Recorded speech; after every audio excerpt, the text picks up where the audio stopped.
Dracula by Bram Stoker. Chapter 1. Jonathan Harker's Journal, kept in shorthand. The 3rd of May, Bistritz. Left Munich at 8:35 p.m. on the 1st of May, arriving at Vienna early next morning. Should have arrived at 6:46, but train was an hour late. Budapest seems a wonderful place. From the glimpse which I got of it from the train and the little I could walk through the streets, I feared to go very far from the station, as we had arrived late and would start as near the correct time as possible. The impression I had was that we were leaving the west and entering the east. The most western of splendid bridges over the Danube, which is here of noble width and depth, took us among the traditions of Turkish rule.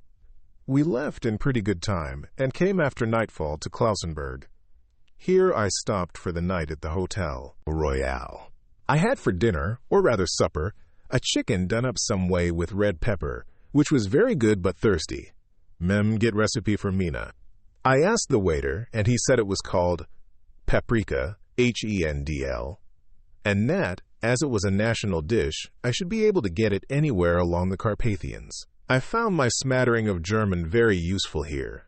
Indeed, I don't know how I should be able to get on without it. Having had some time at my disposal when in London, I had visited the British Museum and made search among the books and maps in the library regarding Transylvania. It had struck me that some foreknowledge of the country could hardly fail to have some importance in dealing with a nobleman of that country. I find that the district he named is in the extreme east of the country, just on the borders of 3 states, Transylvania, Moldavia, and Bukovina, in the midst of the Carpathian Mountains, one of the wildest and least known portions of Europe. I was not able to light on any map or work giving the exact locality of the Castle Dracula, as there are no maps of this country as yet to compare with our own Ordnance Survey maps. But I found that Bistritz, the post town named by Count Dracula, is a fairly well-known place. I shall enter here some of my notes, as they may refresh my memory when I talk over my travels with Mina. In the population of Transylvania, there are 4 distinct nationalities: Saxons in the south, and mixed with them the Wallachs, who are the descendants of the Dacians, Magyars in the west, and Shikalis in the east and north. I am going among the latter, who claim to be descended from Attila and the Huns. This may be so, for when the Magyars conquered the country in the 11th century, they found the Huns settled in it. I read that every known superstition in the world is gathered into the horseshoe of the Carpathians, as if it were the center of some sort of imaginative whirlpool. If so, my stay may be very interesting. I must ask the Count all about them. I did not sleep well, though my bed was comfortable enough, for I had all sorts of queer dreams. There was a dog howling all night under my window, which may have had something to do with it. Or it may have been the paprika, for I had to drink up all the water in my carafe, and was still thirsty. Towards morning I slept and was wakened by the continuous knocking at my door, so I guess I must have been sleeping soundly then. I had for breakfast more paprika, and a sort of porridge of maize flour, which they said was mamaliga, and eggplant stuffed with forcemeat, a very excellent dish, which they call implatata. Get recipe for this also. I had to hurry breakfast, for the train started a little before 8, or rather it ought to have done so, for after rushing to the station at 7:30, I had to sit in the carriage for more than an hour before we began to move. It seems to me that the further east you go, the more unpunctual are the trains. What ought they to be in China? All day long we seemed to dawdle through a country which was full of beauty of every kind. Sometimes we saw little towns or castles on the top of steep hills, such as we see in old missals. Sometimes we ran by rivers and streams, which seemed from the wide stony margin on each side of them to be subject to great floods. It takes a lot of water and running strong to sweep the outside edge of a river clear.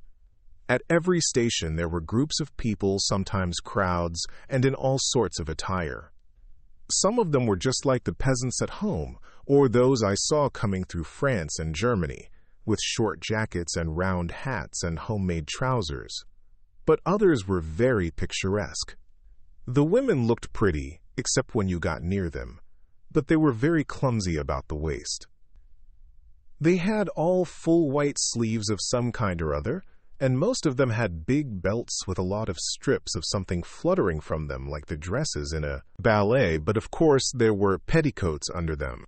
The strangest figures we saw were the Slovaks, who were more barbarian than the rest, with their big cowboy hats, great baggy dirty white trousers, white linen shirts, and enormous heavy leather belts, nearly a foot wide, all studded over with brass nails. They wore high boots with their trousers tucked into them, and had long black hair and heavy black mustaches.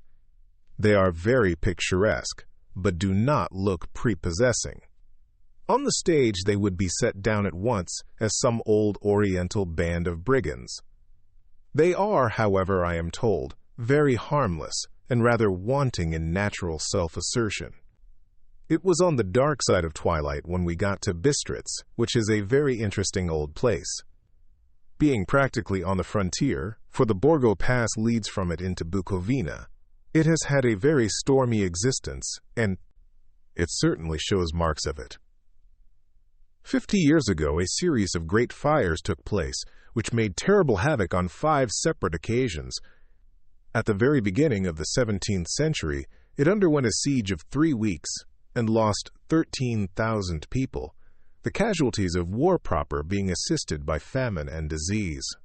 Count Dracula had directed me to go to the Golden Krone Hotel, which I found, to my great delight, to be thoroughly old-fashioned, for of course I wanted to see all I could of the ways of the country.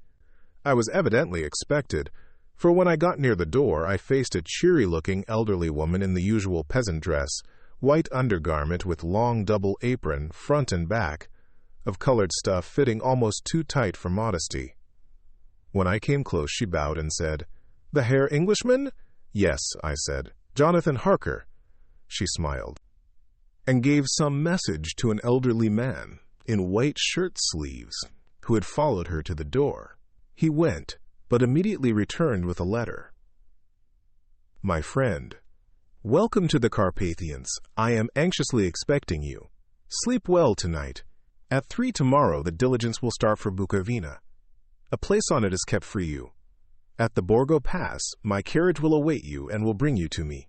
I trust that your journey from London has been a happy one, and that you will enjoy your stay in my beautiful land.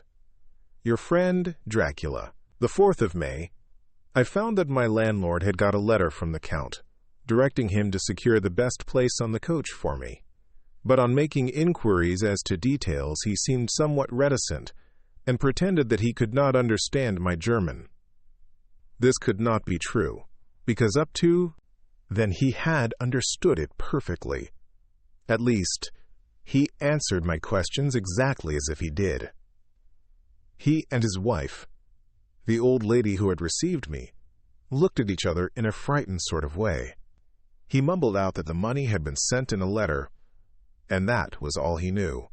When I asked him if he knew Count Dracula and could tell me anything of his castle, both he and his wife crossed themselves, and saying that they knew nothing at all, simply refused to speak further. It was so near the time of starting that I had no time to ask anyone else, for it was all very mysterious, and not by any means comforting. Just before I was leaving, the old lady came up to my room and said in a very hysterical way, "Must you go? Oh, young Herr, must you go?" She was in such an excited state that she seemed to have lost her grip of what German she knew, and mixed it all up with some other language which I did not know at all. I was just able to follow her by asking many questions. When I told her that I must go at once, and that I was engaged on important business, she asked again, "Do you know what day it is?" I answered that it was the 4th of May. She shook her head as she said again, "Oh yes, I know that, but do you know what day it is?"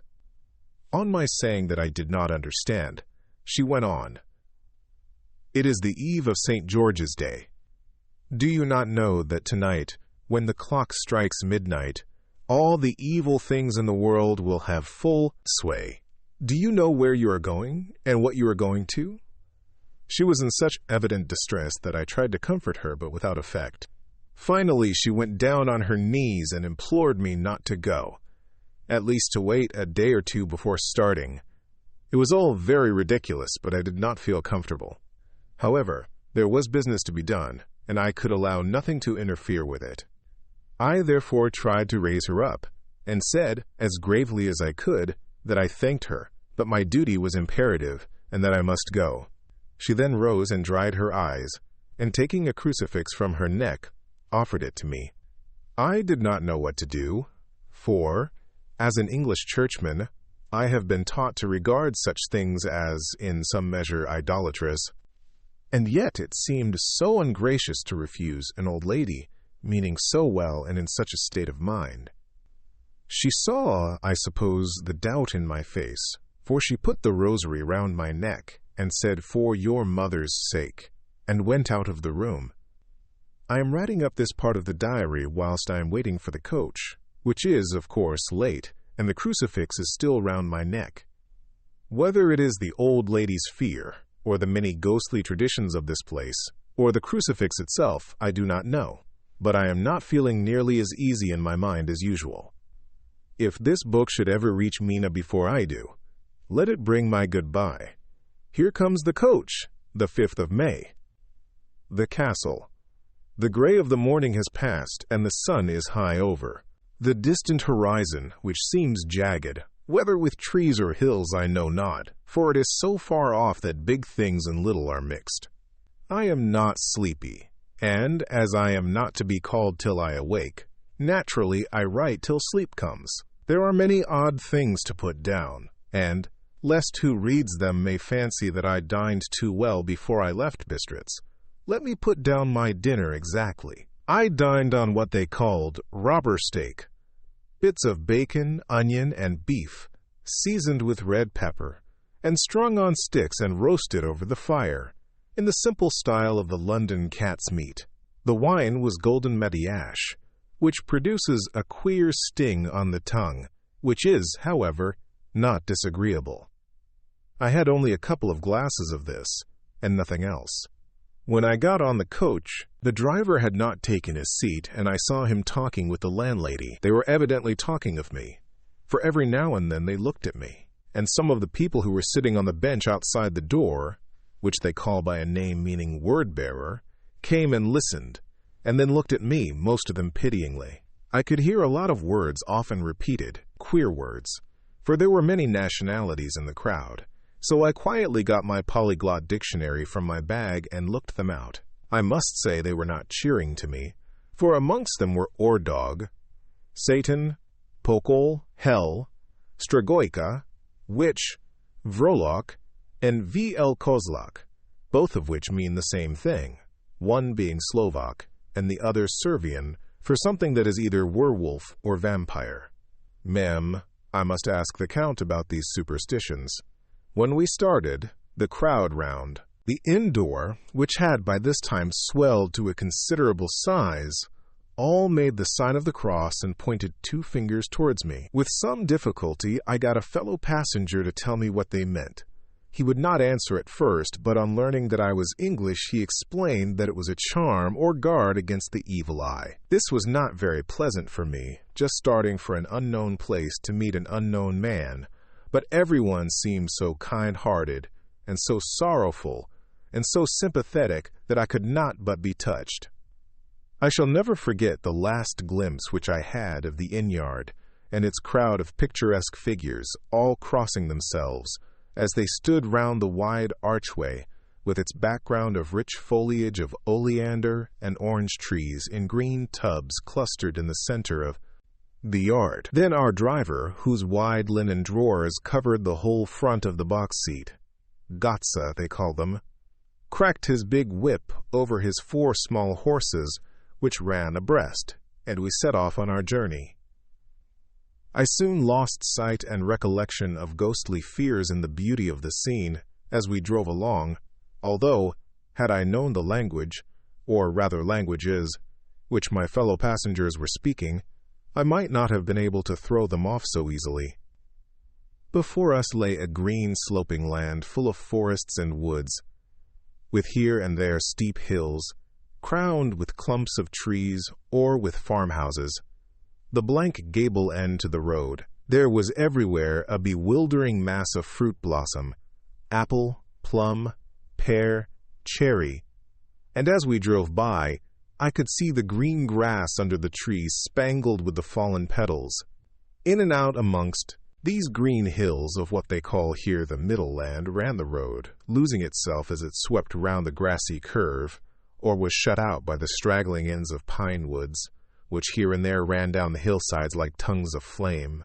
The road was rugged, but still we seemed to fly over it with a feverish haste. I could not understand then what the haste meant, but the driver was evidently bent on losing no time in reaching Borgo-Pruned. I was told that this road is in summertime excellent, but that it had not yet been put in order after the winter snows. In this respect, it is different from the general run of roads in the Carpathians, for it is an old tradition that they are not to be kept in too good order. Of old, the hospodars would not repair them, lest the Turk should think that they were preparing to bring in foreign troops, and so hasten the war which was always really at loading point. Beyond the green, swelling hills of the Middle Land rose mighty slopes of forest up to the lofty steeps of the Carpathians themselves. Right and left of us they towered, with the afternoon sun falling full upon them and bringing out all the glorious colors of this beautiful range, deep blue and purple in the shadows of the peaks, green and brown where grass and rock mingled, and an endless perspective of jagged rock and pointed crags, till these were themselves lost in the distance, where the snowy peaks rose grandly.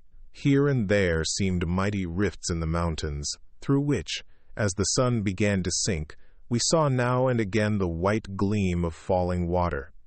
One of my companions touched my Massa arm as we swept round the base of a hill and opened up the lofty, snow-covered peak of a mountain, which seemed, as we wound on our serpentine way, to be right before us. "Look! Istensek! God's seat!" And he crossed himself reverently. As we wound on our endless way and the sun sank lower and lower behind us, the shadows of the evening began to creep round us. This was emphasized by the fact that the snowy mountaintop still held the sunset and seemed to glow out with a delicate cool pink. Here and there we passed Cesaks and Slovaks, all in picturesque attire, but I noticed that goiter was painfully prevalent. By the roadside were many crosses, and as we swept by, my companions all crossed themselves. Here and there was a peasant man or woman kneeling before a shrine, who did not even turn round as we approached, but seemed in the self-surrender of devotion to have neither eyes nor ears for the outer world. There were many things new to me. For instance, hay ricks in the trees, and here and there very beautiful masses of weeping birch, their white stems shining like silver through the delicate green of the leaves. Now and again we passed a leader wagon, the ordinary peasant's cart, with its long snake-like vertebra, calculated to suit the inequalities of the road. On this were sure to be seated quite a group of homecoming peasants, the Kosheks with their white, and the Slovaks with their colored sheepskins, the latter carrying lance-fashion their long staves, with axe at end. As the evening fell, it began to get very cold, and the growing twilight seemed to merge into one dark mistiness the gloom of the trees, oak, beech, and pine, though in the valleys which ran deep between the spurs of the hills as we ascended through the pass, the dark firs stood out here and there against the background of late-lying snow. Sometimes, as the road was cut through the pine woods that seemed in the darkness to be closing down upon us, great masses of grayness, which here and there bestrewed the trees, produced a peculiarly weird and solemn effect, which carried on the thoughts and grim fancies engendered earlier in the evening, when the falling sunset threw into strange relief the ghost-like clouds which amongst the Carpathians seemed to wind ceaselessly through the valleys. Sometimes the hills were so steep that, despite our driver's haste, the horses could only go slowly. I wished to get down and walk up them as we do at home, but the driver would not hear of it. "No, no," he said, "you must not walk here. The dogs are too fierce." And then he added, with what he evidently meant for grim pleasantry, for he looked round to catch the approving smile of the rest, and you may have enough of such matters before you go to sleep." The only stop he would make was a moment's pause to light his lamps. When it grew dark, there seemed to be some excitement amongst the passengers, and they kept speaking to him, one after the other, as though urging him to further speed. He lashed the horses unmercifully with his long whip, and with wild cries of encouragement urged them on to further exertions. Then, through the darkness, I could see a sort of patch of gray light ahead of us, as though there were a cleft in the hills. The excitement of the passengers grew greater. The crazy coach rocked on its great leather springs and swayed like a boat tossed on a stormy sea. I had to hold on. The road grew more level, and we appeared to fly along. Then the mountains seemed to come nearer to us on each side, and to frown down upon us. We were entering on the Borgo Pass. One by one, several of the passengers offered me gifts, which they pressed upon me with an earnestness which would take no denial. These were certainly of an odd and varied kind, but each was given in simple good faith, with a kindly word, and a blessing, and that strange mixture of fear-meaning movements which I had seen outside the hotel at Bistritz, the sign of the cross, and the guard against the evil eye. Then, as we flew along, the driver leaned forward, and on each side the passengers, craning over the edge of the coach, peered eagerly into the darkness. It was evident that something very exciting was either happening or expected, but though I asked each passenger, no one would give me the slightest explanation. This state of excitement kept on for some little time, and at last we saw before us the pass opening out on the eastern side.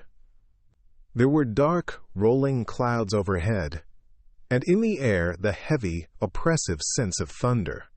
It seemed as though the mountain range had separated two atmospheres, and that now we had got into the thunderous one.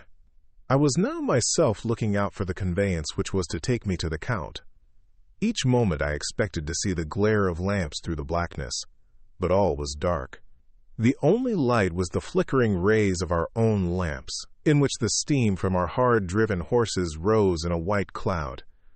We could see now the sandy road lying white before us, but there was on it no sign of a vehicle. The passengers drew back with a sigh of gladness, which seemed to mock my own disappointment. I was already thinking what I had best do, when the driver, looking at his watch, said to the others something which I could hardly hear. It was spoken so quietly and in so low a tone. I thought it was an hour less than the time. Then, turning to me, he said in German, worse than my own, "There is no carriage here. The Herr is not expected after all. He will now come on to Bukovina, and return tomorrow or the next day. Better the next day." Whilst he was speaking, the horses began to neigh and snort and plunge wildly, so that the driver had to hold them up. Then, amongst a chorus of screams from the peasants and a universal crossing of themselves, a calèche with 4 horses drove up behind us, overtook us, and drew up beside the coach. I could see from the flash of our lamps, as the rays fell on them, that the horses were coal-black and splendid animals. They were driven by a tall man, with a long brown beard and a great black hat, which seemed to hide his face from us. I could only see the gleam of a pair of very bright eyes, which seemed red in the lamplight as he turned to us. He said to the driver, "You are early tonight, my friend."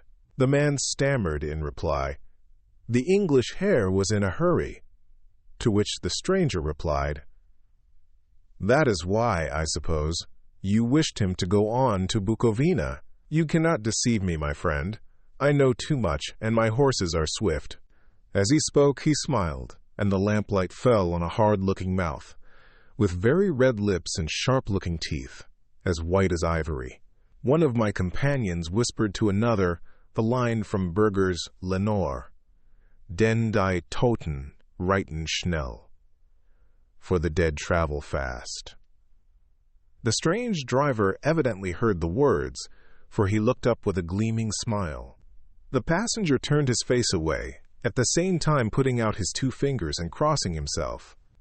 "Give me the Herr's luggage," said the driver, and with exceeding alacrity my bags were handed out and put in the calèche. Then I descended from the side of the coach. As the calèche was close alongside, the driver helping me with a hand which caught my arm in a grip of steel. His strength must have been prodigious. Without a word, he shook his reins, the horses turned, and we swept into the darkness of the pass. As I looked back, I saw the steam from the horses of the coach by the light of the lamps, and projected against it the figures of my late companions crossing themselves. Then the driver cracked his whip and called to his horses, and off they swept on their way to Bukovina. As they sank into the darkness, I felt a strange chill, and a lonely feeling came over me. But a cloak was thrown over my shoulders and a rug across my knees, and the driver said in excellent German, "The night is chill, mein Herr, and my master the Count bade me take all care of you. There is a flask of Slivovitz, the plum brandy of the country, underneath the seat, if you should require it." I did not take any, but it was a comfort to know it was. There all the same. I felt a little strangely, and not a little frightened. I think had there been any alternative I should have taken it, instead of prosecuting that unknown night journey. The carriage went at a hard pace straight along. Then we made a complete turn and went along another straight road. It seemed to me that we were simply going over and over the same ground again, and so I took note of some salient point and found that this was so. I would have liked to have asked the driver what this all meant, but I really feared to do so, for I thought that, placed as I was, any protest would have had no effect in case there had been an intention to delay.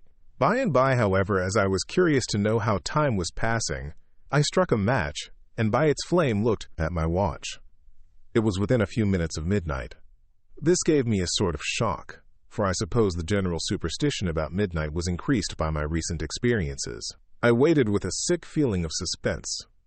Then a dog began to howl somewhere in a farmhouse far down the road, a long, agonized wailing, as if from fear. The sound was taken up by another dog, and then another and another, till, borne on the wind which now sighed softly through the pass, a wild howling began, which seemed to come from all over the country, as far as the imagination could grasp it through the gloom of the night.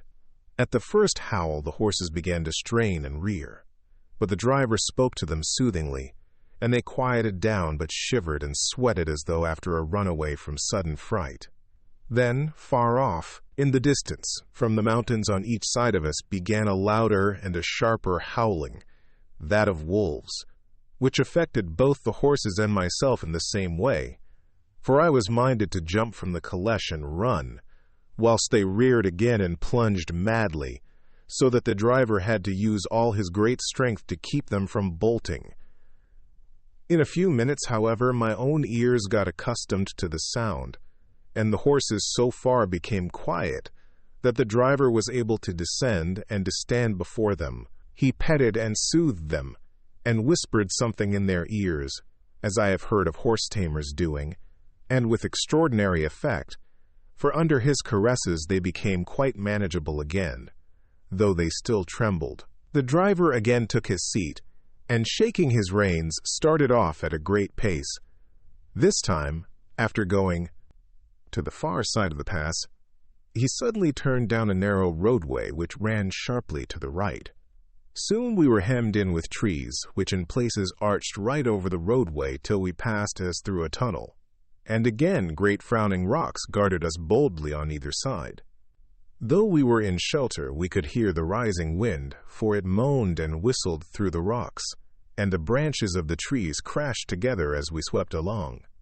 It grew colder and colder still, and fine, powdery snow began to fall, so that soon we and all around us were covered with a white blanket.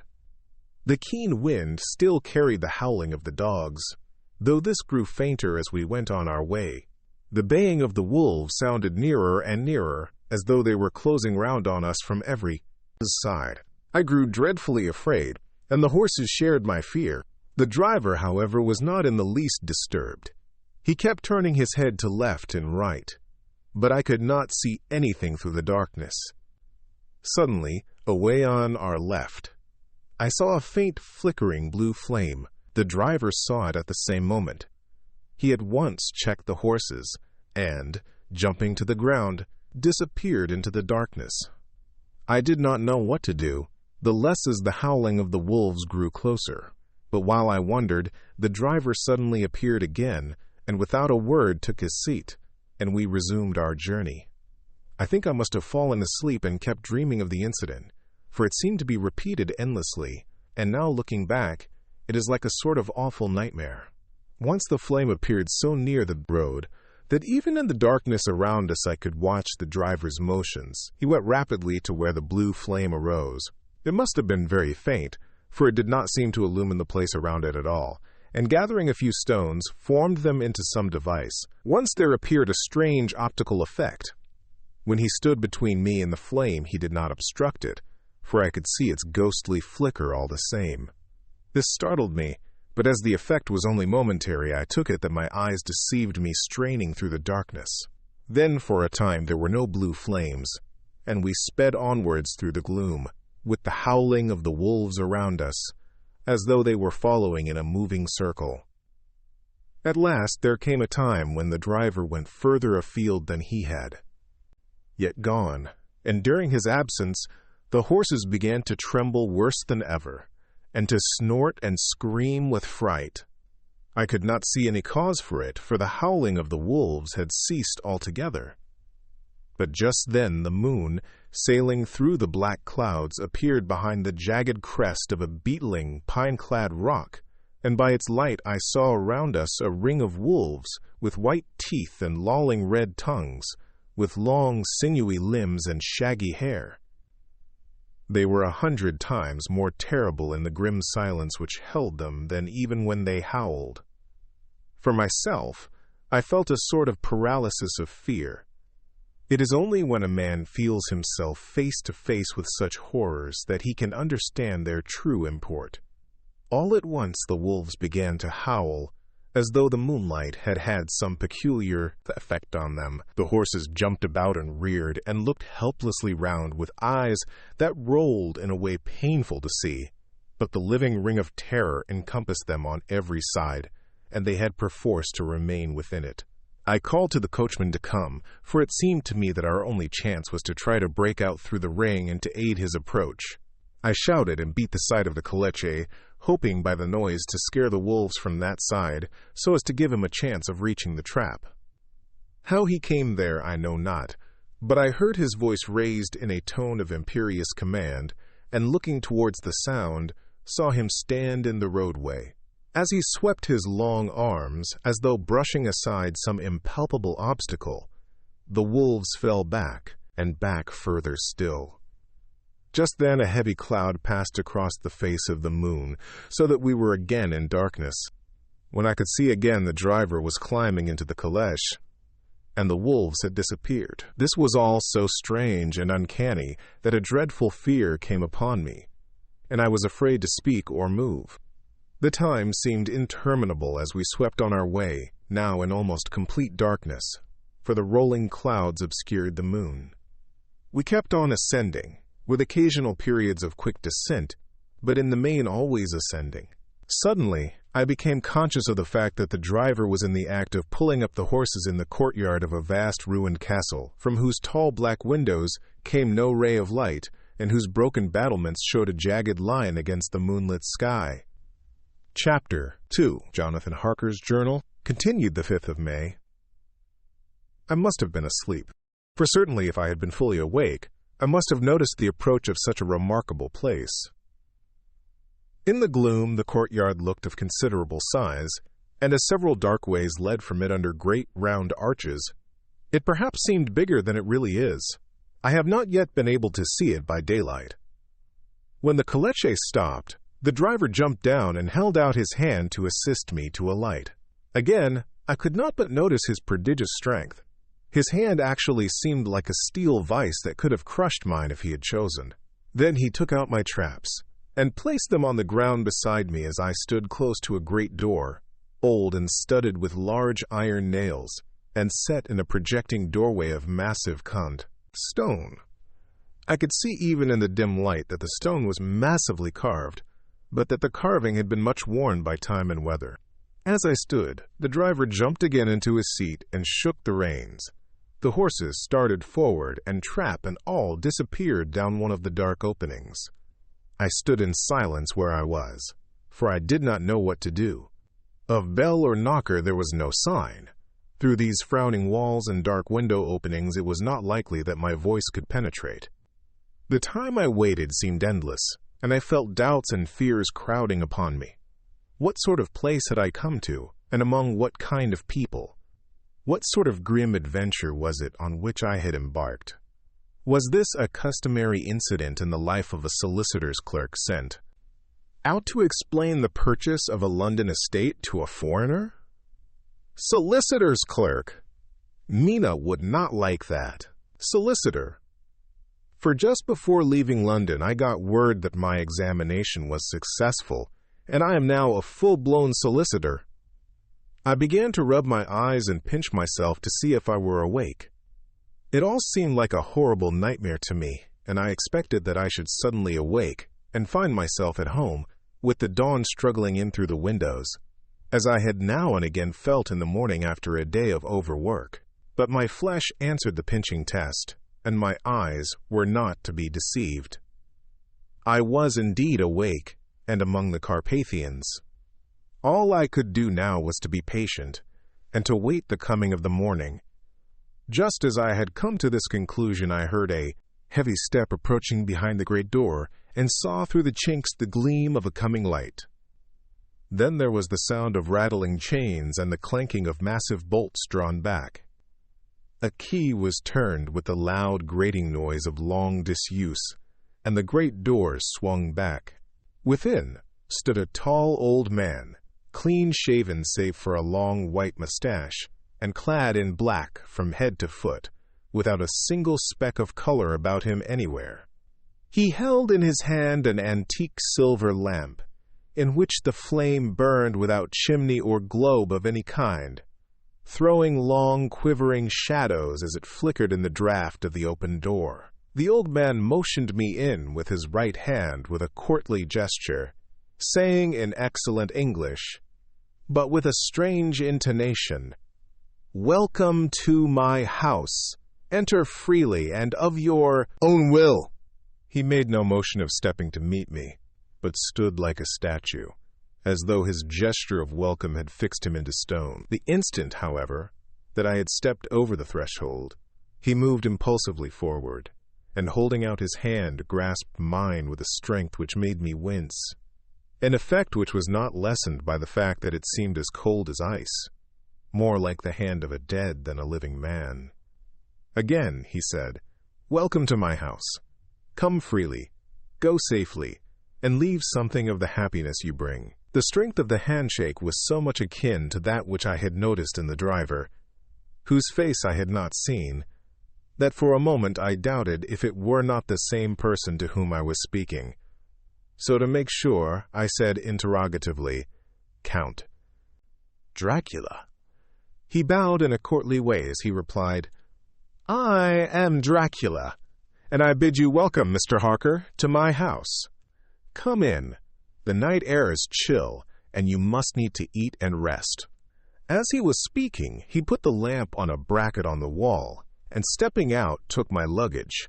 He had carried it in before I could forestall him. I protested, but he insisted. "Nay, sir, you are my guest. It is late, and my people are not available. Let me see to your comfort myself." He insisted on carrying my traps along the passage, and then up a great winding stair, and along another great passage, on whose stone floor our steps rang heavily. At the end of this he threw open a heavy door, and I rejoiced to see within a well-lit room in which a table was spread for supper, and on whose mighty hearth a great fire of logs, freshly replenished, flamed and flared. The Count halted, putting down my bags, closed the door, and crossing the room opened another door, which led into a small octagonal room lit by a single lamp, and seemingly without a window of any sort. Passing through this, he opened another door and motioned me to enter. It was a welcome sight, for here was a great bedroom well lighted and warmed with another log fire, also added to but lately, for the top logs were fresh, which sent a hollow roar up the wide chimney. The Count himself left my luggage inside and withdrew, saying before he closed the door, "You will need, after your journey, to refresh yourself by making your toilet. I trust you will find all you wish. When you are ready, come into the other room, where you will find your supper prepared."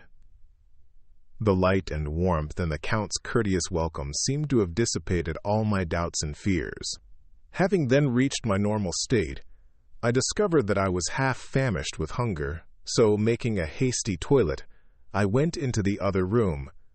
I found supper already laid out. My host, who stood on one side of the great fireplace, leaning against the stonework, made a graceful wave of his hand to the table and said, "I pray you, be seated and sup how you please. You will, I trust, excuse me that I do not join you, but I have dined already, and I do not sup." I handed to him the sealed letter which Mr. Hawkins had entrusted to me. He opened it and read it gravely. Then, with a charming smile, he handed it to me to read. One passage of at least gave me a thrill of pleasure. "I must regret that an attack of gout, from which malady I am a constant sufferer, forbids absolutely any traveling on my part for some time to come.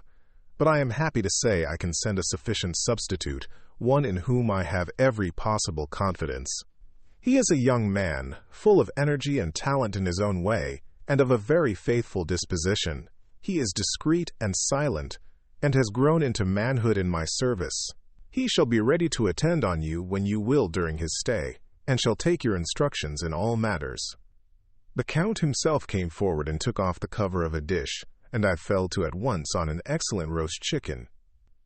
This, with some cheese and a salad and a bottle of old Tokay, of which I had 2 glasses, was my supper. During the time I was eating it, the Count asked me many questions as to my journey, and I told him by degrees all I had experienced. By this time I had finished my supper, and by my host's desire had drawn up a chair by the fire and begun to smoke a cigar which he offered me, at the same time excusing himself that he did not smoke. I had now an opportunity of observing him, and found him of a very marked physiognomy. His face was a very strong aquiline, with high bridge of the thin nose and peculiarly arched nostrils, with a lofty domed forehead, and hair growing scantily round the temples but profusely elsewhere. His eyebrows were very massive, almost meeting over the nose, and with bushy hair that seemed to curl in its own profusion.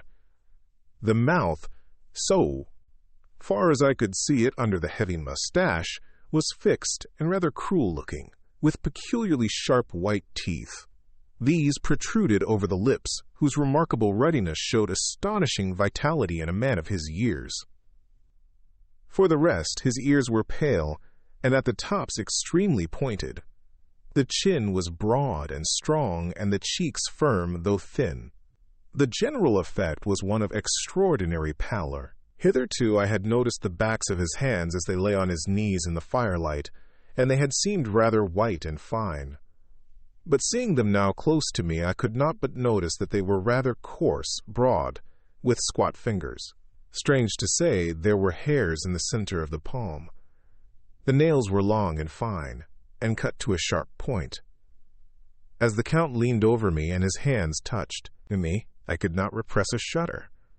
It may have been that his breath was rank, but a horrible feeling of nausea came over me, which, do what I would, I could not conceal. The Count, evidently noticing it, drew back, and with a grim sort of smile, which showed more than he had yet done his protuberant teeth, sat himself down again on his own side of the fireplace. We were both silent for a while, and as I looked towards the window I saw the first dim streak of the coming dawn.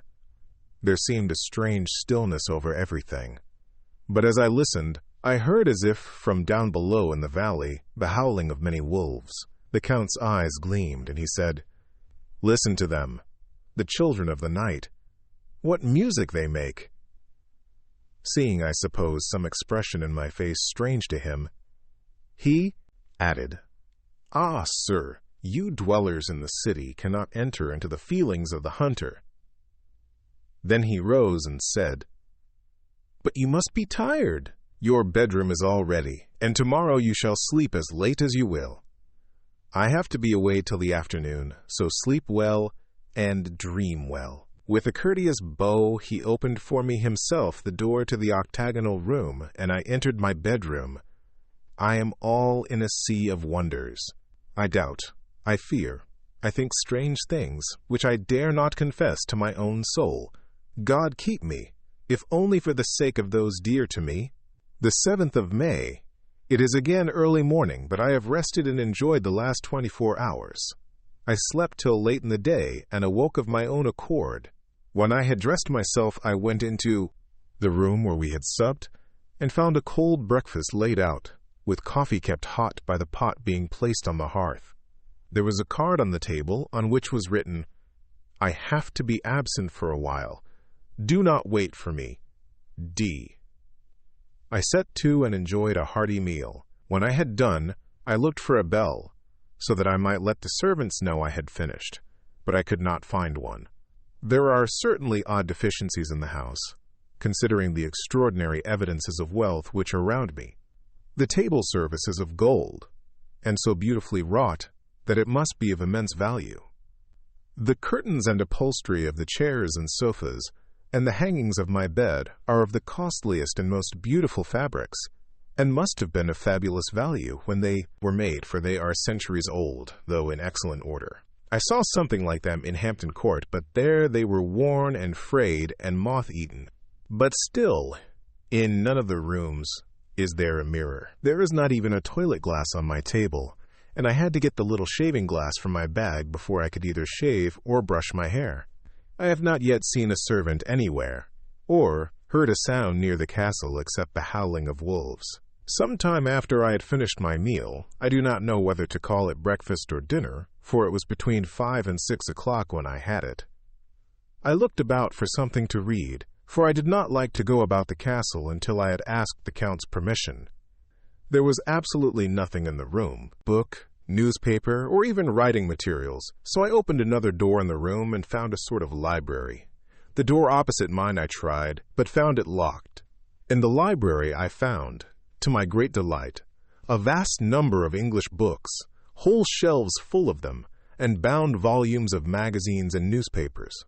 A table in the center was littered with English magazines and newspapers, though none of them were of very recent date. The books were of the most varied kind: history, geography, politics, political economy, botany, geology, law, all relating to England and English life and customs and manners. There were even such books of reference as the London Directory, the Red and Blue Books, Whitaker's Almanac, the Army and Navy lists, and, it somehow gladdened my heart to see it, the Law List. Whilst I was looking at the books, the door opened, and the Count entered. He saluted me in a hearty way, and hoped that I had had a good night's rest. Then he went on, "I am glad you found your way in here, for I am sure there is much that will interest you. These companions," and he laid his hand on some of the books, "have been good friends to me, and for some years past, ever since I had the idea of going to London, have given me many, many hours of pleasure. Through them I have come to know your great England, and to know her is to love her. I long to go through the crowded streets of your mighty London, to be in the midst of the whirl and rush of humanity, to share its life, its change, its death, and all that makes it what it is. But alas, as yet I only know your tongue through books. To borrow ha sixty-ratted comes to you, my friend, I look that I know it to speak." "But, Count," I said, "you know and speak English thoroughly." He bowed gravely. "I thank you, my friend, for your all too flattering estimate. But yet I fear that I am but a little way on the road I would travel. True, I know the grammar and the words, but yet I know not how to speak them." "Indeed," I said, "you speak excellently." "Not so," he answered. "Well, I know that did I move and speak in your London, none there are who would not know me for a stranger. That is not enough for me. Here I am noble. I am boyar. The common people know me, and I am master. But a stranger in a strange land, he is no one, Men know him not, and to know not is to care not for. I am content if I am like the rest, so that no man stops if he see me, or pause in his speaking if he hear my words. Ha ha! A stranger! I have been so long master that I would be master still, or at least that none other should be master of me. You come to me not alone as agent of my friend Peter Hawkins of Exeter, to tell me all about my new estate in London.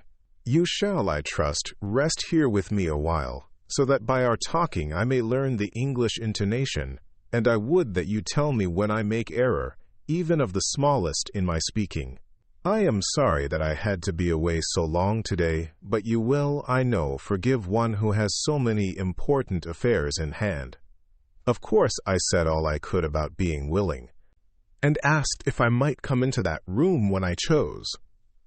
He answered, "Yes, certainly," and added, "You may go anywhere you wish in the castle, except where the doors are locked, where of course you will not wish to go.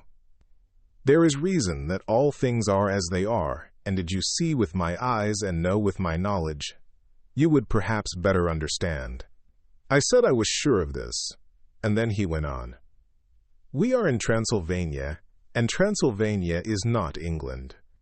Our ways are not your ways, and there shall be to you many strange things.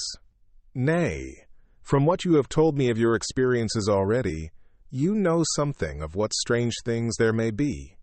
This led to much conversation, and as it was evident that he wanted to talk, if only for talking's sake, I asked him many questions regarding things that had already happened to me, or come within my notice. Sometimes he sheered off the subject, or turned the conversation by pretending not to understand, but generally he answered all I asked most frankly. Then as time went on and I had got somewhat bolder, I asked him of some of the strange things of the preceding night, as, for instance, why the coachman went to the places where he had seen the blue flames. He then explained to me that it was commonly believed that on a certain night of the year, last night in fact, when all evil spirits are supposed to have unchecked sway, a blue flame is seen over any place where treasure has been concealed.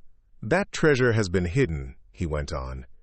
In the region through which you came last night, there can be but little doubt, for it was the ground, fought over for centuries by the Wallachian, the Saxon, and the Turk.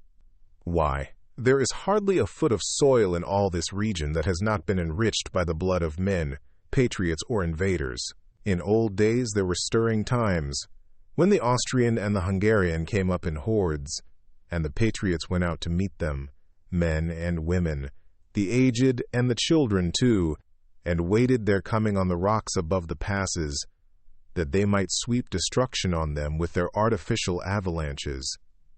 When the invader was triumphant, he found but little, for whatever there was had been sheltered in the friendly soil. But how, said I, can it have remained so long undiscovered, when there is a sure index to it, if men will but take the trouble to look?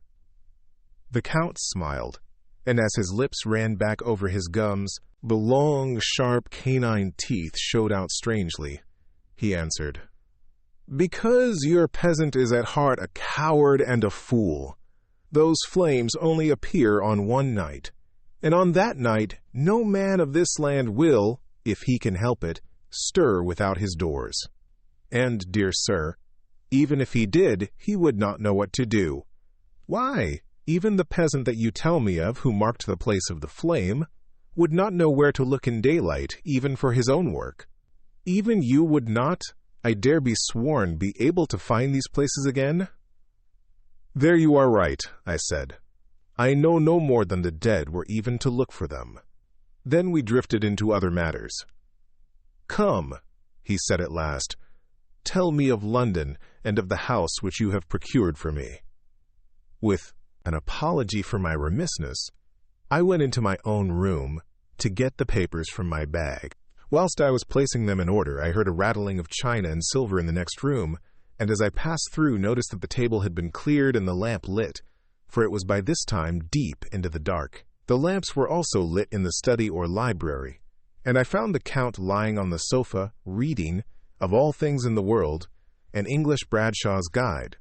When I came in, he cleared the books and papers from the table, and with him I went into plans and deeds and figures of all sorts. He was interested in everything, and asked me a myriad questions about the place and its surroundings. He clearly had studied beforehand all he could get on the subject of the neighborhood, for he evidently at the end knew very much more than I did. When I remarked this, he answered, "Well, but my friend, is it not needful that I should? When I go there, I shall be all alone, and my friend Harker Jonathan, nay, pardon me, I fall into my country's habit of putting your patronymic first. My friend Jonathan Harker will not be by my side to correct and aid me. He will be in Exeter, miles away, probably working at papers of the law with my other friend Peter Hawkins. So, we went thoroughly into the business of the purchase of the estate at Purfleet. When I had told him the facts and got his signature to the necessary papers, and had written a letter with them ready to post to Mr. Hawkins, he began to ask me how I had come across so suitable a place. I read to him the notes which I had made at the time, and which I inscribe here. At Purfleet, on a by-road, I came across just such a place as seemed to be required, and where was displayed a dilapidated notice that the place was for sale. It is surrounded by a high wall, of ancient structure, built of heavy stones, and has not been repaired for a large number of years. The closed gates are of heavy old oak and iron, all eaten with rust. The estate is called Carfax, no doubt a corruption of the old Quatre face, as the house is four-sided, agreeing with the cardinal points of the compass. It contains in all some 20 acres, quite surrounded by the solid stone wall above mentioned. There are many trees on it, which make it in places gloomy, and there is a deep, dark-looking pond or small lake, evidently fed by some springs. As the water is clear and flows away in a fair-sized stream, the house is very large, and of all periods back, I should say, to medieval times, for one part is of stone immensely thick, with only a few windows high up and heavily barred with iron. It looks like part of a keep, and is close to an old chapel or church. I could not enter it, as I had not the key of the door leading to it from the house, but I have taken with my Kodak views of it from various points.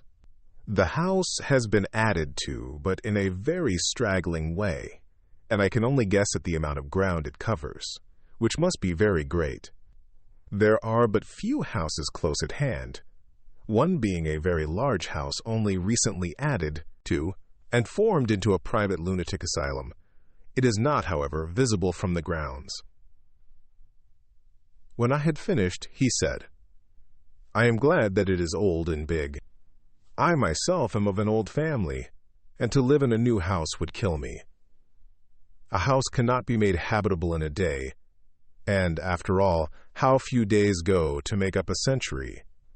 I rejoice also that there is a chapel of old times. We Transylvanian nobles love not to think that our bones may lie amongst the common dead. I seek not gaiety nor mirth, not the bright voluptuousness of much sunshine and sparkling waters which please the young and gay. I am no longer young, and my heart, through weary years of mourning over the dead, is not attuned to mirth. Moreover, the walls of my castle are broken, the shadows are many, and the wind breathes cold through the broken battlements and casements. I love the shade and the shadow, and would be alone with my thoughts when I may." Somehow his words and his look did not seem to accord, or else it was that his cast of face made his smile look malignant and saturnine. Presently, with an excuse, he left me, asking me to put all my papers together. He was some little time away, and I began to look at some of the books around me. One was an atlas which I found opened naturally at England, as if that map had been much used. On looking at it, I found in certain places little rings marked, and on examining these, I noticed that one was near London on the east side, manifestly where his new estate was situated. The other two were Exeter and Whitby on the Yorkshire coast. It was the better part of an hour when the Count returned. "Aha!" he said, Still at your books? Good, but you must not work always. Come, I am informed that your supper is ready. He took my arm, and we went into the next room, where I found an excellent supper ready on the table. The Count again excused himself, as he had dined out on his being away from home. But he sat as on the previous night, and chatted whilst I ate. After supper I smoked, as on the last evening, and the Count stayed with me, chatting and asking questions on every conceivable subject, hour after hour. I felt that it was getting very late indeed, but I did not say anything, for I felt under obligation to meet my host's wishes in every way. I was not sleepy, as the long sleep yesterday had fortified me, but I could not help experiencing that chill which comes over one at the coming of the dawn, which is like, in its way, the turn of the tide. They say that people who are near death die generally at the change to the dawn or at the turn of the tide. Anyone who has, when tired, and tied as it were to his post, experienced this change in the atmosphere can well believe it. All at once we heard the crow of a cock coming up with preternatural shrillness through the clear morning air. Count Dracula, jumping to his feet, said, "Why, there is the morning again! How remiss I am to let you stay up so long! You must make your conversation regarding my dear new country of England less interesting, so that I may not forget how time flies by us." And, with a courtly bow, he quickly left me. I went into my own room and drew the curtains, but there was little to notice. My window opened into the courtyard. All I could see was the warm gray of quickening sky. So I pulled the curtains again, and have written of this day. The 8th of May. I began to fear as I wrote in this book that I was getting too diffuse. But now I am glad that I went into detail from the first, for there is something so strange about this place and all in it that I cannot but feel uneasy. I wish I were safe out of it, or that I had never come.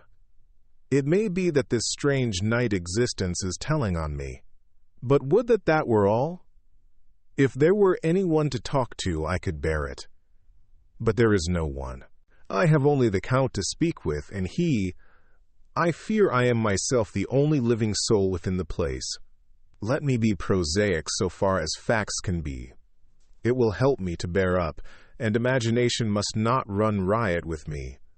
If it does, I am lost. Let me say at once how I stand, or seem to.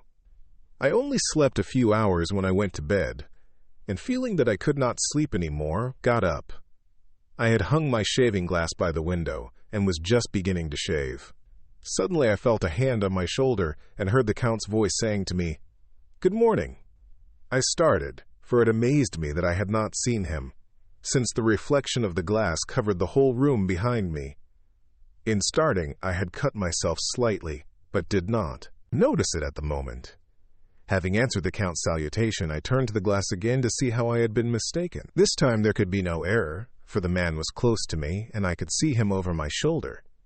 But there was no reflection of him in the mirror. The whole room behind me was displayed, but there was no sign of a man in it, except myself. This was startling, and, coming on the top of so many strange things, was beginning to increase that vague feeling of uneasiness which I always have when the Count is near. But at the instant I saw that the cut had bled a little, and the blood was trickling over my chin. I laid down the razor, turning as I did so half round to look for some sticking plaster. When the Count saw my face, his eyes blazed with a sort of demoniac fury, and he suddenly made a grab at my throat. I drew away, and his hand touched the string of beads which held the crucifix. It made an instant change in him, for the fury passed so quickly that I could hardly believe that it was ever there. "Take care," he said. "Take care how you cut yourself. It is more dangerous than you think in this country." Then, seizing the shaving glass, he went on, "And this is the wretched thing that has done the mischief. It is a foul bauble of man's vanity. Away with it!" And opening the heavy window with one wrench of his terrible hand, he flung out the glass, which was shattered into 1,000 pieces on the stones of the courtyard far below. Then he withdrew without a word. It is very annoying, for Do not see how I am to shave, unless in my watch case or the bottom of the shaving pot, which is fortunately of metal.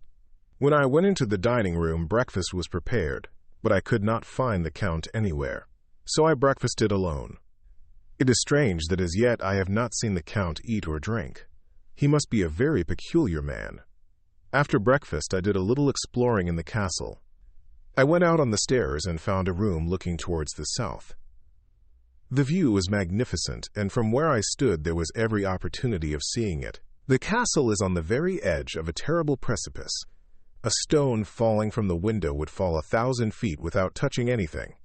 As far as the eye can reach is a sea of green treetops, with occasionally a deep rift, where there is a chasm. Here and there are silver threads where the rivers wind in deep gorges through the forests. But I am not in heart to describe beauty. For when I had seen the view, I explored further. Doors, doors, doors everywhere, and all locked and bolted.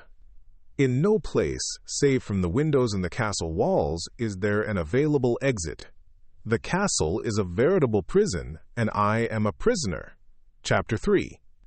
Jonathan Harker's journal continued. When I found that I was a prisoner, a sort of wild feeling came over me.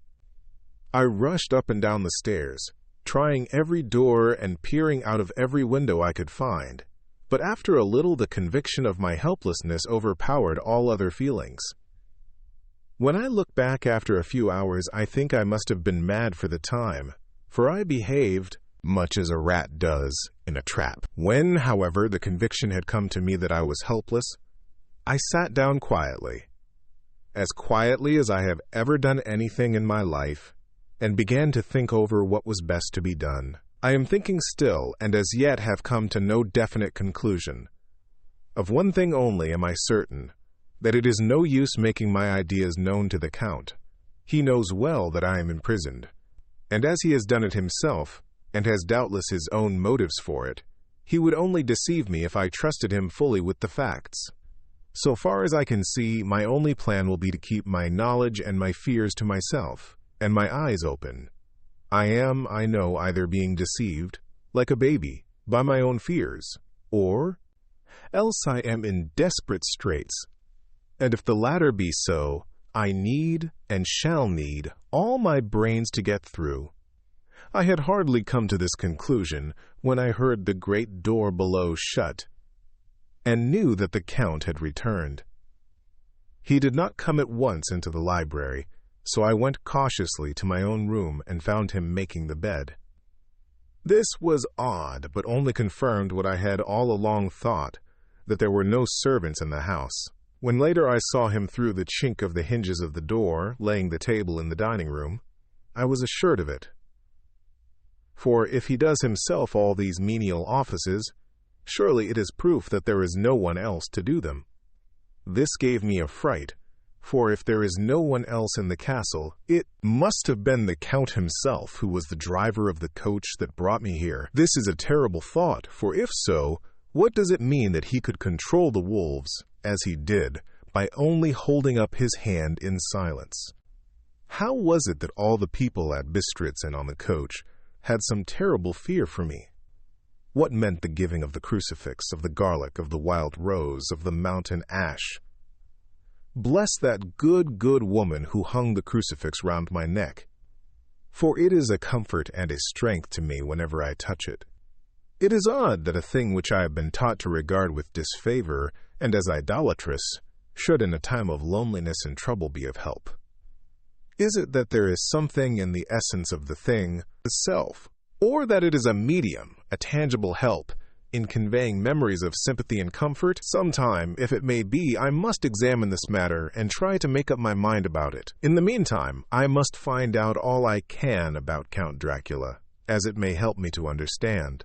Tonight he may talk of himself, if I turn the conversation that way. I must be very careful, however, not to awake his suspicion. Midnight. I have had a long talk with the Count. I asked him a few questions on Transylvania history, and he warmed up to the subject wonderfully. In his speaking of things and people, and especially of battles, he spoke as if he had been present at them all.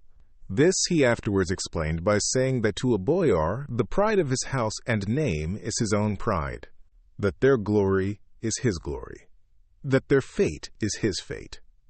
Whenever he spoke of his house, he always said, "we," and spoke almost in the plural, like a king speaking. I wish I could put down all he said exactly as he said it, for to me it was most fascinating. It seemed to have in it a whole history of the country. He grew excited as he spoke, and walked about the room pulling his great white mustache and grasping anything on which he laid his hands, as though he would crush it by main strength. One thing he said, which I shall put down as nearly as I can, for it tells in its way the story of his race. We Secklers have a right to be proud, for in our veins flows the blood of many brave races who fought as the lion fights, for lordship. Here, in the whirlpool of European races, the Ugric tribe bore down from Iceland the fighting spirit which Thor and Woden gave them, which their berserkers displayed to such fell intent on the seaboards of Europe, aye, and of Asia and Africa too, till the peoples thought that the werewolves themselves had come. Here, too, when they came, they found the Huns, whose warlike fury had swept the earth like a living flame, till the dying peoples held that in their veins ran the blood of those old witches, who, expelled from Scythia, had mated with the devils in the desert. Fools! Fools! What devil or what witch was ever so great as Attila, whose blood is in these veins? He held up his arms. Is it a wonder that we were a conquering race, that we were proud, that when the Magyar, the Lombard, the Avar, the Bulgar, or the Turk poured his thousands on our frontiers, we drove them back? Is it strange that when Arpad and his legions swept through the Hungarian fatherland, he found us here when he reached the frontier, that the Honfoglalas was completed there? And when the Hungarian flood swept eastward, the Shiklis were claimed as kindred by the victorious Magyars, and to us for centuries was trusted the guarding of the frontier of Turkeyland. Aye, and more than that, endless duty of the frontier guard. For, as the Turks say, water sleeps, and enemy is sleepless. Who more gladly than we throughout the four nations received the bloody sword, or at its warlike call flocked quicker to the standard of the king? When was redeemed that great shame of my nation, the shame of Kosova, when the flags of the Wallach and the Magyar went down beneath the crescent? Who was it but one of my own race? Who as voivode crossed the Danube and beat the Turk on his own ground? This was a Dracula indeed. Woe was it that his own unworthy brother, when he had fallen, sold his people to the Turk and brought the shame of slavery on them. Was it not this Dracula indeed who inspired that other of his race, who in a later age again and again brought his forces over the great river into Turkeyland, who, when he was beaten back, came again and again and again, though he had to come alone from the bloody field where his troops were being slaughtered, since he knew that he alone could ultimately triumph? They said that he thought only of himself. Bah!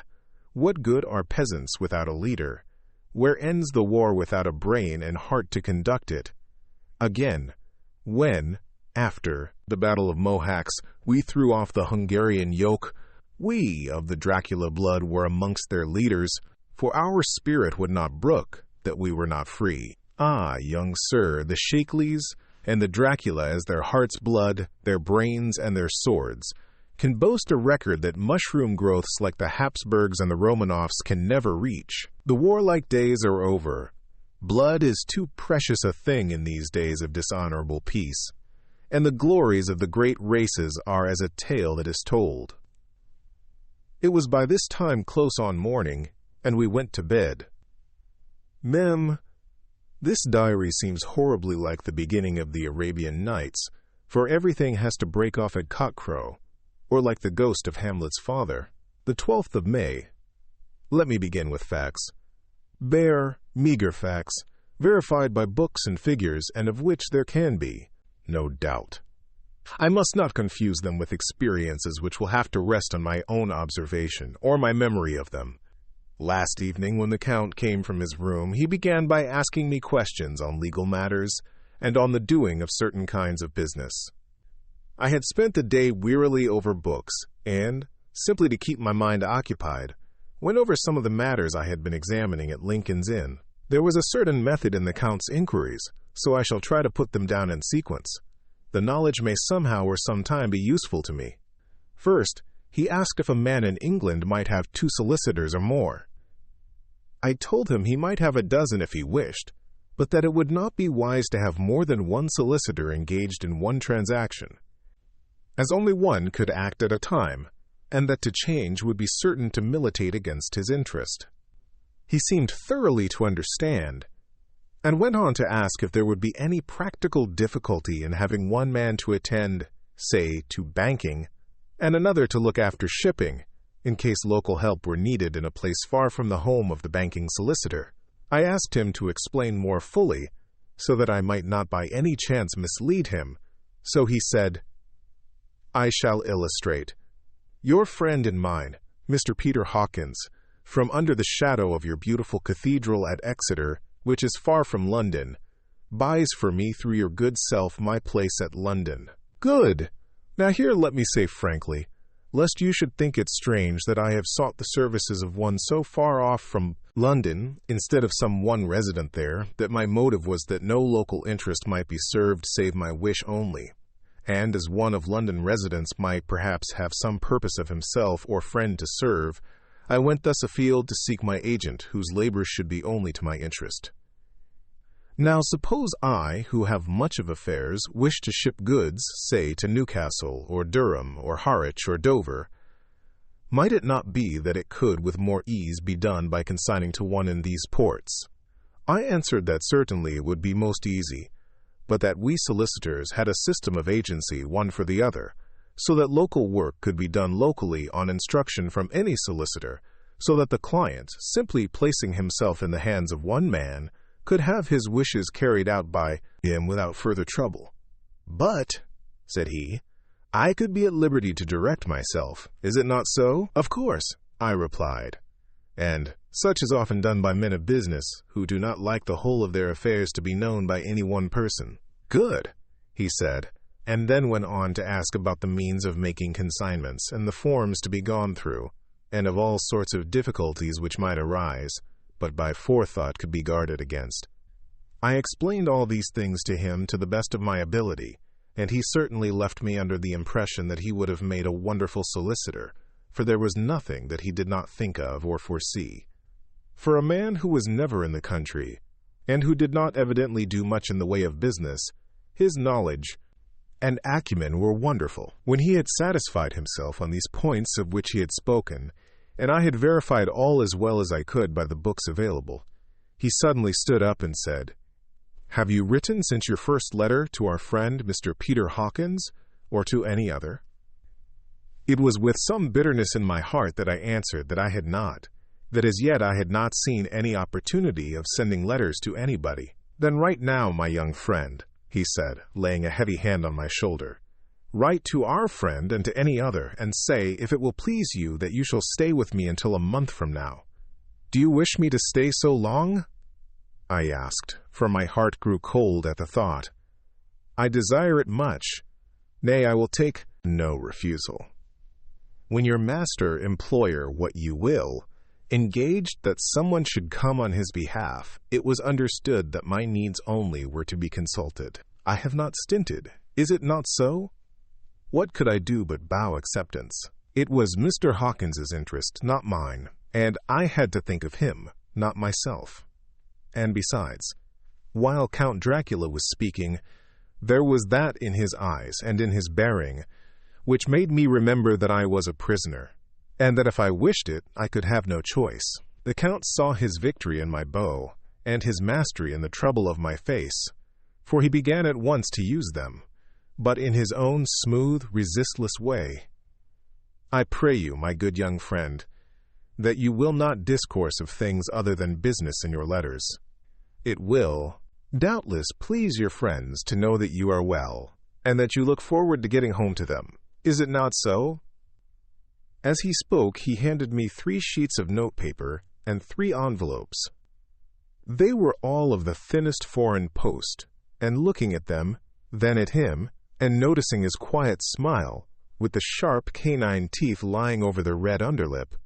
I understood as well as if he had spoken that I should be careful what I wrote, for he would be able to read it. So I determined to write only formal notes now, but to write fully to Mr. Hawkins in secret, and also to Mina, for to her I could write in shorthand, which would puzzle the Count, if he did see it. When I had written my 2 letters, I sat quiet, reading a book, whilst the Count wrote several notes, referring as he wrote them to some books on his table. Then he took up my 2 and placed them with his own, and put by his writing materials, after which, the instant the door had closed behind him, I leaned over and looked at the letters, which were face down on the table. I felt no compunction in doing so, for under the circumstances I felt that I should protect myself in every way I could. One of the letters was directed to Samuel F. Billington, number 7, The Crescent, Whitby, another to Herr Leutner, Varna. The third was to Coutts and Company, London, and the fourth to Heron Klopstock and Billruth, bankers, Budapest. The second and fourth were unsealed. I was just about to look at them when I saw the door handle move. I sank back in my seat, having just had time to replace the letters, as they had been, and to resume my book before the Count, holding still another letter in his hand, entered the room. He took up the letters on the table and stamped them carefully, and then turning to me said, "I trust you will forgive me, but I have much work to do in private this evening.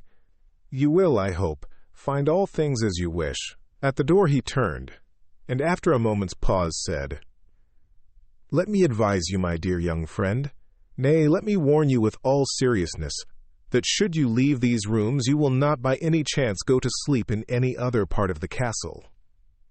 It is old, and has many memories, and there are bad dreams for those who sleep unwisely.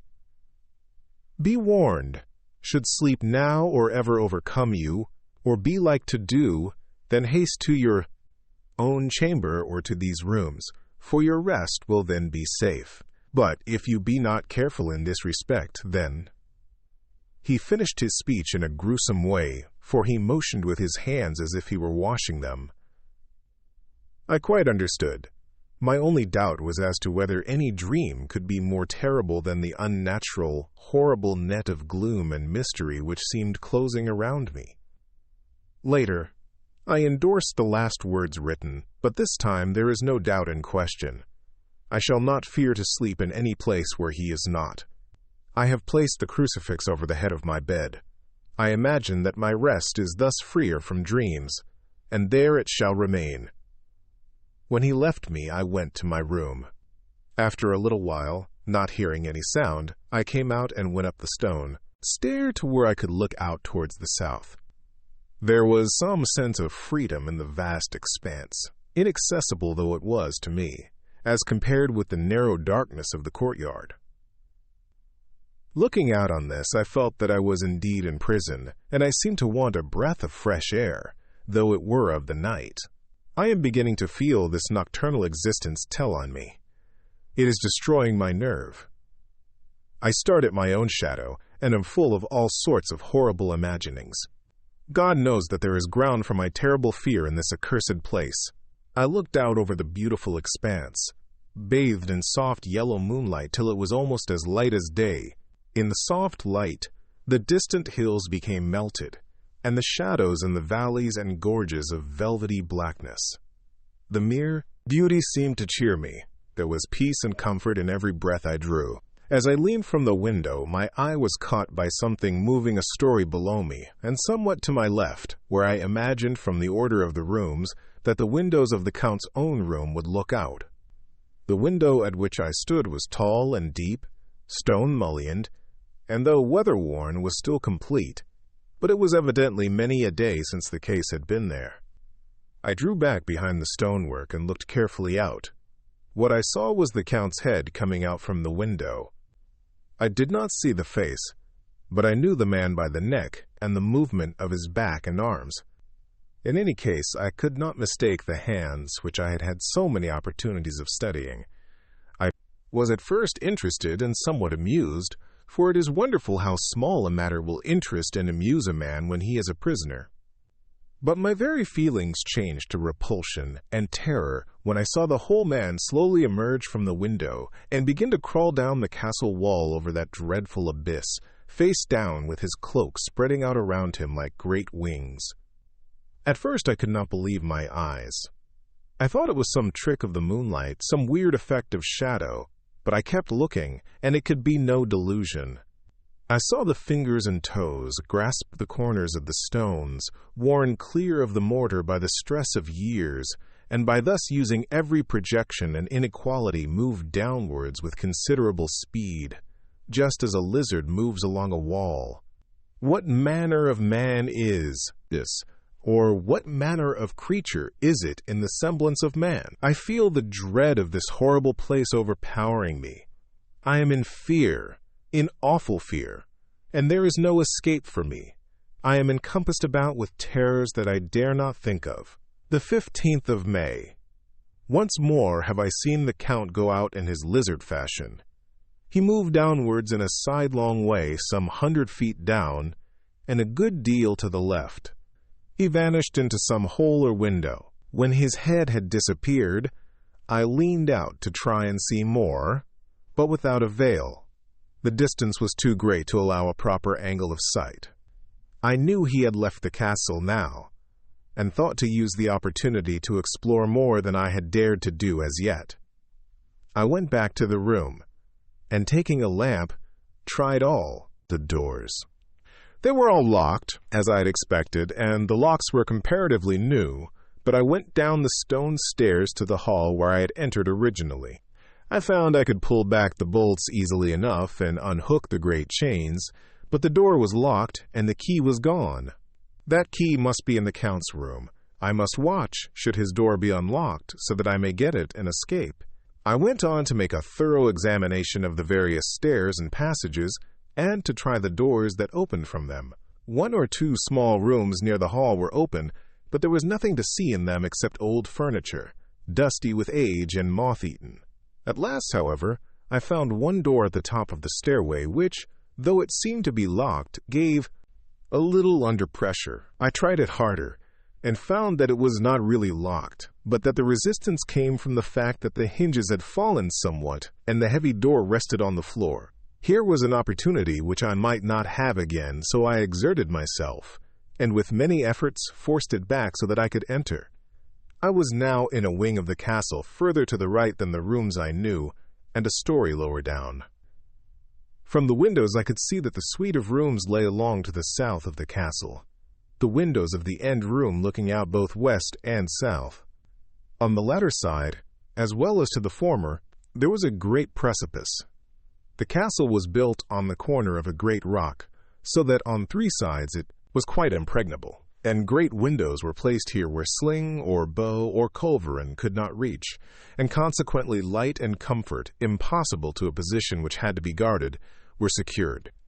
To the west was a great valley, and then, rising far away, great jagged mountain fastnesses, rising peak on peak, the sheer rock studded with mountain ash and thorn, whose roots clung in cracks and crevices and crannies of the stone.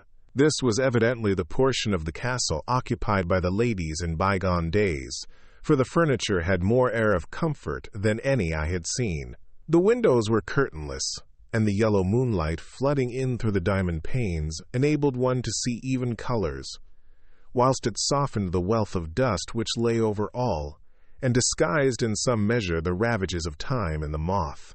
My lamp seemed to be of little effect in the brilliant moonlight, but I was glad to have it with me, for there was a dread loneliness in the place which chilled my heart and made my nerves tremble. Still, it was better than living alone in the rooms which I had come to hate from the presence of the Count, and after trying a little to school my nerves, I found a soft quietude come over me. Here I am, sitting at a little oak table, where in old times possibly some fair lady sat to pen, with much thought and many blushes, her ill-spelt love letter, and writing in my diary in shorthand all that has happened since I closed it last. It is 19th century up to date with a vengeance, and yet, unless my senses deceive me, the old centuries had, and have, powers of their own which mere modernity cannot kill. Later, the morning of the 16th of May, God preserve my sanity, for to this I am reduced. Safety and the assurance of safety are things of the past. Whilst I live on here, there is but one thing to hope for, that I may not go mad, if, indeed, I be not mad already. If I be sane, then surely it is maddening to think that of all the foul things that lurk in this hateful place, the Count is the least dreadful to me, that to him alone I can look for safety, even though this be only whilst I can serve his purpose. Great God, merciful God, let me be calm, for out of that way lies madness indeed. I begin to get new lights on certain things which have puzzled me.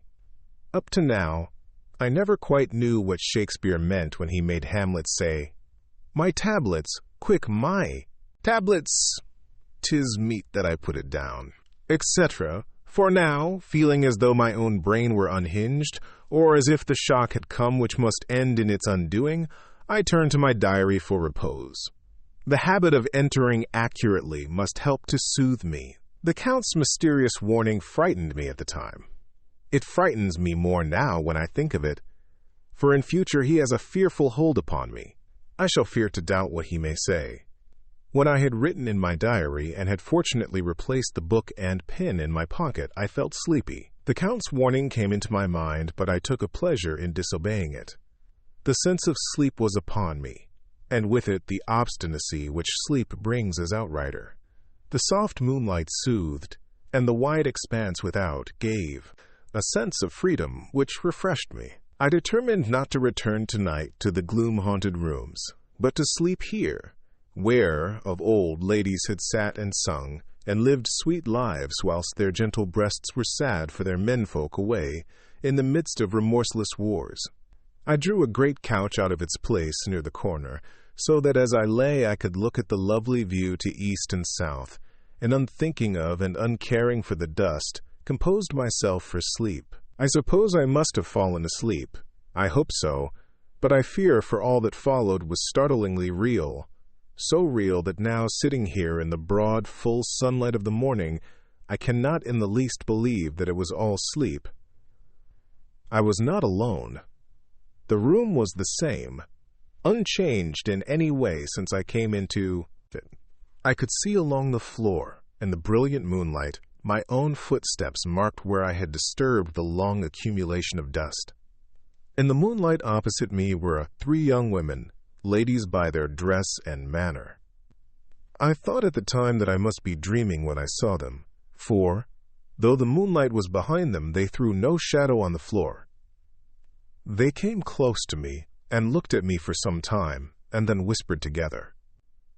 2 were dark, and had high aquiline noses, like the Count, and great dark piercing eyes that seemed to be almost red when contrasted with the pale yellow moon.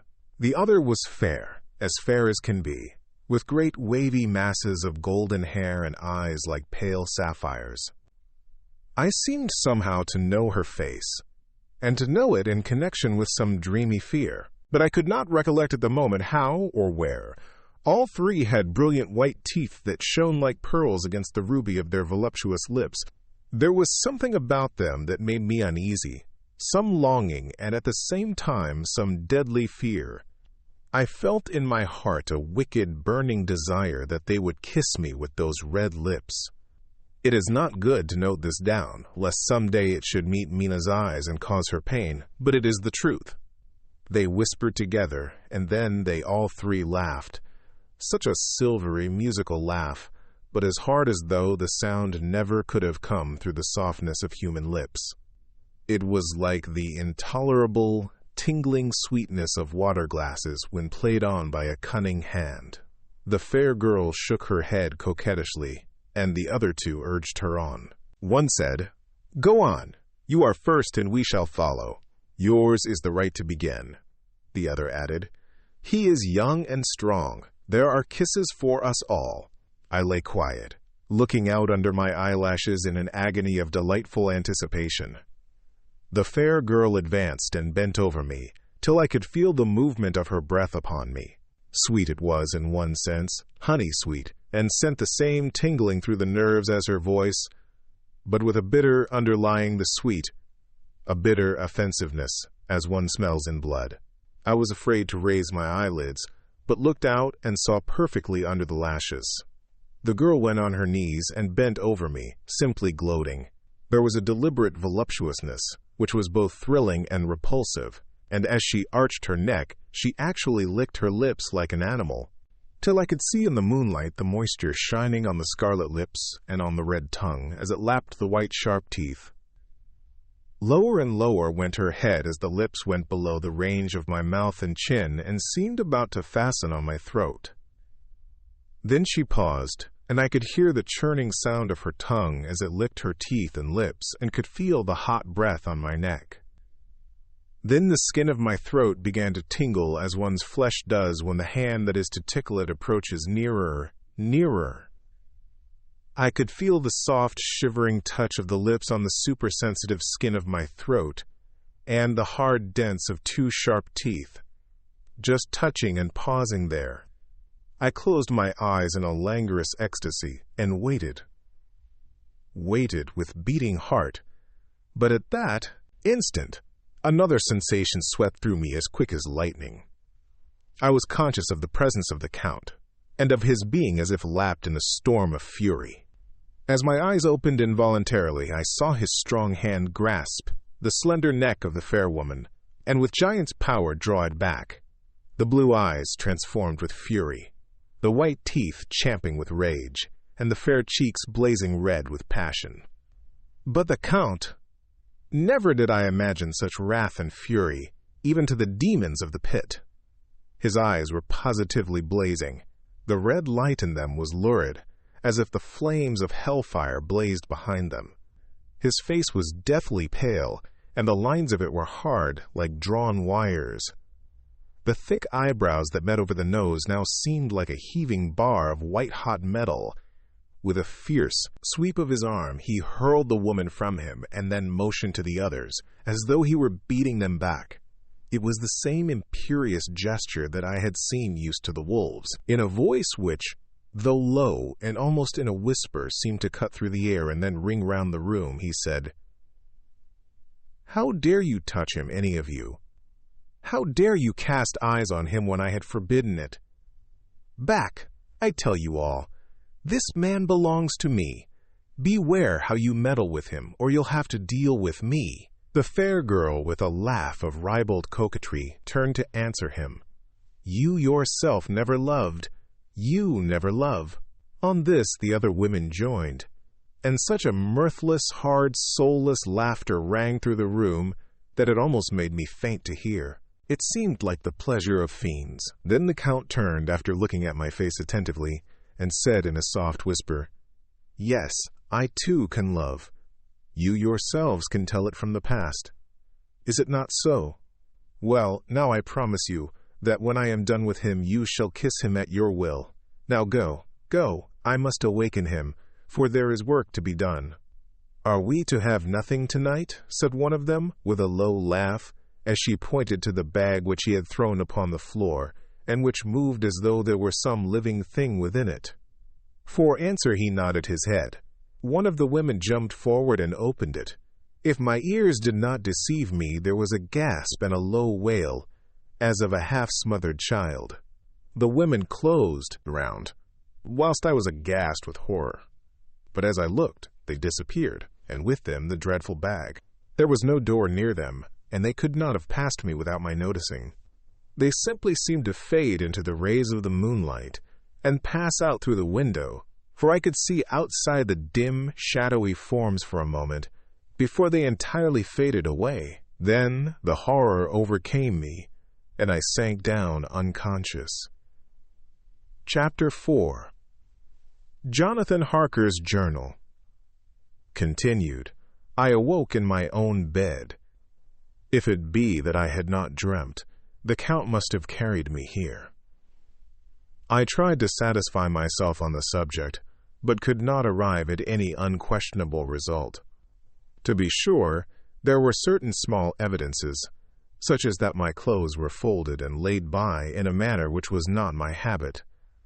My watch was still unwound, and I am rigorously accustomed to wind it the last thing before going to bed, and many such details. But these things are no proof, for they may have been evidences that my mind was not as usual, and, from some cause or another, I had certainly been much upset. I must watch for proof. Of one thing I am glad. If it was that the Count carried me here and undressed me, he must have been hurried in his task, for my pockets are intact.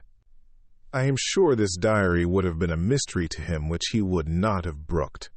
He would have taken or destroyed it. As I look round this room, although it has been to me so full of fear, it is now a sort of sanctuary, for nothing can be more dreadful than those awful women who are, waiting to suck my blood. The 18th of May. I have been down to look at that room again in daylight, for I must know the truth. When I got to the doorway at the top of the stairs, I found it closed. It had been so forcibly driven against the jamb that part of the woodwork was splintered. I could see that the bolt of the lock had not been shot, but the door is fastened from the inside. I fear it was no dream, and must act on this surmise. The 19th of May. I am surely in the toils. Last night the Count asked me in the suavest tones to write 3 letters. 1, saying that my work here was nearly done, and that I should start for home within a few days. Another that I was starting on the next morning from the time of the letter, and the third that I had left the castle and arrived at Bistritz. I would fain have rebelled, but felt that in the present state of things it would be madness to quarrel openly with the Count, whilst I am so absolutely in his power, and to refuse would be to excite his suspicion and to arouse his anger. He knows that I know too much, and that I must not live, lest I be dangerous to him. My only chance is to prolong my opportunities. Something may occur which will give me a chance to escape. I saw in his eyes something of that gathering wrath which was manifest when he hurled that fair woman from him.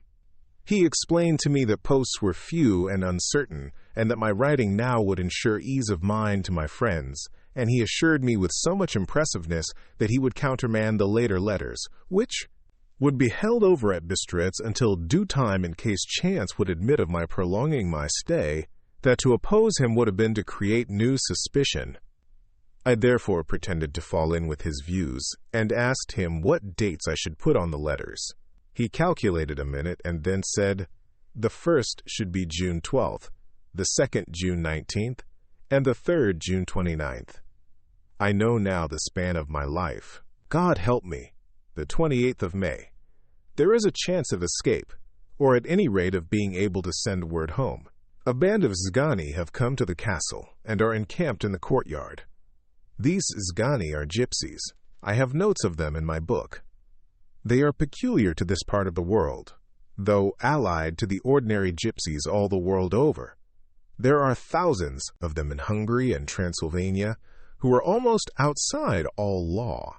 They attach themselves as a rule to some great noble or boyar, and call themselves by his name. They are fearless and without religion, save superstition, and they talk only their own varieties of the Romany tongue. I shall write some letters home, and shall try to get them to have them posted. I have already spoken them through my window to begin acquaintanceship. They took their hats off, and made obeisance and many signs, which, however, I could not understand any more than I could their spoken language. I have written the letters. Mina's is in shorthand, and I simply ask Mr. Hawkins to communicate with her. To her I have explained my situation, but without the horrors which I may only surmise. It would shock and frighten her to death were I to expose my heart to her. Should the letters not carry, then the Count shall not yet know my secret or the extent of my knowledge. I have given the letters. I threw them through the bars of my window with a gold piece, and made what signs I could to have them posted. The man who took them pressed them to his heart and bowed, and then put them in his cap. I could do no more. I stole back to the study and began to read. As the Count did not come in, I have written here, the Count has come. He sat down beside me and said in his smoothest voice as he opened 2 letters, the Zgani has given me these, of which, though I know not whence they come, I shall of course take care. See! He must have looked at it. One is from you and to my friend Peter Hawkins. The other—" Here he caught sight of the strange symbols as he opened the envelope, and the dark look came into his face, and his eyes blazed wickedly. "The other is a vile thing, an outrage upon friendship and hospitality. It is not signed. Well, so it cannot matter to us." And he calmly held letter and envelope in the flame of the lamp till they were consumed. Then he went on. "The letter to Hawkins, that I shall of course send on, since it is yours. Your letters are sacred to me. Your pardon, my friend, that unknowingly I did break the seal. Will you not cover it again?" He held out the letter to me, and with a courteous bow handed me a clean envelope. I could only redirect it and hand it to him in silence. When he went out of the room, I could hear the key turn softly. A minute later, I went over and tried it, and the door was locked. When, an hour or two after, the Count came quietly into the room, his coming awakened me, for I had gone to sleep on the sofa. He was very courteous and very cheery in his manner, and seeing that I had been sleeping, he said, "So, my friend, you are tired? Get to bed. There is the surest rest. I may not have the pleasure to talk tonight, since there are many labors to me, but you will sleep, I pray." I passed to my room and went to bed, and, strange to say, slept without dreaming. Despair has its own calms. The 31st of May. This morning when I woke, I thought I would provide myself with some paper and envelopes from my bag and keep them in my pocket, so that I might write in case I should get an opportunity. But again a surprise, again a shock. Every scrap of paper was gone, and with it all my notes, my memoranda, relating to railways and travel, my letter of credit, in fact all that might be useful to me were I once outside the castle. I sat and pondered a while, and then some thought occurred to me, and I made search of my portmanteau and in the wardrobe where I had placed my clothes. The suit in which I had traveled was gone, and also my overcoat and rug. I could find no trace of them anywhere. This looked like some new scheme of villainy. The 17th of June. This morning, as I was sitting on the edge of my bed, cudgeling my brains, I heard without a cracking of whips and pounding and scraping of horses feet up the rocky path beyond the courtyard. With joy, I hurried to the window and saw drive into the yard 2 great lighter wagons, each drawn by 8 sturdy horses, and at the head of each pair a Slovak, with his wide hat, great nail-studded belt, dirty sheepskin, and high boots. They had also their long staves in hand. I ran to the door, intending to descend and try and join them through the main hall, as I thought that way might be opened for them. Again a shock. My door was fastened on the outside. Then I ran to the window and cried to them. They looked up at me stupidly and pointed. But just then the hetman of the Sgani came out, and, seeing them pointing to my window, said something, at which they laughed. Henceforth no effort of mine, no piteous cry or agonized entreaty would make them even look at me. They resolutely turned away. The leader wagons contained great, square boxes with handles of thick rope. These were evidently empty by the ease with which the Slovaks handled them, and by their resonance as they were roughly moved. When they were all unloaded and packed in a great heap in one corner of the yard, the Slovaks were given some money by the Sgani, and spitting on it for luck, lazily went each to his horse's head. Shortly afterwards I heard the cracking of their whips die away in the distance. The 24th of June, before morning. Last night the Count left me early, and locked himself into his own room. As soon as I dared, I ran up the winding stair, and looked out of the window which opened south. I thought I would watch for the Count, for there is something going on. The Sgani are quartered somewhere in the castle, and are doing work of some kind. I know it, for now and then I hear a far-away muffled sound as of mattock and spade, and, whatever it is, it must be the end of some ruthless villainy. I had been at the window somewhat less than half an hour, when I saw something coming out of the Count's window. I drew back and watched carefully, and saw the whole man emerge. It was a new shock to me to find that he had on the suit of clothes which I had worn whilst traveling here, and slung over his shoulder the terrible bag which I had seen the women take away. There could be no doubt as to his quest, and in my garb too. This, then, is his new scheme of evil, that he will allow others to see me as they think, so that he may both leave evidence that I have been seen in the towns or villages, posting my own letters, and that any wickedness which he may do shall by the local people be attributed to me. It makes me rage to think that this can go on, and whilst I am shut up here, a veritable prisoner, but without that protection of the law which is even a criminal's right and consolation. I thought I would watch for the Count's return, and for a long time sat doggedly at the window. Then I began to notice that there were some quaint little specks floating in the rays of the moonlight.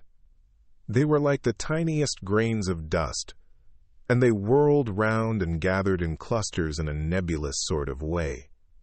I watched them with a sense of soothing, and a sort of calm stole over me. I leaned back in the embrasure in a more comfortable position so that I could enjoy more fully the aerial gambling. Something made me start up. A low, piteous howling of dogs, somewhere far below in the valley, which was hidden from my sight. Louder it seemed to ring in my ears, and the floating motes of dust to take new shapes to the sound as they danced in the moonlight. I felt myself struggling to awake to some call of my instincts. Nay, my very soul was struggling, and my half-remembered sensibilities were striving to answer the call. I was becoming hypnotized. Quicker and quicker danced the dust. The moonbeams seemed to quiver as they went by me into the mass of gloom beyond. More and more they gathered till they seemed to take dim phantom shapes. And then I started, broad awake and in full possession of my senses, and ran screaming from the place. The phantom shapes, which were becoming gradually materialized from the moonbeams, were those of the 3 ghostly women to whom I was doomed. I fled, and felt somewhat safer in my own room, where there was no moonlight, and where the lamp was burning brightly. When a couple of hours had passed, I heard something stirring in the Count's room, something like a sharp wail quickly suppressed, and then there was silence, deep, awful silence, which chilled me. With a beating heart I tried the door, but I was locked in my prison and could do nothing. I sat down and simply cried. As I sat, I heard a sound in the courtyard without, the agonized cry of a woman. I rushed to the window, and throwing it up, peered out between the bars. There, indeed, was a woman with disheveled hair, holding her hands over her heart, as one distressed with running. She was leaning against a corner of the gateway. When she saw my face at the window, she threw herself forward and shouted in a voice laden with menace, "Monster, give me my child!" She threw herself on her knees, and raising up her hands, cried the same words in tones which wrung my heart. Then she tore her hair and beat her breast, and abandoned herself to all the violences of extravagant emotion. Finally she threw herself forward, and though I could not see her, I could hear the beating of her naked hands against the door. Somewhere high overhead, probably on the tower, I heard the voice of the Count calling in his harsh metallic whisper. His call seemed to be answered from far and wide by the howling of wolves. Before many minutes had passed, a pack of them poured, like a pent-up dam when liberated, through the wide entrance into the courtyard. There was no cry from the woman, and the howling of the wolves was but short. Before long they streamed away singly, licking their lips. I could not pity her, for I knew now what had become of her child, and she was better dead. What shall I do? What can I do? How can I escape from this dreadful thing of night and gloom and fear? The 25th of June, morning. No man knows till he has suffered from the night how sweet and how dear to his heart and eye the morning can be. When the sun grew so high this morning that it struck the top of the great gateway opposite my window, the high spot which it touched seemed to me as if the dove from the ark had lighted there. My fear fell from me as if it had been a vaporous garment which dissolved in the warmth. I must take action of some sort whilst the courage of the day is upon me. Last night, one of my post-dated letters went to post, the first of that fatal series which is to blot out the very traces of my existence from the earth. Let me not think of it. Action. It has always been at nighttime that I have been molested or threatened, or in some way in danger or in fear. I have not yet seen the Count in the daylight. Can it be that he sleeps when others wake, that he may be awake whilst they sleep? If I could only get into his room! But there is no possible way. The door is always locked. No way for me. Yes, there is a way if one dares to take it. Where his body has gone, why may not another body go? I have seen him myself crawl from his window. Why should not I imitate him and go in by his window? The chances are desperate, but my need is more desperate still. I shall risk it. At the worst, it can only be death. And a man's death is not a calf's. And the dreaded hereafter may still be open to me. God help me in my task. Goodbye, Mina, if I fail. Goodbye, my faithful friend and second father. Goodbye all, and last of all, Mina. Same day, later. I have made the effort, and God, helping me, have come safely back to this room. I must put down every detail in order. I went, whilst my courage was fresh, straight to the window on the south side, and at once got outside on the narrow ledge of stone which runs around the building on this side. The stones are big and roughly cut, and the mortar has, by process of time, been washed away between them. I took off my boots and ventured out on the desperate way. I looked down once so as to make sure that a sudden glimpse of the awful depth would not overcome me, but after that kept my eyes away from it. I knew pretty well the direction and distance of the Count's window, and made for it as well as I could, having regard to the opportunities available. I did not feel dizzy. I suppose I was too excited, and the time seemed ridiculously short till I found myself standing on the windowsill and trying to raise up the sash. I was filled with agitation, however, when I bent down and slid feet foremost in through the window. Then I looked around for the Count, but, with surprise and gladness, made a discovery. The room was empty. It was barely furnished with odd things, which seemed to have never been used. The furniture was something the same style as that in the south rooms, and was covered with dust. I looked for the key, but it was not in the lock, and I could not find it anywhere. The only thing I found was a great heap of gold in one corner. Gold of all kinds, Roman and British and Austrian and Hungarian and Greek and Turkish money, covered with a film of dust, as though it had lain long in the ground. None of it that I noticed was less than 300 years old. There were also chains and ornaments, some jeweled, but all of them old and stained. At one corner of the room was a heavy door. I tried it, for since I could not find the key of the room, or the key of the outer door, which was the main object of my search, I must make further examination, or all my efforts would be in vain. It was open, and led through a stone passage to a circular stairway which went steeply down. I descended, minding carefully where I went, for the stairs were dark, being only lit by loopholes in the heavy masonry. At the bottom there was a dark, tunnel-like passage, through which came a deathly, sickly odor, the odor of old earth newly turned. As I went through the passage, the smell grew closer and heavier. At last I pulled open a heavy door, which stood ajar, and found myself in an old, ruined chapel, which had evidently been used as a graveyard. The roof was broken, and in two places were steps leading to vaults, but the ground had recently been dug over, and the earth placed in great wooden boxes, manifestly those which had been brought by the Slovaks. There was nobody about, and I made search for any further outlet, but there was none. Then I went over every inch of the ground so as not to lose a chance. I went down even into the vaults, where the dim light struggled, although to do so was a dread to my very soul. Into two of these I went, but saw nothing except fragments of old coffins and piles of dust. In the third, however, I made a discovery. There, in one of the great boxes, of which there were 50 in all, on a pile of newly dug earth, lay the Count. He was either dead or asleep. I could not say which, for the eyes were open and stony, but without the glassiness of death, and the cheeks had the warmth of life through all their pallor.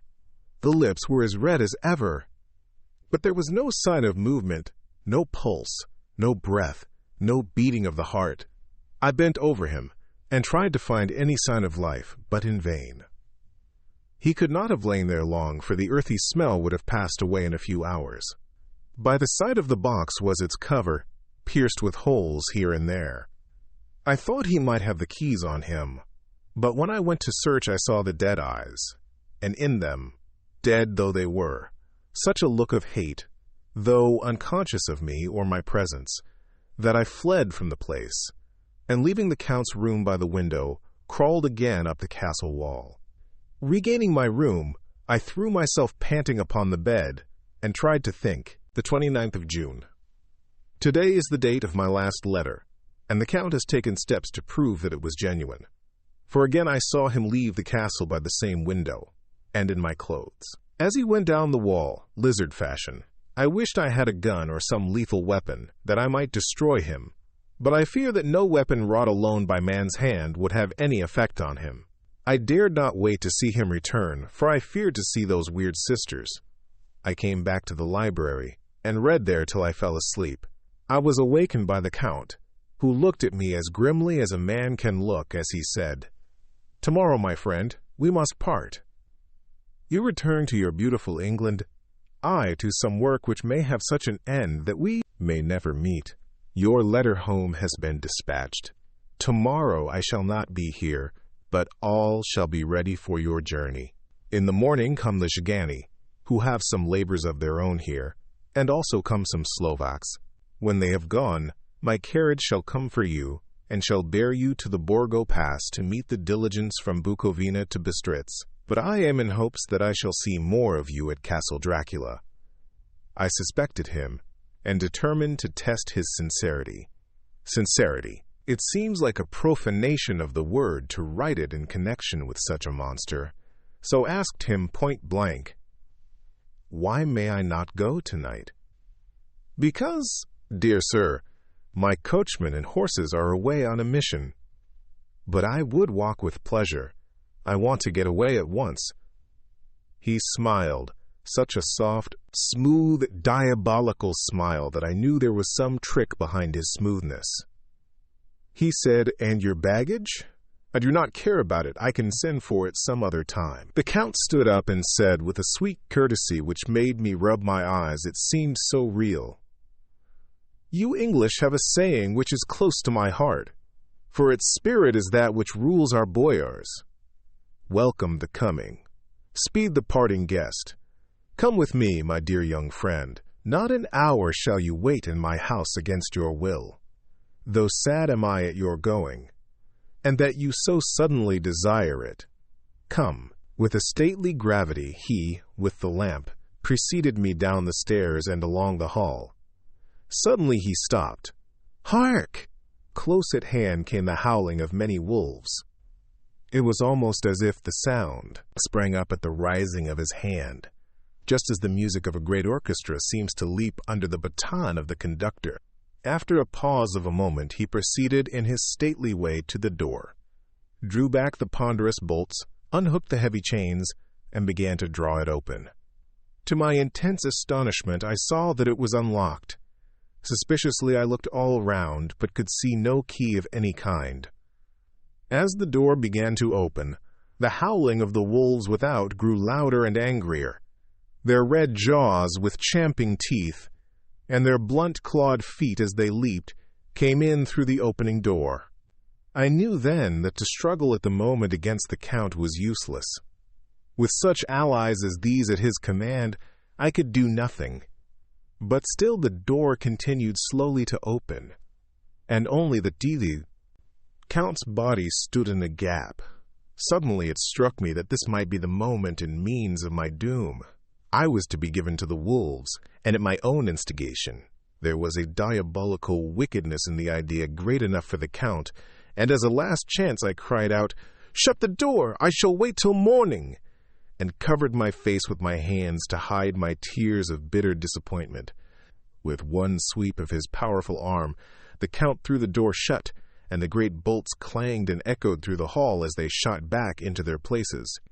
In silence, we returned to the library, and after a minute or two I went to my own room. The last I saw of Count Dracula was his kissing his hand to me, with a red light of triumph in his eyes, and with a smile that Judas in hell might be proud of. When I was in my room and about to lie down, I thought I heard a whispering at my door. I went to it softly and listened. Unless my ears deceived me, I heard the voice of the Count. Back to your own place. Your time is not yet come. Wait, have patience. Tonight is mine. Tomorrow night is yours. There was a low, sweet ripple of laughter, and in a rage I threw open the door and saw without the three terrible women licking their lips. As I appeared, they all joined in a horrible laugh and ran away. I came back to my room and threw myself on my knees. It is then so near the end? Tomorrow.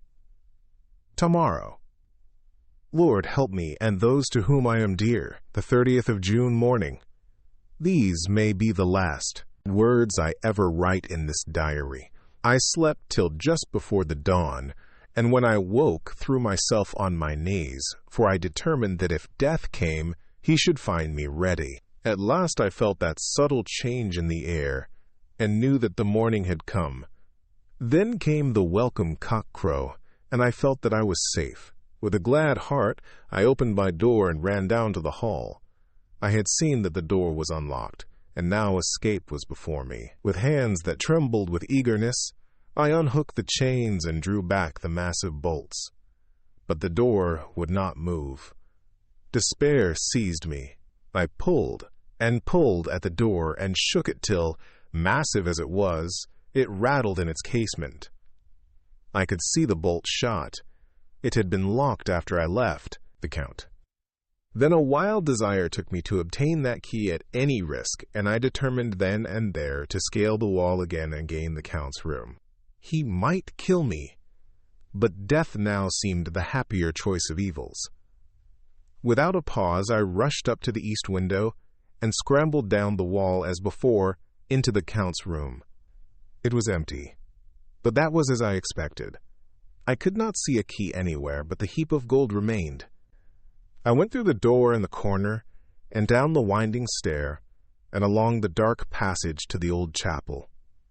I knew now well enough where to find the monster I sought. The great box was in the same place, close against the wall, but the lid was laid on it, not fastened down, but with the nails ready in their places to be hammered home. I knew I must reach the body for the key, so I raised the lid and laid it back against the wall. And then I saw something which filled my very soul with horror. There lay the Count, but looking as if his youth had been half renewed, for the white hair and mustache were changed to dark iron gray, the cheeks were fuller, and the white skin seemed ruby red underneath. The mouth was redder than ever, for on the lips were gouts of fresh blood, which trickled from the corners of the mouth and ran over the chin and neck. Even the deep, burning eyes seemed set amongst swollen flesh, for the lids and pouches underneath were bloated. It seemed as if the whole awful creature were simply gorged with blood. He lay like a filthy leech, exhausted with his repletion. I shuddered as I bent over to touch him, and every sense in me revolted at the contact. But I had to search, or I was lost. The coming night might see my own body a banquet in a similar way to those horrid three. I felt all over the body, but no sign could I find of the key. Then I stopped and looked at the Count. There was a mocking smile on the bloated face, which seemed to drive me mad. This was the being I was helping to transfer to London, where, perhaps for centuries to come, he might, amongst its teeming millions, satiate his lust for blood and create a new and ever-widening circle of semi-demons to batten on the helpless. The very thought drove me mad. A terrible desire came upon me to rid the world of such a monster. There was no lethal weapon at hand, but I seized a shovel which the workmen had been using to fill the cases, and lifting it high, struck. With the edge downward, at the hateful face. But as I did so, the head turned, and the eyes fell full upon me with all their blaze of basilisk horror. The sight seemed to paralyze me, and the shovel turned in my hand and glanced from the face, merely making a deep gash above the forehead. The shovel fell from my hand across the box, and as I pulled it away, the flange of the blade caught the edge of the lid, which fell over again, and hid the horrid thing from my sight. The last glimpse I had was of the bloated face, blood-stained and fixed with a grin of malice which would have held its own in the nethermost hell.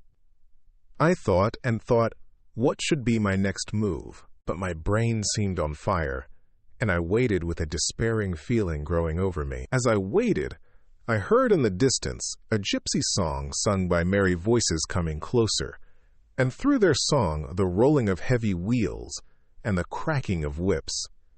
The Zhgani and the Slovaks of whom the Count had spoken were coming.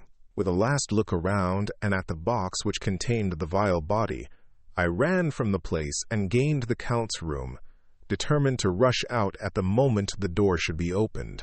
With strained ears I listened, and heard downstairs the grinding of the key in the great lock and the falling back of the heavy door. There must have been some other means of entry, where someone had a key for one of the locked doors. Then there came the sound of many feet, tramping and dying away in some passage which sent up a clanging echo. I turned to run down again towards the vault, where I might find the new entrance, but at the moment there seemed to come a violent puff of wind, and the door to the winding stair blew to with a shock that set the dust from the lintels flying. When I ran to push it open, I found that it was hopelessly fast. I was again a prisoner, and the net of doom was closing round me more closely. As I write, there is in the passage below a sound of many tramping feet, and the crash of weights being set down heavily, doubtless the boxes, with their freight of earth. There is a sound of hammering. It is the box being nailed down. Now I can hear the heavy feet tramping again along the hall, with many other idle feet coming behind them. The door is shut, and the chains rattle. There is a grinding of the key in the lock. I can hear the key withdraw. Then another door opens and shuts. I hear the creaking of lock and bolt. Hark in the courtyard and down the rocky way the roll of heavy wheels, the crack of whips, and the chorus of the Zhgani as they pass into the distance. I am alone in the castle with those awful women. Faugh! Mina is a woman, and there is naught in common. They are devils of the pit. I shall not remain alone with them.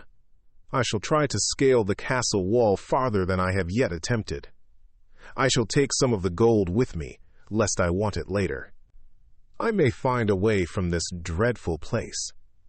And then away for home, away to the quickest and nearest train, away from this cursed spot, from this cursed land where the devil and his children still walk with earthly feet. At least God's mercy is better than that of these monsters, and the precipice is steep and high. At its foot a man may sleep as a man. Goodbye, all. Mina. Chapter 5, letter from Miss Mina Murray to Miss Lucy Westenra.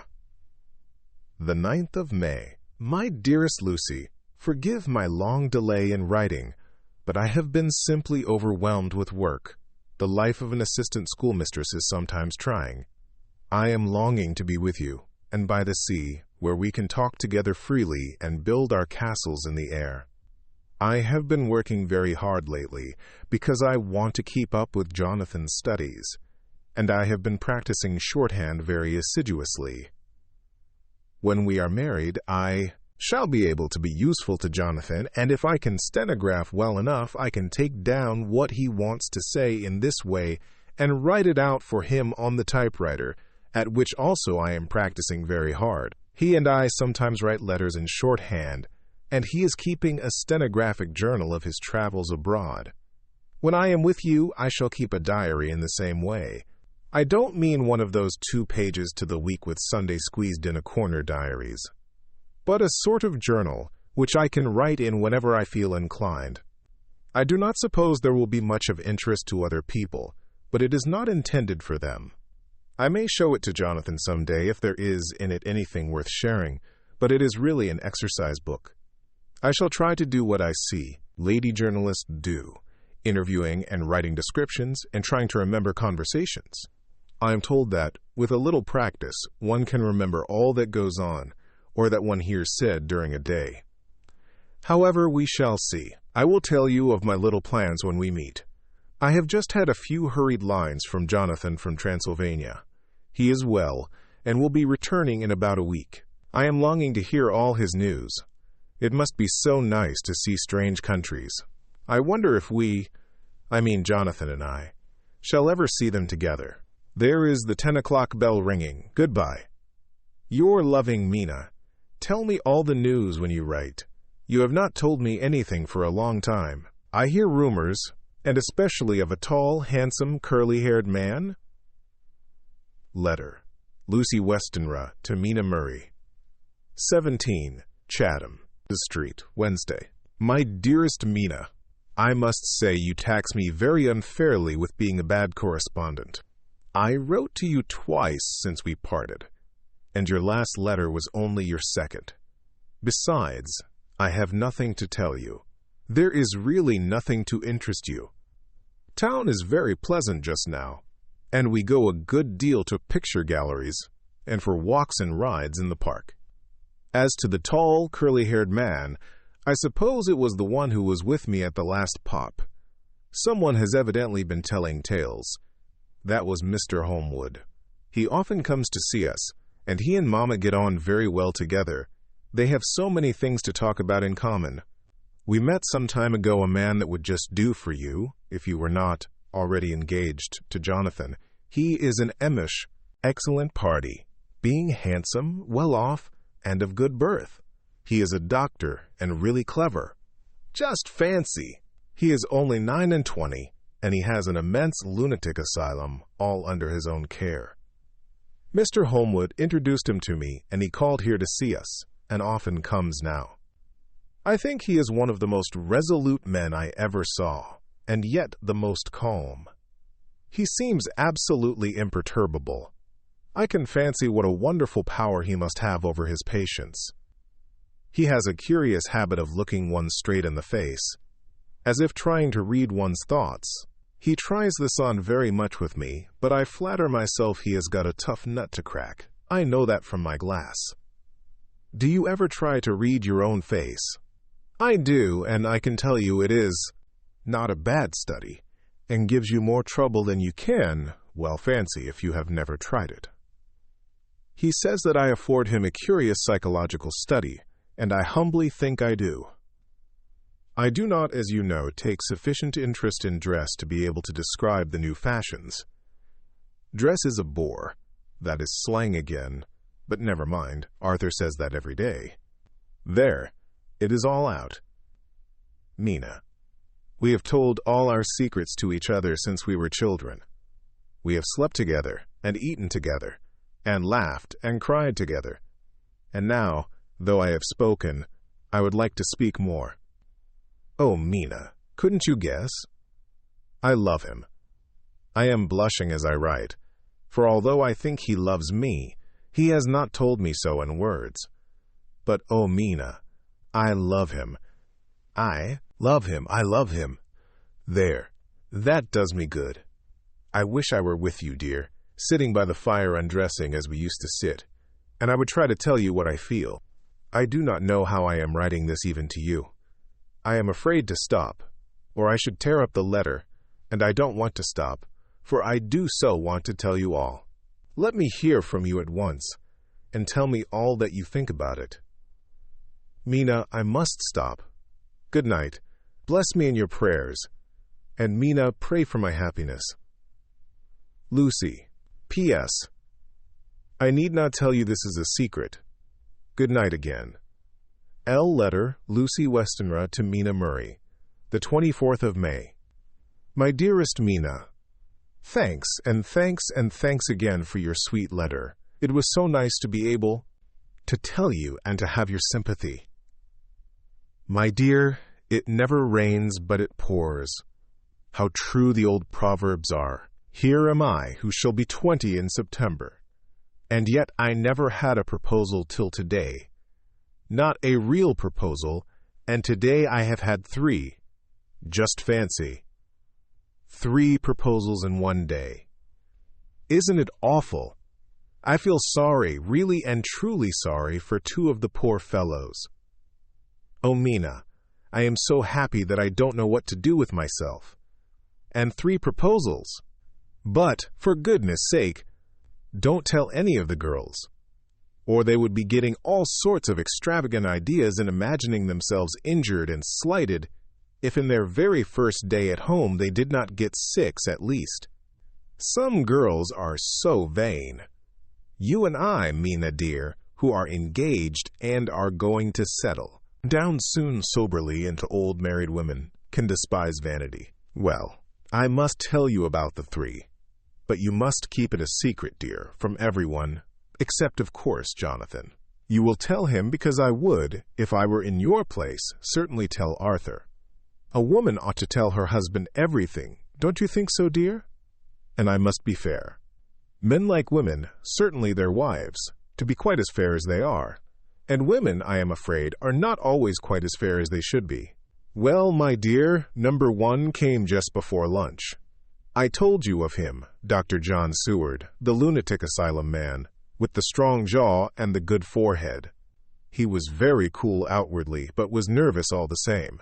He had evidently been schooling himself as to all sorts of little things, and remembered them, but he almost managed to sit down on his silk hat, which men don't generally do when they are cool, and then when he wanted to appear at ease, he kept playing with a lancet in a way that made me nearly scream. He spoke to me, Mina, very straightforwardly. He told me how dear I was to him, though he had known me so little, and what his life would be with me to help and cheer him. He was going to tell me how unhappy he would be if I did not care for him, but when he saw me cry, he said that he was a brute and would not add to my present trouble. Then he broke off and asked if I could love him in time, and when I shook my head, his hands trembled, and then with some hesitation, he asked me if I cared, all ready for anyone else. He put it very nicely, saying that he did not want to wring my confidence from me, but only to know, because if a woman's heart was free, a man might have hope. And then, Mina, I felt a sort of duty to tell him that there was someone. I only told him that much, and then he stood up, and he looked very strong and very grave as he took both my hands in his, and said he hoped I would be happy, and that if I ever wanted a friend, I must count him one of my best. Oh, Mina dear, I can't help crying, and you must excuse this letter being all blotted.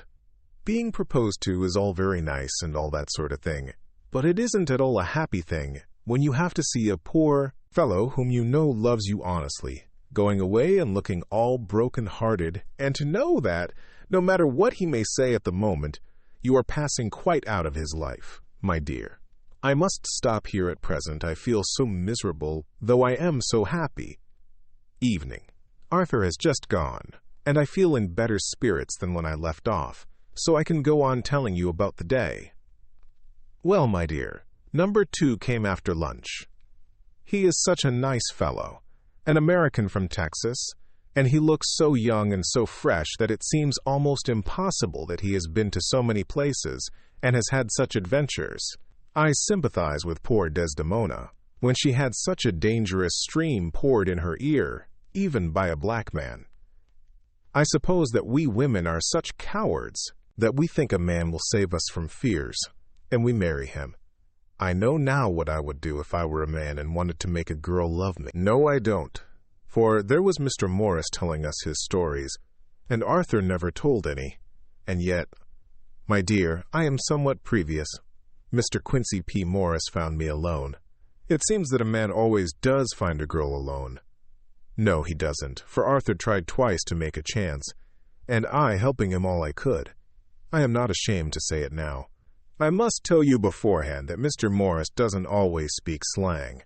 That is to say, he never does so to strangers or before them, for he is really well educated and has exquisite manners. But he found out that it amused me to hear him talk American slang.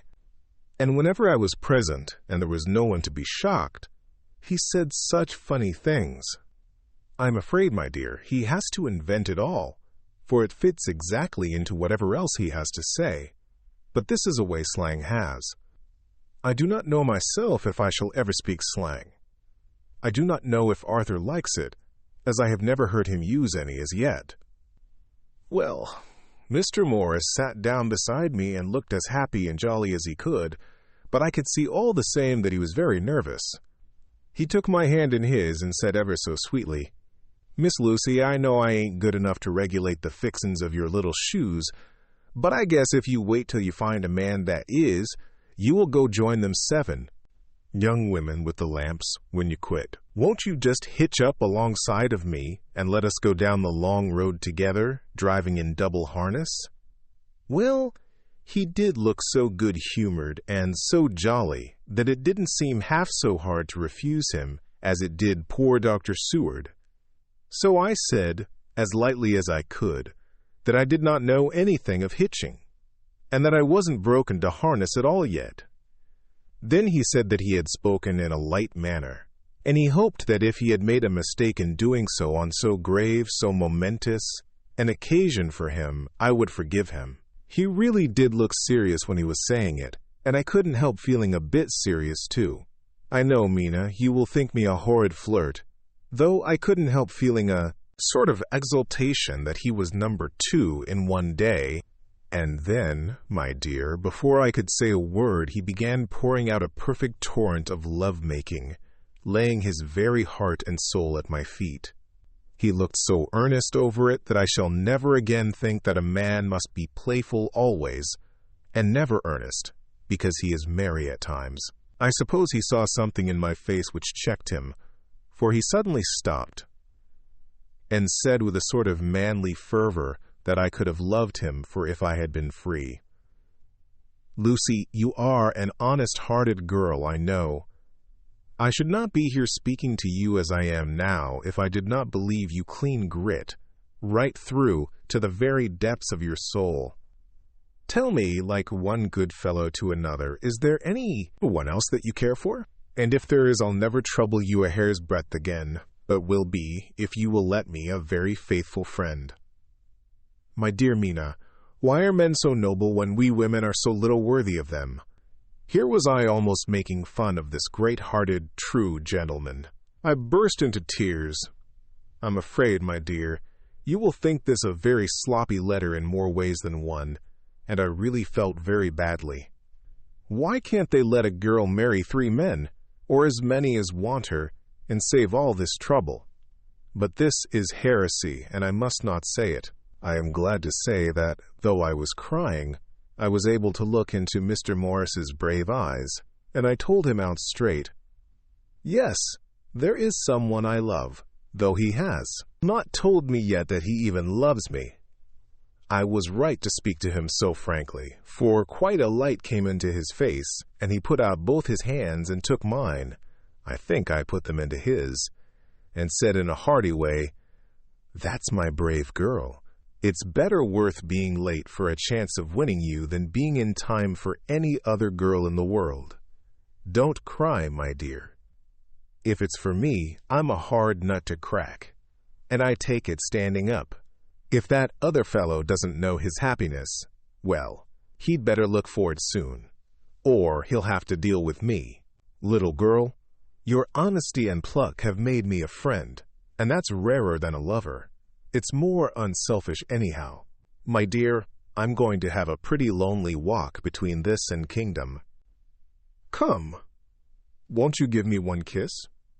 It'll be something to keep off the darkness now and then. You can, you know, if you like, for that other good fellow. He must be a good fellow, my dear, and a fine fellow. Or you could not love him. Hasn't spoken yet. That quite won me, Mina, for it was brave and sweet of him, and noble, too, to a rival, wasn't it? And he's so sad. So I leant over and kissed him. He stood up with my 2 hands in his, and as he looked down into my face, I'm afraid I was blushing very much, he said, "Little girl, I hold your hand and you've kissed me, and if these things don't make us friends, nothing ever will. Thank you for your sweet honesty to me, and goodbye." He wrung my hand, and, taking up his hat, went straight out of the room, without looking back, without a tear or a quiver or a pause, and I am crying like a baby. Oh, why must a man like that be made unhappy when there are lots of girls about who would worship the very ground he trod on? I know I would if I were free, only I don't want to be free. My dear, this quite upset me, and I feel I cannot write of happiness just at once, after telling you of it. And I don't wish to tell of the number 3 until it can be all happy. Ever your loving Lucy. P.S. Oh, about number 3. I needn't tell you of number 3, need I? Besides, it was all so confused. It seemed only a moment from his coming into the room till both his arms were round me, and he was kissing me. I am very, very happy, and I don't know what I have done to deserve it. I must only try in the future to show that I am not ungrateful to God for all his goodness to me in sending to me such a lover, such a husband, and such a friend. Goodbye. Dr. Seward's diary, kept in phonograph. The 25th of May. Ebb tide and appetite today. Cannot eat. Cannot rest, so diary instead. Since my rebuff of yesterday, I have a sort of empty feeling. Nothing in the world seems of sufficient importance to be worth the doing. As I knew that the only cure for this sort of thing was work, I went down amongst the patients. I picked out one who has afforded me a study of much interest. He is so quaint that I am determined to understand him as well as I can. Today I seem to get nearer than ever before to the patient's heart of his mystery. I questioned him more fully than I had ever done, with a view to making myself master of the facts of his hallucination. In my manner of doing it there was, I now see, something of cruelty. I seemed to wish to keep him to the point of his madness, a thing which I avoid with the patients as I would the mouth of hell. Ma'am, under what circumstances would I not avoid the pit of hell? Omnia Romae venalia sunt. Hell has its price. Verbs sap. If there be anything behind this instinct, it will be valuable to trace it afterwards accurately. So I had better commence to do so. Therefore, R. M. Renfield, Aetat 59. Sanguine temperament, great physical strength, morbidly excitable, periods of gloom, ending in some fixed idea which I cannot make out. I presume that the sanguine temperament itself and the disturbing influence end in a mentally accomplished finish. A possibly dangerous man. Probably dangerous if unselfish. In selfish men, caution is as secure an armor for their foes as for themselves. What I think of on this point is, when self is the fixed point, the centripetal force is balanced with the centrifugal. When duty, a cause, etc., is the fixed point, the latter force is paramount, and only accident or a series of accidents can balance it. Letter Quincy P. Morris to Honorable Arthur Holmwood. The 25th of May. My dear Art, we've told yarns by the campfire in the prairies and dressed one another's wounds after trying a landing at the Marquesas, and drunk healths on the shore of Titicaca. There are more yarns to be told, and other wounds to be healed, and another health to be drunk. Won't you let this be at my campfire tomorrow night? I have no hesitation in asking you, as I know a certain lady is engaged to a certain dinner party, and that you are free. There will only be one other, our old pal at the Korea, Jack Seward. He's coming too, and we both want to mingle our weeps over the wine cup, and to drink a health with all our hearts to the happiest man in all the wide world, who has won the noblest heart that God has made, and the best worth winning. We promise you a hearty welcome, and a loving greeting, and a health as true as your own right hand. We shall both swear to leave you at home if you drink too deep to a certain pair of eyes. Come, yours as ever and always, Quincy Pages Morris. Telegram from Arthur Holmwood to Quincy P. Morris. The 26th of May. Count me in every time. I bear messages which will make both your ears tingle. Art. Chapter 6. Mina Murray's Journal, the 24th of July. Whitby. Lucy met me at the station, looking sweeter and lovelier than ever, and we drove up to the house at the Crescent in which they have rooms. This is a lovely place. The little river, the Esk, runs through a deep valley, which broadens out as it comes near the harbor. A great viaduct runs across, with high piers, through which the view seems somehow further away than it really is. The valley is beautifully green, and it is so steep that when you are on the high land on either side, you look right across it, unless you are near enough to see down. The houses of the old town, the side away from us, are all red-roofed, and seem piled up one over the other anyhow, like the pictures we see of Nuremberg. Right over the town is the ruin of Whitby Abbey, which was sacked by the Danes, and which is the scene of part of Marmion, where the girl was built up in the wall. It is a most noble ruin, of immense size, and full of beautiful and romantic bits. There is a legend that a white lady is seen in one of the windows. Between it and the town there is another church, the parish one, round which is a big graveyard, all full of tombstones. This is, to my mind, the nicest spot in Whitby, for it lies right over the town, and has a full view of the harbor, and all up the bay to where the headland called Kettleness stretches out into the sea. It descends so steeply over the harbor that part of the bank has fallen away, and some of the graves have been destroyed. Part of the stonework of the graves stretches out over the sandy pathway far below. There are walks with seats beside them through the churchyard, and people go and sit there all day long looking at the beautiful view and enjoying the breeze. I shall come and sit here very often myself and work. Indeed, I am writing now, with my book on my knee, and listening to the talk of 3 old men who are Foulis Kemeni, sitting beside me. They seem to do nothing all day but sit up here and talk. The harbor lies below me with, on the far side, one long granite wall stretching out into the sea, with a curve outwards at the end of it, in the middle of which is a lighthouse. A heavy seawall runs along outside of it. On the near side, the seawall makes an elbow crooked inversely, and its end, too, has a lighthouse. Between the 2 piers there is a narrow opening into the harbor, which then suddenly widens. It is nice at high water, but when the tide is out it shoals away to nothing, and there is merely the stream of the Esk, running between banks of sand with rocks here and there. Outside the harbor on this side there rises for about half a mile a great reef, the sharp edge of which runs straight out from behind the south lighthouse. At the end of it is a buoy with a bell, which swings in bad weather and sends in a mournful sound on the wind. They have a legend here that when a ship is lost, bells are heard out at sea. I must ask the old man about this. He is coming this way. He is a funny old man. He must be awfully old, for his face is all gnarled and twisted like the bark of a tree. He tells me that he is nearly 100, and that he was a sailor in the Greenland fishing fleet when Waterloo was fought.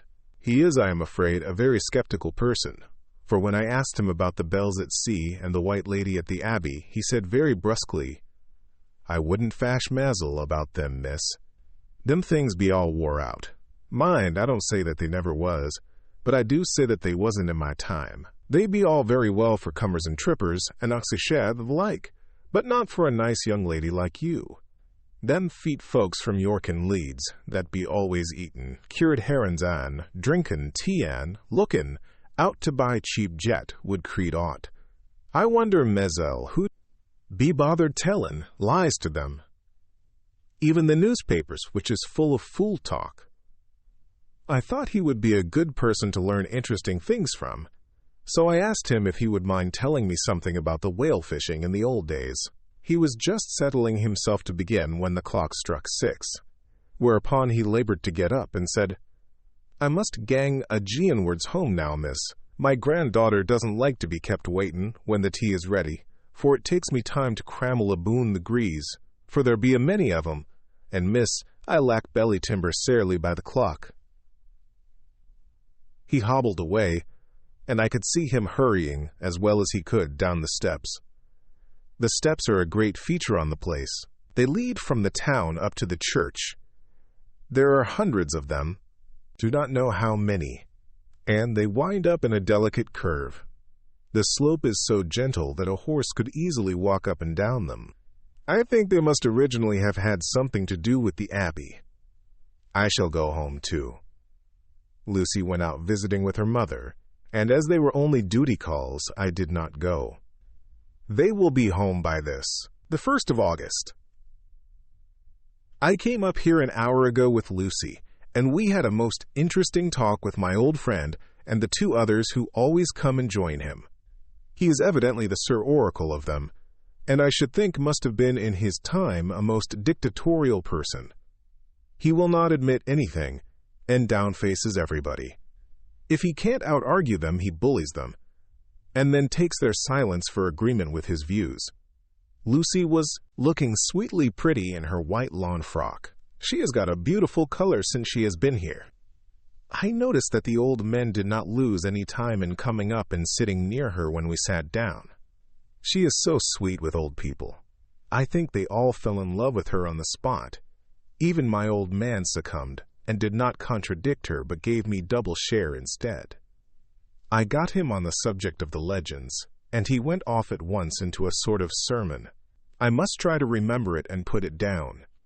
It be all fool talk, lock, stock, and barrel. That's what it be, and nowt else. These banzan, waftsen, bogostsen, bargestsen, bogglesan, all in it them is only fit to set bairnsan, dizzy women a belderin, socklerim a masty. They be nowt but airblebs. They, all grimsen, signs and warnins be all invented by parsons and ilsome buke bodies and railway touters to skeer and scunner halflins and skether inclined to. It makes me ireful to think, slail, them. Why, it's them that, not content with printin', lies on paper and preachin', them out of pulpits does want to be cuttin', them on the tombstones. Look here all around you, and what ye will. All them steens, holdin' up their heads as well as they can out of their pride, is a cant, simply tumblin' down with the weight o' the lies wrote on them. Here lies the body, or, sacred to the memory, wrote on all of them, and yet in nigh half of them there bean't no bodies at all, and the memories of them bean't cared a pinch of snuff about much. Less sacred, lies all of them nothin' but lies of one kind or another. My gog. But it'll be a quare scouterment at the day of judgment when they come tumblin' up in their death sarks, all jopped together and tryin' to drag their tombsteins with them to prove how good they was, some of them trimlin' and ditherin' with their hands that doesn't done, slippy from lyin' in the seed that they can't even keep their group o' them. I could see from the old fellow's self-satisfied air and the way in which he looked round for the approval of his cronies that he was showing off, so I put in a word to keep him going. "Oh, Mr. Swales, you can't be serious. Surely these tombstones are not all wrong." "Yablins! There may be a poorish few not wrong, Savin, where they make out the people too good, for there be folk that do think a balm bowl be like the sea, if only it be their own. The whole thing be only lies. Now look you here. You come here a stranger, and you see this Kirkgarth." I nodded, for I thought it better to assent, though I did not quite understand his dialect. I knew it had something to do with the church. He went on. "And you can say that all these steens be a boon folk that be happed here snod and snog?" I assented again. "Then that be just where the lie comes in. Why, there be scores of these lay-beds that be tomb as old Dunn's bacca-box on Friday night." He nudged one of his companions, and they all laughed. "And my gog, how could they be otherwise? Look at that one, the aftest abaft the beer bank. Read it." I went over and read. Edward Spensley, Master Mariner, murdered by pirates off the coast of Andres, April 1854, AET 30. When I came back, Mr. Swales went on. "Who brought him home, I wonder, to hap him here? Murdered off the coast of Andres. and you conceded his body lay under. Why, I could name ye a dozen whose bones lie in the Greenland seas above, he pointed northwards, or where the currents may have drifted them. There be the steens around ye.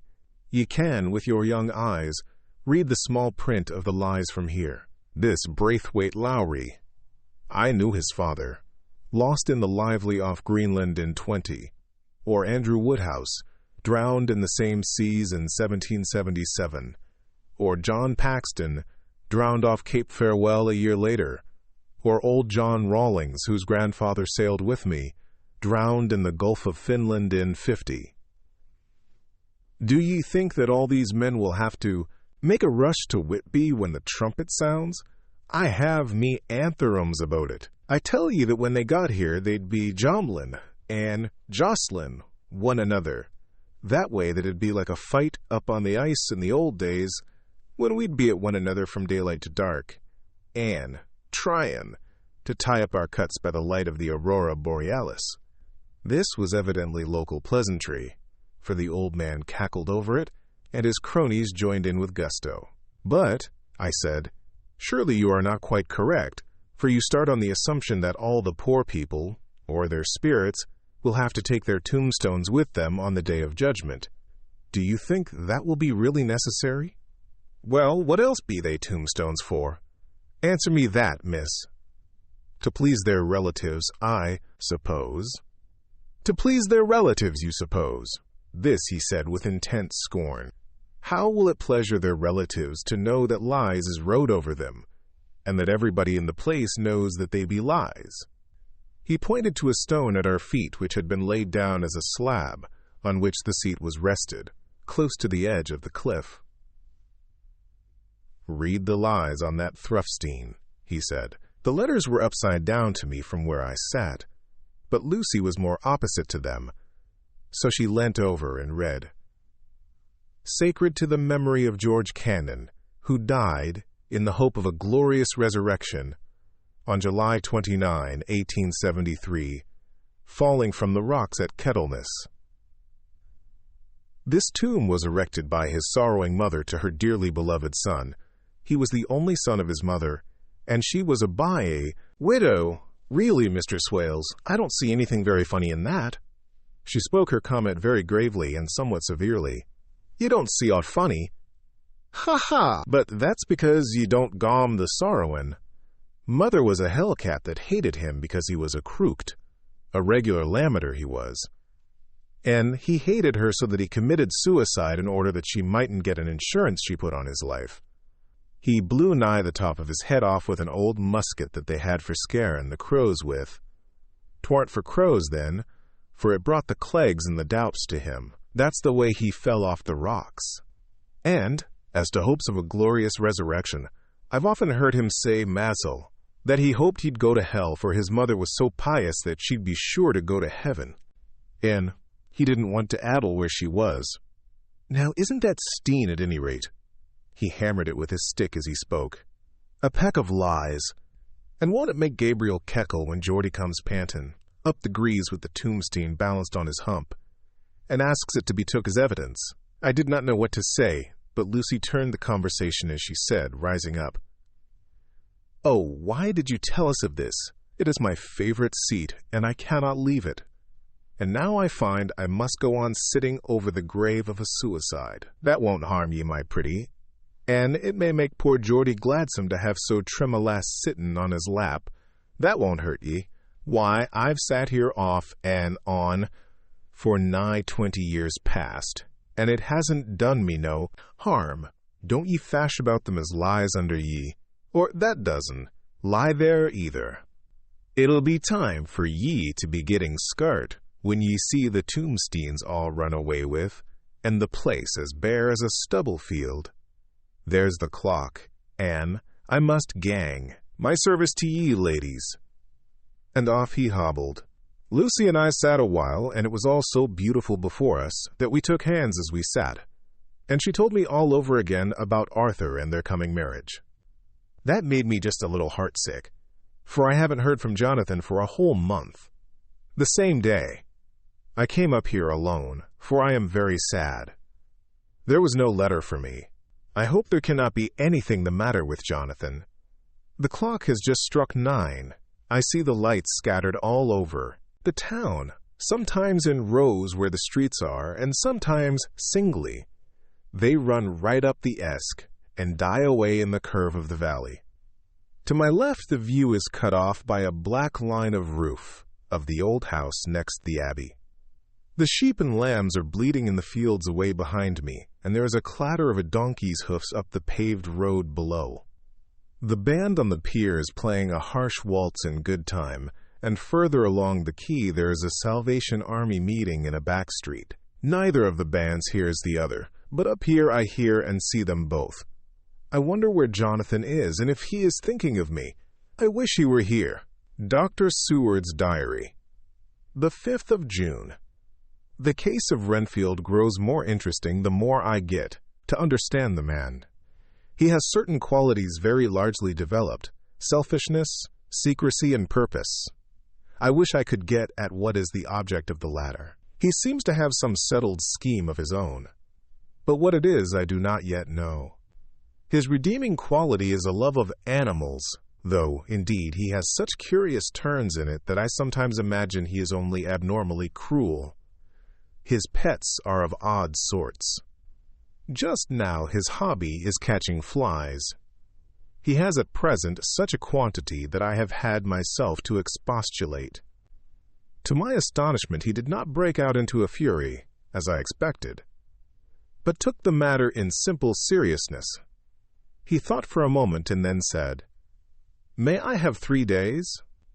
I shall clear them away." Of course I said that would do. I must watch him. The 18th of June. He has turned his mind now to spiders, and has got several very big fellows in a box. He keeps feeding them with his flies, and the number of the latter is becoming sensibly diminished, although he has used half his food in attracting more flies from outside to his room. The 1st of July. His spiders are now becoming as great a nuisance as his flies, and today I told him that he must get rid of them. He looked very sad at this, so I said that he must clear out some of them at all events. He cheerfully acquiesced in this, and I gave him the same time as before for reduction. He disgusted me much while with him, for when a horrid blowfly, bloated with some carrion food, buzzed into the room, he caught it, held it exultantly for a few moments between his finger and thumb, and, before I knew what he was going to do, put it in his mouth and ate it. I scolded him for it, but he argued quietly that it was very good and very wholesome, that it was life, strong life, and gave life to him. This gave me an idea, or the rudiment of one. I must watch how he gets rid of his spiders. He has evidently some deep problem in his mind, for he keeps a little notebook in which he is always jotting down something. Whole pages of it are filled with masses of figures, generally single numbers added up in batches, and then the totals added in batches again, as though he were focusing some account, as the auditors put it. The 8th of July. There is a method in his madness, and the rudimentary idea in my mind is growing. It will be a whole idea soon, and then, oh unconscious cerebration, you will have to give the wall to your conscious brother. I kept away from my friend for a few days, so that I might notice if there were any change. Things remain as they were, except that he has parted with some of his pets and got a new one. He has managed to get a sparrow, and has already partially tamed it. His means of taming is simple, for already the spiders have diminished. Those that do remain, however, are well fed, for he still brings in the flies by tempting them with his food. The 19th of July. We are progressing. My friend has now a whole colony of sparrows, and his flies and spiders are almost obliterated. When I came in, he ran to me and said he wanted to ask me a great favor. A very, very great favor. And as he spoke, he fawned on me like a dog. I asked him what it was, and he said, with a sort of rapture in his voice and bearing, "A kitten, a nice little sleek, playful kitten that I can play with, and teach, and feed, and feed. I was not unprepared for this request, for I had noticed how his pets went on increasing in size and vivacity. But I did not care that his pretty family of tame sparrows should be wiped out in the same manner as the flies and the spiders. So I said I would see about it, and asked him if he would not rather have a cat than a kitten. His eagerness betrayed him as he answered, "Oh, yes, I would like a cat. I only asked for a kitten lest you should refuse me a cat. No one would refuse me a kitten, would they? Would they?" I shook my head and said that at present I feared it would not be possible, but that I would see about it. His face fell, and I could see a warning of danger in it, for there was a sudden fierce sidelong look which meant killing. The man is an undeveloped homicidal maniac. I shall test him with his present craving and see how it will work out. Then I shall know more. 10 p.m. I have visited him again and found him sitting in a corner brooding. When I came in, he threw himself on his knees before me and implored me to let him have a cat, that his salvation depended upon it. I was firm, however, and told him that he could not have it, whereupon he went without a word and sat down, gnawing his fingers, in the corner where I had found him. I shall see him in the morning early. The 20th of July. Visited Renfield very early before the attendant went his rounds. Found him up and humming a tune. He was spreading out his sugar, which he had saved, in the window, and was manifestly beginning his fly-catching again, and beginning it cheerfully and with a good grace. I looked around for his birds, and not seeing them, asked him where they were. He replied, without turning round, that they had all flown away. There were a few feathers about the room, and on his pillow a drop of blood. I said nothing, but went and told the keeper to report to me if there were anything odd about him during the day. 11a. The attendant has just been to me to say that Renfield has been very sick and has disgorged a whole lot of feathers. "My belief is, doctor," he said, "that he has eaten his birds, and that he just took and ate them raw." 11 p.m. I gave Renfield a strong opiate tonight, enough to make even him sleep, and took away his pocketbook to look at it. The thought that has been buzzing about my brain lately is complete, and the theory proved. My homicidal maniac is of a peculiar kind. I shall have to invent a new classification for him, and call him a zoophagous, life-eating maniac. What he desires is to absorb as many lives as he can, and he has laid himself out to achieve it in a cumulative way. He gave many flies to one spider, and many spiders to one bird, and then wanted a cat to eat the many birds. What would have been his later steps? It would almost be worthwhile to complete the experiment. It might be done if there were only a sufficient cause. Men sneered at vivisection, and yet look at its results today. Why not advance science in its most difficult and vital aspect, the knowledge of the brain? Had I even the secret of one such mind? Did I hold the key to the fancy of even one lunatic? I might advance my own branch of science to a pitch compared with which Burden Sanderson's physiology or Ferrier's brain knowledge would be as nothing. If only there were a sufficient cause. I must not think too much of this, or I may be tempted. A good cause might turn the scale with me, for may not I too be of an exceptional brain, congenitally? How well the man reasoned. Lunatics always do within their own scope. I wonder at how many lives he values a man, or if at only one. He has closed the account most accurately, and today begun a new record. How many of us begin a new record with each day of our lives? To me it seems only yesterday that my whole life ended with my new hope, and that truly I began a new record. So it will be until the great recorder sums me up, and closes my ledger account with a balance to profit or loss. Oh, Lucy, Lucy, I cannot be angry with you, nor can I be angry with my friend whose happiness is yours. But I must only wait on hopeless and work. Work, work. If I only could have as strong a cause as my poor mad friend there, a good, unselfish cause to make me work, That would be indeed happiness. Mina Murray's journal, the 26th of July. I am anxious, and it soothes me to express myself here. It is like whispering to oneself and listening at the same time. And there is also something about the shorthand symbols that makes it different from writing. I am unhappy about Lucy and about Jonathan. I had not heard from Jonathan for some time and was very concerned. But yesterday, dear Mr. Hawkins, who is always so kind, sent me a letter from him. I had written asking him if he had heard, and he said the enclosed had just been received. It is only a line dated from Count Dracula, and says that he is just starting for home. That is not like Jonathan. I do not understand it, and it makes me uneasy. Then, too, Lucy, although she is so well, has lately taken to her old habit of walking in her sleep. Her mother has spoken to me about it, and we have decided that I am to lock the door of our room every night. Mrs. Westenra has got an idea that sleepwalkers always go out on roofs of houses and along the edges of cliffs, and then get suddenly wakened and fall over with a despairing cry that echoes all over the place. Poor dear. She is naturally anxious about Lucy, and she tells me that her husband, Lucy's father, had the same habit, that he would get up in the night and dress himself and go out if he were not stopped. Lucy is to be married in the autumn, and she is already planning out her dresses and how her house is to be arranged. I sympathize with her, for I do the same, only Jonathan and I will start in life in a very simple way, and shall have to try to make both ends meet.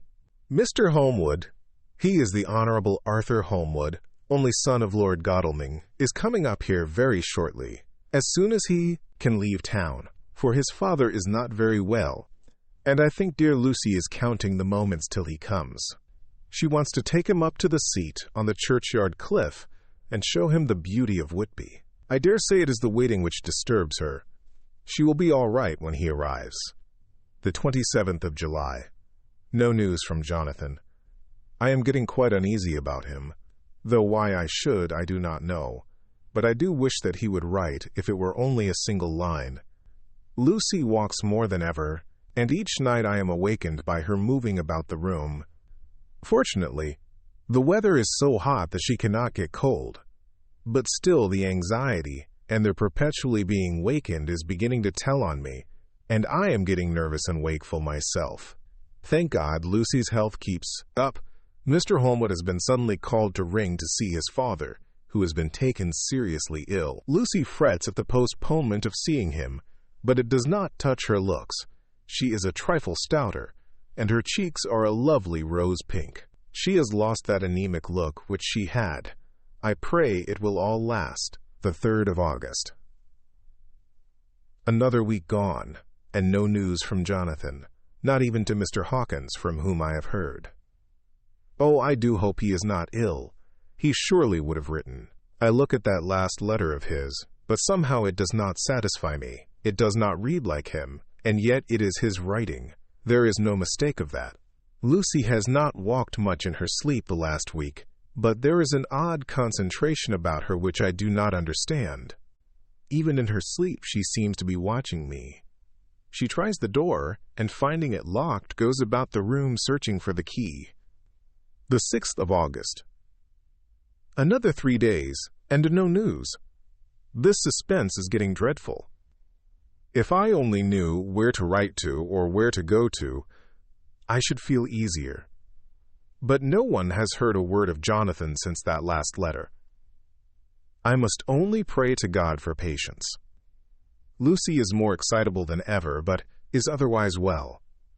Last night was very threatening, and the fishermen say that we are in for a storm. I must try to watch it and learn the weather signs.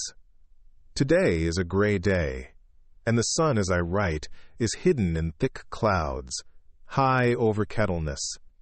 Everything is gray, except the green grass, which seems like emerald amongst it, gray earthy rock, gray clouds, tinged, with a sunburst at the far edge, hang over the gray sea, into which the sand points stretch like gray fingers. The sea is tumbling in over the shallows and the sandy flats with a roar, muffled in the sea mists drifting inland. The horizon is lost in a gray mist. All is vastness. The clouds are piled up like giant rocks, and there is a brool over the sea that sounds like some presage of doom. Dark figures are on the beach here and there, sometimes half shrouded in the mist, and seem men-like trees walking. The fishing boats are racing for home and rise and dip in the ground swell as they sweep into the harbor, bending to the scuppers. Here comes old Mr. Swales. He is making straight for me, and I can see by the way he lifts his hat that he wants to talk. I have been quite touched by the change in the poor old man. When he sat down beside me, he said in a very gentle way, "I want to say something to you, miss." I could see he was not at ease, so I took his poor old wrinkled hand in mine and asked him to speak fully. So he said, leaving his hand in mine, "I'm afraid, my dearie, that I must have shocked you by all the wicked things I've been saying about the dead and such like for weeks past, but I didn't mean them, and I want ye to remember that when I'm gone. We AUD folks that be daffled, and with one foot abaft the craw-cool, don't altogether like to think of it, and we don't want to feel scarred of it, and that's why I've took to makin' light of it so that I'd cheer up my own heart a bit. But, Lord love ye, miss, I ain't afraid of dyin', not a bit, only I don't want to die if I can help it.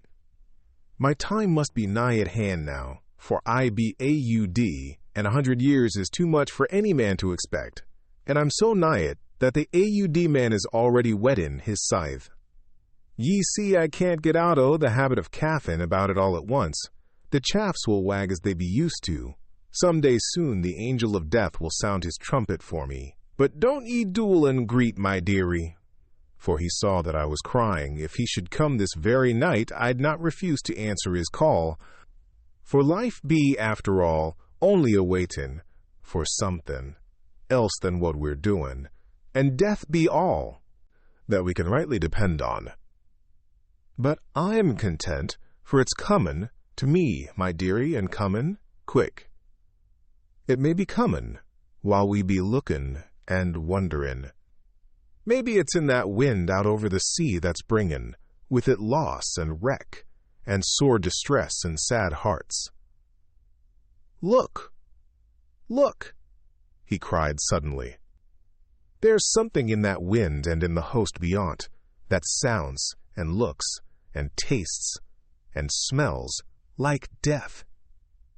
It's in the air. I feel it comin'. Lord, make me answer cheerful when my call comes. He held up his arms devoutly and raised his hat. His mouth moved as though he were praying. After a few minutes, silence, he got up, shook hands with me and blessed me, and said goodbye, and hobbled off. It all touched me and upset me very much. I was glad when the Coast Guard came along with his spyglass under his arm. He stopped to talk with me, as he always does, but all the time kept looking at a strange ship. "I can't make her out," he said. "She's a Russian by the look of her, but she's knocking about in the queerest way. She doesn't know her mind a bit. She seems to see the storm coming, but can't decide whether to run up north in the open or to put in here. Look there again. She is steered mighty strangely, for she doesn't mind the hand on the wheel, changes about with every puff of wind. We'll hear more of her before this time tomorrow." Chapter 7. Cutting from the DAILYGRAPH, the 8th of August, pasted in Mina Murray's journal, from a correspondent, Whitby. One of the greatest and suddenest storms on record has just been experienced here, with results both strange and unique. The weather had been somewhat sultry, but not to any degree uncommon in the month of August. Saturday evening was as fine as was ever known, and the great body of holiday-makers laid out yesterday for visits to Mulgrave Woods, Robin Hood's Bay, Rig Mill, Runswick, Staithes, and the various trips in the neighborhood of Whitby. The steamers Emma and Scarborough made trips up and down the coast, and there was an unusual amount of tripping, both to and from Whitby. The day was unusually fine till the afternoon, when some of the gossips who frequent the East Cliff churchyard, and from that commanding eminence watch the wide sweep of sea visible to the north and east, called attention to a sudden show of mares' tails high in the sky to the northwest. The wind was then blowing from the southwest in the mild degree which in barometrical language is ranked number 2, light breeze. The Coast Guard on duty at once made report, and one old fisherman who for more than half a century has kept watch on weather signs from the East Cliff foretold in an emphatic manner the coming of a sudden storm. The approach of sunset was so very beautiful, so grand in its masses of splendidly colored clouds, that there was quite an assemblage on the walk along the cliff in the old churchyard to enjoy the beauty. Before the sun dipped below the black mass of Kettleness, standing boldly athwart the western sky, its downward way was marked by myriad clouds of every sunset color: flame, purple, pink, green, violet, and all the tints of gold, with here and there masses not large, but of seemingly absolute blackness, in all sorts of shapes, as well outlined as colossal silhouettes. The experience was not lost on the painters, and doubtless some of the sketches of the prelude to the great storm will grace the R.A. and R.I. walls in May next. More than one captain made up his mind then and there that his cobble or his mule, as they term the different classes of boats, would remain in the harbor till the storm had passed. The wind fell away entirely during the evening, and at midnight there was a dead calm, a sultry heat, and that prevailing intensity which, on the approach of thunder, affects persons of a sensitive nature. There were but few lights in sight at sea, for even the coasting steamers, which usually hugged the shore so closely, kept well to seaward, and but few fishing boats were in sight. The only sail noticeable was a foreign schooner with all sails set, which was seemingly going westwards. The foolhardiness or ignorance of her officers was a prolific theme for comment while she remained in sight, and efforts were made to signal her to reduce sail in face of her danger. Before the night shut down, she was seen with sails idly flapping as she gently rolled on the undulating swell of the sea, as idle as a painted ship upon a painted ocean. Shortly before 10 o'clock, the stillness of the air grew quite oppressive, and the silence was so marked that the bleating of a sheep inland, or the barking of a dog in the town was distinctly heard, and the band on the pier, with its lively French air, was like a discord in the great harmony of nature's silence. A little after midnight came a strange sound from over the sea, and high overhead the air began to carry a strange, faint, hollow booming. Then, without warning, the tempest broke. With a rapidity which, at the time, seemed incredible, and even afterwards is impossible to realize, the whole aspect of nature at once became convulsed. The waves rose in growing fury, each overtopping its fellow, till in a very few minutes the lately glassy sea was like a roaring and devouring monster. White-crested waves beat madly on the level sands and rushed up the shelving cliffs. Others broke over the piers, and with their spume swept the lanthorns of the lighthouses which rise from the end of either pier of Whitby harbor. The wind roared like thunder, and blew with such force that it was with difficulty that even strong men kept their feet, or clung with grim clasp to the iron stanchions. It was found necessary to clear the entire piers from the mass of onlookers, or else the fatalities of the night would have been increased manifold. To add to the difficulties and dangers of the time, masses of sea fog came drifting inland, white, wet clouds, which swept by in ghostly fashion, so dank and damp and cold that it needed but little effort of imagination to think that the spirits of those lost at sea were touching their living brethren with the clammy hands of death, and many a one shuddered as the wreaths of sea mist swept by. At times the mist cleared, and the sea for some distance could be seen in the glare of the lightning, which now came thick and fast, followed by such sudden peals of thunder that the whole sky overhead seemed trembling under the shock of the footsteps of the storm. Some of the scenes thus revealed were of immeasurable grandeur and of absorbing interest. The sea, running mountains high, threw skywards with each wave mighty masses of white foam, which the tempest seemed to snatch at and whirl away into space.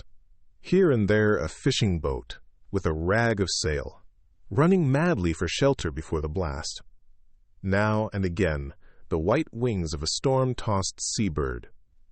On the summit of the east cliff, the new searchlight was ready for experiment, but had not yet been tried. The officers in charge of it got it into working order, and in the pauses of the inrushing mist swept with it the surface of the sea. Once or twice its service was most effective, as when a fishing boat, with gunwale under water, rushed into the harbor, able, by the guidance of the sheltering light, to avoid the danger of dashing against the piers. As each boat achieved the safety of the port, there was a shout of joy from the mass of people on shore, a shout which for a moment seemed to cleave the gale and was then swept away in its rush. Before long, the searchlight discovered some distance away a schooner with all sails set, apparently the same vessel which had been noticed earlier in the evening. The wind had by this time backed to the east, and there was a shudder amongst the watchers on the cliff, as they realized the terrible danger in which she now was. Between her and the port lay the great flat reef on which so many good ships have from time to time suffered, and, with the wind blowing from its present quarter, it would be quite impossible that she should fetch the entrance of the harbor.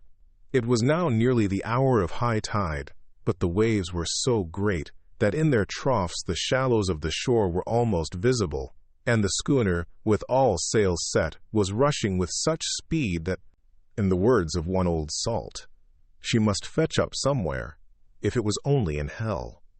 Then came another rush of sea fog, greater than any hitherto, a mass of dank mist which seemed to close on all things like a gray pall, and left available to men only the organ of hearing, for the roar of the tempest, and the crash of the thunder, and the booming of the mighty billows came through the damp oblivion even louder than before. The rays of the searchlight were kept fixed on the harbor mouth across the east pier, where the shock was expected, and men waited breathless. The wind suddenly shifted to the northeast, and the remnant of the sea fog melted in the blast. And then, mirabile dictu, between the piers, leaping from wave to wave as it rushed at headlong speed, swept the strange schooner before the blast, with all sail set, and gained the safety of the harbor. The searchlight followed her, and a shudder ran through all who saw her, for lashed to the helm was a corpse, with drooping head, which swung horribly to and fro at each motion of the ship. No other form could be seen on deck at all. A great awe came on all as they realized that the ship, as if by a miracle, had found the harbor, unsteered save by the hand of a dead man. However, all took place more quickly than it takes to write these words. The schooner paused not, but rushing across the harbor, pitched herself on that accumulation of sand and gravel, washed by many tides and many storms, into the southeast corner of the pier jutting under the east cliff, known locally as Tate Hill Pier. There was, of course, a considerable concussion as the vessel drove up on the sand heap. Every spar, rope, and stay was strained, and some of the top hammer came crashing down. But, strangest of all, the very instant the shore was touched, an immense dog sprang up on deck from below, as if shot up by the concussion, and running forward, jumped from the bow on the sand. Making straight for the steep cliff, where the churchyard hangs over the laneway to the east pier so steeply that some of the flat tombstones, thruffsteins or throughstones as they call them in the Whitby vernacular, actually project over where the sustaining cliff has fallen away, it disappeared in the darkness, which seemed intensified just beyond the focus of the searchlight. It so happened that there was no one at the moment on Tate Hill Pier, as all those whose houses are in close proximity were either in bed or were out on the heights above. Thus the Coast Guard on duty on the eastern side of the harbor, who at once ran down to the little pier, was the first to climb on board. The men working the searchlight, after scouring the entrance of the harbor without seeing anything, then turned the light on the derelict and kept it there. The Coast Guard ran aft, and when he came beside the wheel, bent over to examine it, and recoiled at once, as though under some sudden emotion. This seemed to pique general curiosity, and quite a number of people began to run. It is a good way round from the West Cliff, by the drawbridge, to Tate Hill Pier. But your correspondent is a fairly good runner, and came well ahead of the crowd. When I arrived, however, I found already assembled on the pier a crowd, whom the Coast Guard and police refused to allow to come on board. By the courtesy of the chief boatman, I was, as your correspondent, permitted to climb on deck, and was one of a small group who saw the dead seaman whilst actually lashed to the wheel.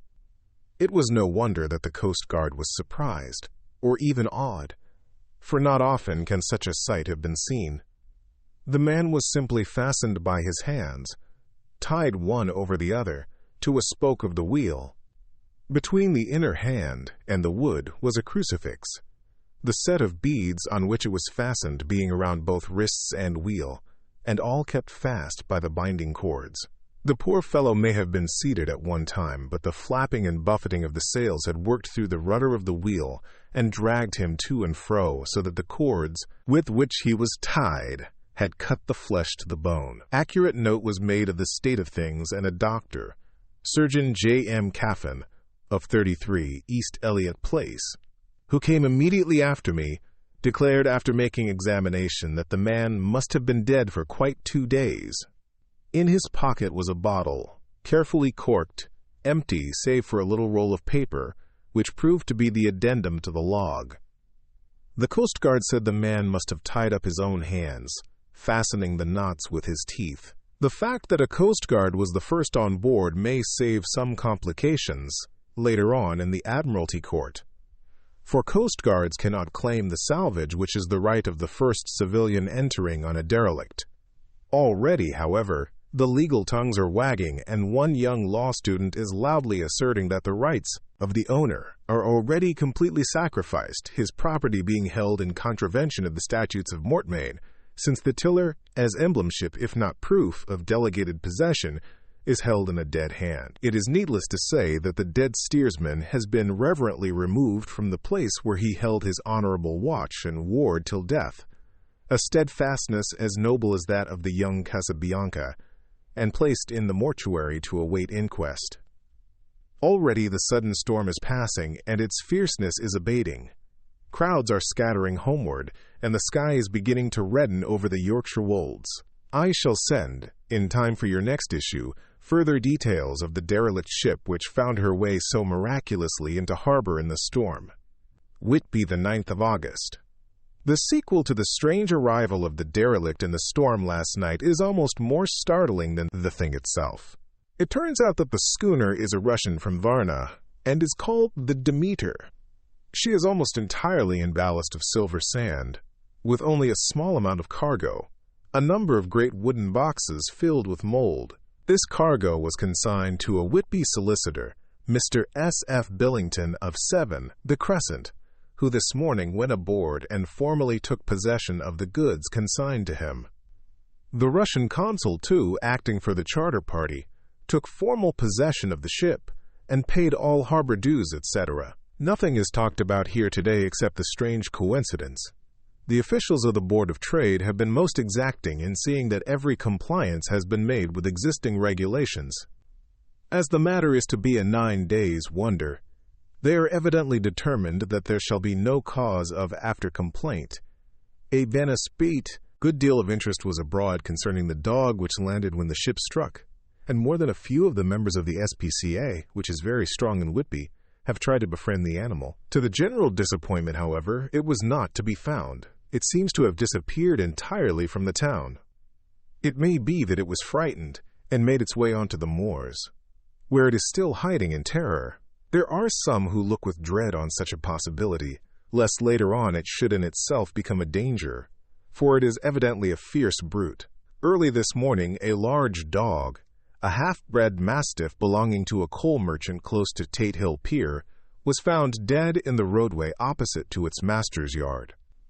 It had been fighting, and manifestly had had a savage opponent, for its throat was torn away and its belly was slit open as if with a savage claw. Later, by the kindness of the Board of Trade Inspector, I have been permitted to look over the logbook of the Demeter, which was in order up to within 3 days, but contained nothing of special interest except as to facts of missing men. The greatest interest, however, is with regard to the paper found in the bottle, which was today produced at the inquest, and a more strange narrative than the two between them unfold it has not been my lot to come across. As there is no motive for concealment, I am permitted to use them, and accordingly send you a rescript, simply omitting technical details of seamanship and supercargo. It almost seems as though the captain had been seized with some kind of mania before he had got well into blue water, and that this had developed persistently throughout the voyage. Of course, my statement must be taken cum grano, since I am writing from the dictation of a clerk of the Russian consul, who kindly translated for me, time being short. Log of the Demeter. Varna to Whitby. Written the 18th of July. Things so strange happening that I shall keep accurate note henceforth till we land. On the 6th of July, we finished taking in cargo, silver sand, and boxes of earth. At noon, set sail. East wind, fresh. Crew, 5 hands, 2 mates, cook, and myself, captain. On the 11th of July at dawn, entered Bosphorus. Boarded by Turkish customs officers. Bakshish. All correct. Underway at 4 p.m. On the 12th of July through Dardanelles. More customs officers and flagboat of guarding squadron. Bakshish again. Work of officers thorough, but quick. Want us off soon. At dark passed into archipelago. On the 13th of July passed Cape Matapan. Crew dissatisfied about something. Seemed scared but would not speak out. On the 14th of July was somewhat anxious about crew. Men all steady fellows who sailed with me before. Mate could not make out what was wrong. They only told him there was something, and crossed themselves. Mate lost temper with one of them that day and struck him. Expected fierce quarrel, but all was quiet. On the 16th of July, mate reported in the morning that one of crew, Petrovsky, was missing. Could not account for it. Took larboard watch 8 bells last night. Was relieved by Abramov, but did not go to bunk. Men more downcast than ever. All said they expected something of the kind, but would not say more than there was something aboard. Mate getting very impatient with them, feared some trouble ahead. On the 17th of July, yesterday, one of the men, Olgarin, came to my cabin and in an awestruck way confided to me that he thought there was a strange man aboard the ship. He said that in his watch he had been sheltering behind the deckhouse as there was a rainstorm, when he saw a tall, thin man who was not like any of the crew come up the companionway and go along the deck forward and disappear. He followed cautiously, but when he got to bows found no one, and the hatchways were all closed. He was in a panic of superstitious fear, and I am afraid the panic may spread. To allay it, I shall today search entire ship carefully from stem to stern. Later in the day I got together the whole crew and told them, as they evidently thought there was someone in the ship, we would search from stem to stern. First mate, angry, said it was folly, and to yield to such foolish ideas would demoralize the men. Said he would engage to keep them out of trouble with a handspike. I let him take the helm, while the rest began thorough search, all keeping abreast, with lanterns. We left no corner unsearched. As there were only the big wooden boxes, there were no odd corners where a man could hide. Men much relieved when search over, and went back to work cheerfully. First mate scowled, but said nothing. The 22nd of July. Rough weather lasts 3 days, and all hands busy with sails. No time to be frightened. Men seem to have forgotten their dread. Mate cheerful again, and all on good terms. Praised men for work in bad weather. Past Gibraltar and out through straits. All well. The 24th of July. There seems some doom over this ship. Already a hand short, and entering on the Bay of Biscay, with wild weather ahead, and yet last night another man lost, disappeared. Like the first, he came off his watch, and was not seen again. Men, all in a panic of fear, sent a round robin asking to have double watch, as they fear to be alone. Mate angry. Fear there will be some trouble, as either he or the men will do some violence. The 28th of July. 4 days in hell, knocking about in a sort of maelstrom, and the wind a tempest. No sleep for anyone. Men all worn out, hardly know how to set a watch, since no one fit to go on. Second mate volunteered to steer and watch, and let men snatch a few hours. Sleep. Wind abating. Seas still terrific, but feel them less, as ship is steadier. The 29th of July. Another tragedy. Had single watch tonight, as crew too tired to double. When morning watch came on, deck could find no one except steersman. Raised outcry, and all came on deck. Thorough search, but no one found. Are now without second mate, and crew in a panic. Mate and I agreed to go armed henceforth, and wait for any sign of cause. The 30th of July. Last night. Rejoiced we are nearing England. Weather fine, all sails set. Retired worn out. Slept soundly. Awaked by mate telling me that both man of watch and steersman missing. Only self and mate, and 2 hands left to work ship. The 1st of August. 2 days of fog, and not a sail sighted. Had hoped when in the English Channel to be able to signal for help, or get in somewhere. Not having power to work sails, have to run before wind, dare not lower, as could not raise them again. We seem to be drifting to some terrible doom. Mate now more demoralized than either of men. His stronger nature seems to have worked inwardly against himself. Men are beyond fear, working stolidly and patiently, with minds made up to worst. They are Russian, he Romanian. The 2nd of August, midnight. Woke up from few minutes. Sleep by hearing a cry, seemingly outside my port. Could see nothing in fog. Rushed on deck and ran against mate. Tells me heard cry and ran, but no sign of man on watch. One more gone. Lord, help us! Mate says we must be past Straits of Dover, as in a moment of fog lifting he saw North Foreland, just as he heard the man cry out. If so, we are now off in the North Sea, and only God can guide us in the fog, which seems to move with us, and God seems to have deserted us. The 3rd of August. At midnight, I went to relieve the man at the wheel, and when I got to it found no one there. The wind was steady, and as we ran before it there was no yawing. I dared not leave it, so shouted for the mate. After a few seconds he rushed up on deck in his flannels. He looked wild-eyed and haggard, and I greatly fear his reason has given way. He came close to me and whispered hoarsely, with his mouth to my ear, as though fearing the very air might hear. It is here, I know it now. On the watch last night I saw it, like a man, tall and thin, and ghastly pale. It was in the bows, and looking out. I crept behind it and gave it my knife, but the knife went through it, empty as the air. And as he spoke, he took his knife and drove it savagely into space. Then he went on. But it is here, and I'll find it. It is in the hold, perhaps in one of those boxes. I'll unscrew them one by one and see. You work the helm. And, with a warning look and his finger on his lip, he went below. There was springing up a choppy wind, and I could not leave the helm. I saw him come out on deck again, with a tool chest and a lantern, and go down the forward hatchway. He is mad, stark, raving mad. and it's no use my trying to stop him.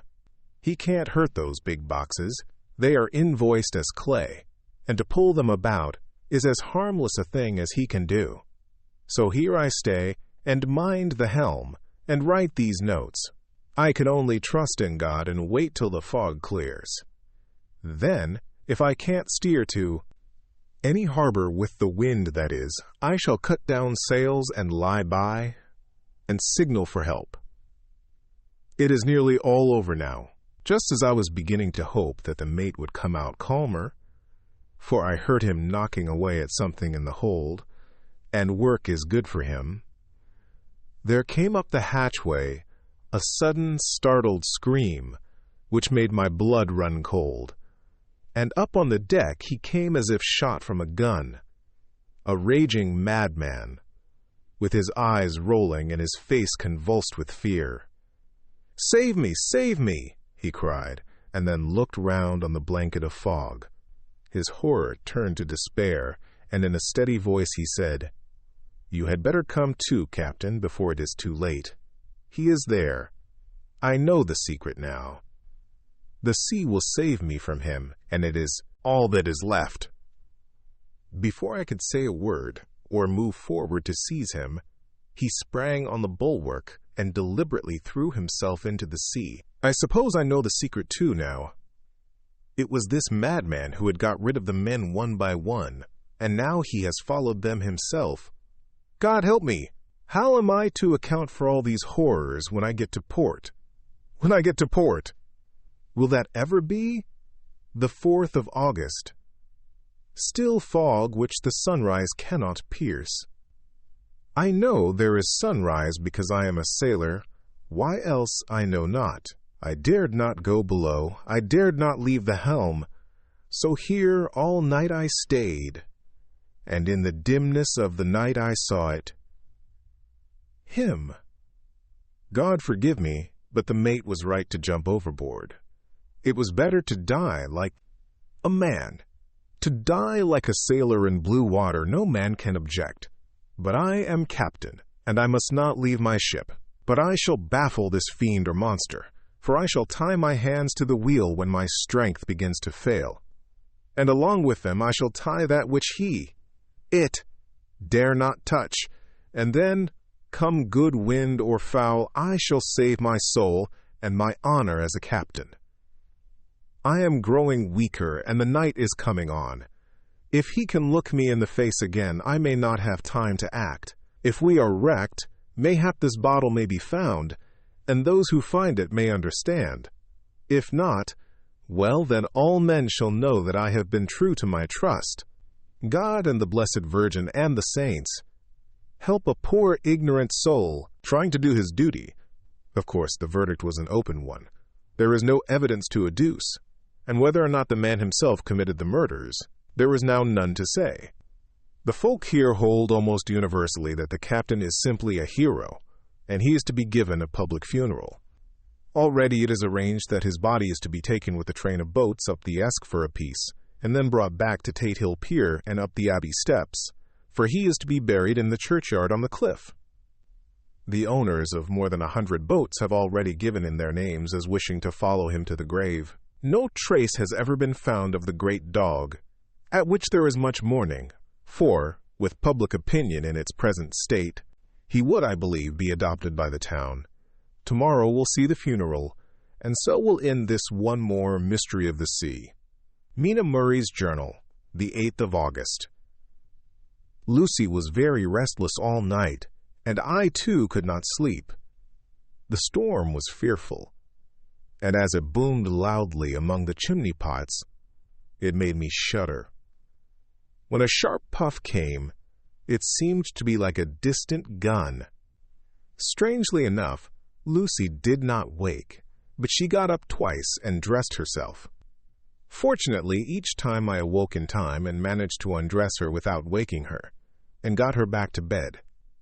It is a very strange thing, this sleepwalking, for as soon as her will is thwarted in any physical way, her intention, if there be any, disappears, and she yields herself almost exactly to the routine of her life. Early in the morning we both got up and went down to the harbor to see if anything had happened in the night. There were very few people about, and though the sun was bright and the air clear and fresh, the big, grim-looking waves that seemed dark themselves because the foam that topped them was like snow, forced themselves in through the narrow mouth of the harbor, like a bullying man going through a crowd. Somehow I felt glad that Jonathan was not on the sea last night, but on land. But, oh, is he on land or sea? Where is he, and how? I am getting fearfully anxious about him. If I only knew what to do, and could do anything. The 10th of August. The funeral of the poor sea captain today was most touching. Every boat in the harbor seemed to be there, and the coffin was carried by captains, all the way from Tate Hill Pier, up to the churchyard. Lucy came with me, and we went early to our old seat, whilst the cortege of boats went up the river to the viaduct and came down again. We had a lovely view, and saw the procession nearly all the way. The poor fellow was laid to rest quite near our seat, so that we stood on it when the time came and saw everything. Poor Lucy seemed much upset. She was restless and uneasy all the time, and I cannot but think that her dreaming at night is telling on her. She is quite odd in one thing. She will not admit to me that there is any cause for restlessness, or if there be, she does not understand it herself.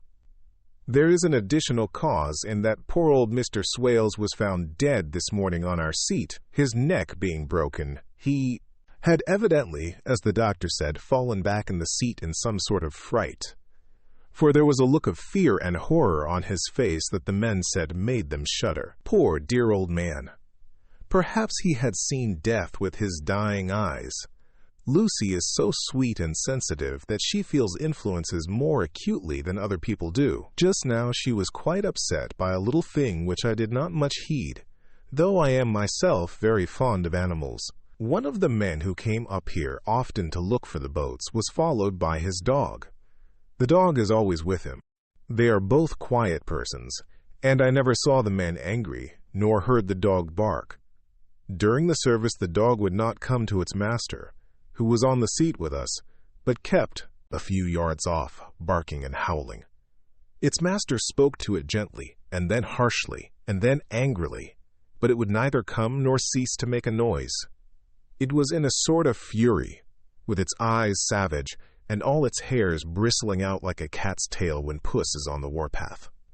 Finally the man, too, got angry, and jumped down and kicked the dog, and then took it by the scruff of the neck, and half dragged and half threw it on the tombstone on which the seat is fixed. The moment it touched the stone, the poor thing became quiet and fell all into a tremble. It did not try to get away, but crouched down, quivering and cowering, and was in such a pitiable state of terror that I tried, though without effect, to comfort it. Lucy was full of pity, too, but she did not attempt to touch the dog, but looked at it in an agonized sort of way. I greatly fear that she is of too supersensitive a nature to go through the world without trouble. She will be dreaming of this tonight, I am sure, the whole agglomeration of things, the ship steered into port by a dead man, his attitude, tied to the wheel with a crucifix and beads, the touching funeral, the dog, now furious and now in terror, will all afford material for her dreams. I think it will be best for her to go to bed tired out physically, so I shall take her for a long walk by the cliffs to Robin Hood's Bay and back. She ought not to have much inclination for sleepwalking then. Chapter 8. Mina Murray's Journal. Same day, 11 o'clock, page M. Oh, but I am tired. If it were not that I had made my diary a duty, I should not open it tonight. We had a lovely walk. Lucy, after a while, was in gay spirits, owing, I think, to some dear cows who came nosing towards us in a field close to the lighthouse, and frightened the wits out of us.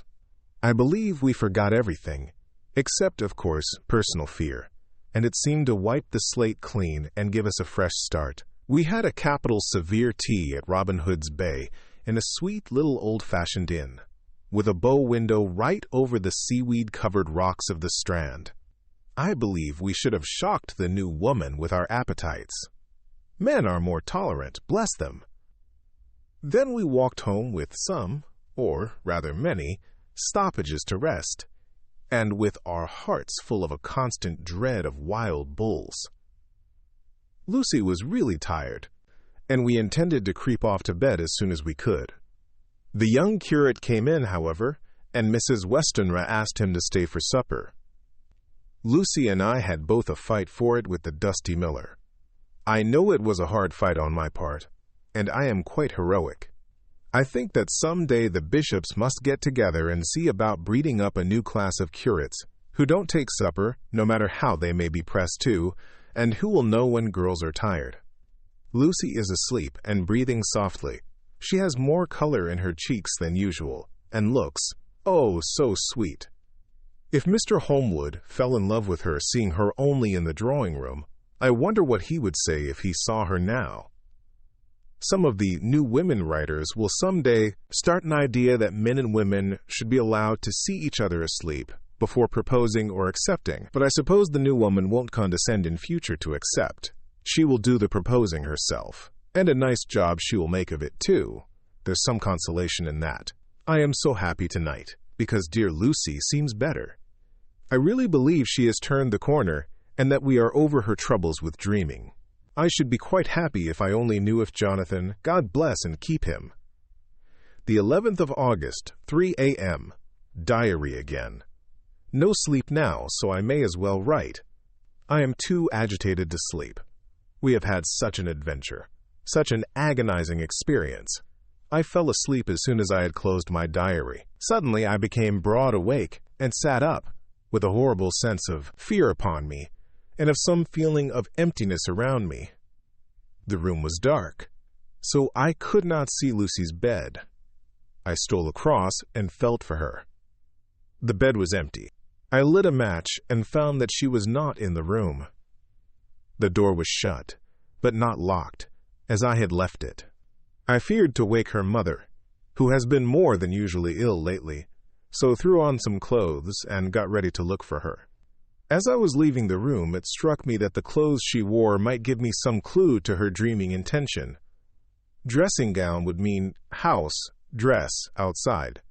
Dressing gown and dress were both in their places. Thank God, I said to myself. She cannot be far, as she is only in her nightdress. I ran downstairs and looked in the sitting room. Not there! Then I looked in all the other open rooms of the house, with an ever-growing fear chilling my heart. Finally, I came to the hall door and found it open. It was not wide open, but the catch of the lock had not caught. The people of the house are careful to lock the door every night, so I feared that Lucy must have gone out as she was. There was no time to think of what might happen. A vague, overmastering fear obscured all details. I took a big, heavy shawl and ran out.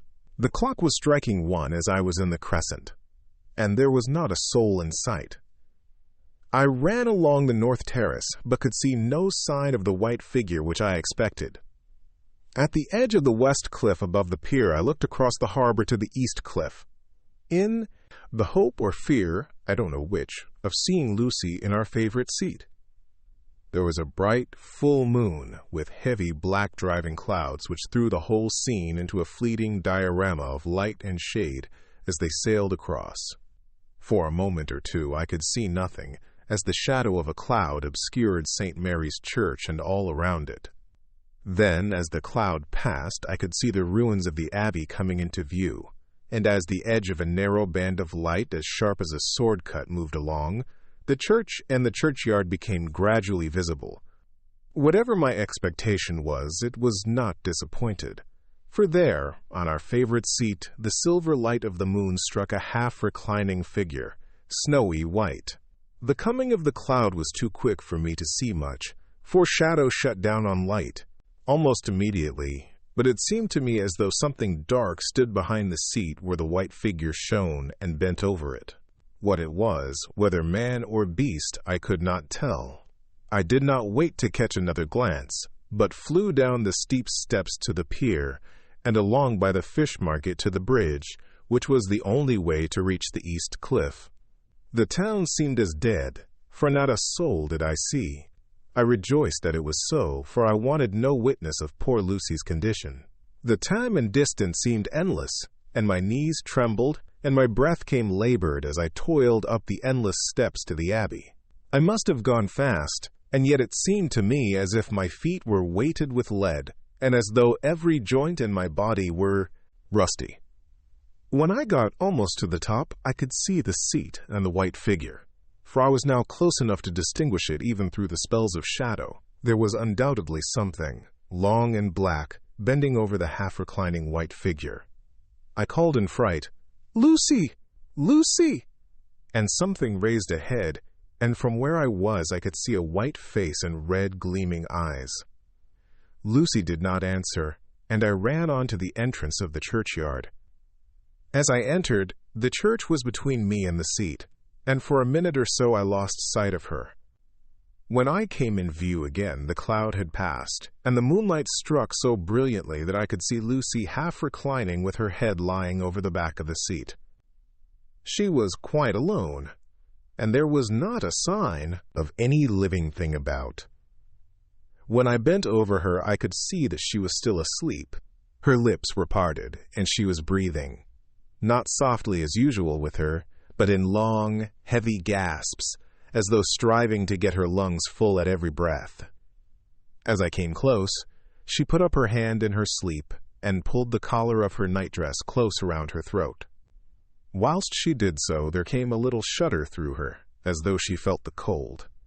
I flung the warm shawl over her and drew the edges tight round her neck, for I dreaded lest she should get some deadly chill from the night air, unclad as she was. I feared to wake her all at once, so in order to have my hands free that I might help her, I fastened the shawl at her throat with a fleet, big safety pin, but I must have been clumsy in my anxiety and pinched or pricked her with it, for by and by, when her breathing became quieter, she put her hand to her throat again and moaned. When I had her carefully wrapped up, I put my shoes on her feet, and then began very gently to wake her. At first she did not respond, but gradually she became more and more uneasy in her sleep, moaning and sighing occasionally. At last, as time was passing fast, and for many other reasons, I wished to get her home at once, I shook her more forcibly, till finally she opened her eyes and awoke. She did not seem surprised to see me, as of course she did not realize all at once where she was. Lucy always wakes prettily, and even at such a time, when her body must have been chilled with cold, and her mind somewhat appalled at waking unclad in a churchyard at night, she did not lose her grace. She trembled a little, and clung to me. When I told her to come at once with me home, she rose without a word with the obedience of a child. As we passed along, the gravel hurt my feet, and Lucy noticed me wince. She stopped and wanted to insist upon my taking my shoes, but I would not. However, when we got to the pathway outside the churchyard, where there was a puddle of water remaining from the storm, I daubed my feet with mud, using each foot in turn on the other, so that as we went home, no one, in case we should meet anyone, should notice my bare feet. Fortune favored us, and we got home without meeting a soul. Once we saw a man, who seemed not quite sober, passing along a street in front of us, but we hid in a door till he had disappeared, up an opening such as there are here, steep little closes or wynds, as they call them in Scotland. My heart beat so loud all the time that sometimes I thought I should faint. I was filled with anxiety about Lucy, not only for her health, lest she should suffer from the exposure, but for her reputation in case the story should get wind. When we got in and had washed our feet and had said a prayer of thankfulness together, I tucked her into bed. Before falling asleep, she asked, even implored, me not to say a word to anyone, even her mother, about her sleepwalking adventure. I hesitated at first to promise, but on thinking of the state of her mother's health and how the knowledge of such a thing would fret her, and thinking, too, of how such a story might become distorted, nay, infallibly would, in case it should leak out, I thought it wiser to do so. I hope I did right. I have locked the door, and the key is tied to my wrist, so perhaps I shall not be again disturbed. Lucy is sleeping soundly. The reflex of the dawn is high and far over the sea. Same day, noon. All goes well. Lucy slept till I woke her and seemed not to have even changed her side. The adventure of the night does not seem to have harmed her. On the contrary, it has benefited her, for she looks better this morning than she has done for weeks. I was sorry to notice that my clumsiness with the safety pin hurt her. Indeed, it might have been serious, for the skin of her throat was pierced. I must have pinched up a piece of loose skin and have transfixed it, for there are 2 little red points like pinpricks, and on the band of her nightdress was a drop of blood. When I apologized and was concerned about it, she laughed and petted me, and said she did not even feel it. Fortunately, it cannot leave a scar, as it is so tiny. Same day. Night. We passed a happy day. The air was clear and the sun bright, and there was a cool breeze. We took our lunch to Mulgrave Woods, Mrs. Westenra driving by the road, and Lucy and I walking by the cliff path and joining her at the gate. I felt a little sad myself, for I could not but feel how absolutely happy it would have been had Jonathan been with me. But there, I must only be patient. In the evening we strolled in the casino terrace, and heard some good music by Spohr and Mackenzie, and went to bed early. Lucy seems more restful than she has been for some time, and fell asleep at once. I shall lock the door and secure the key the same as before, though I do not expect any trouble tonight. The 12th of August. My expectations were wrong, for twice during the night I was wakened by Lucy trying to get out. She seemed, even in her sleep, to be a little impatient at finding the door shut, and went back to bed under a sort of protest. I woke with the dawn and heard the birds chirping outside of the window. Lucy woke too, and, I was glad to see, was even better than on the previous morning. All her old gaiety of manner seemed to have come back, and she came and snuggled in beside me and told me all about Arthur. I told her how anxious I was about Jonathan, and then she tried to comfort me. Well, she succeeded somewhat. For, though sympathy can't alter facts, it can help to make them more bearable. The 13th of August. Another quiet day, and to bed with the key on my wrist as before. Again I awoke in the night, and found Lucy sitting up in bed, still asleep, pointing to the window. I got up quietly, and pulling aside the blind, looked out. It was brilliant moonlight, and the soft effect of the light over the sea and sky, merged together in one great silent mystery, was beautiful beyond words. Between me and the moonlight flitted a great bat, coming and going in great whirling circles. Once or twice it came quite close, but was, I suppose, frightened at seeing me, and flitted away across the harbor, towards the Abbey. When I came back from the window, Lucy had lain down again and was sleeping peacefully. She did not stir again all night. The 14th of August. On the East Cliff, reading and writing all day. Lucy seems to have become as much in love with the spot as I am, and it is hard to get her away from it when it is time to come home for lunch or tea or dinner. This afternoon she made a funny remark. We were coming home for dinner and had come to the top of the steps up from the West Pier and stopped to look at the view as we generally do.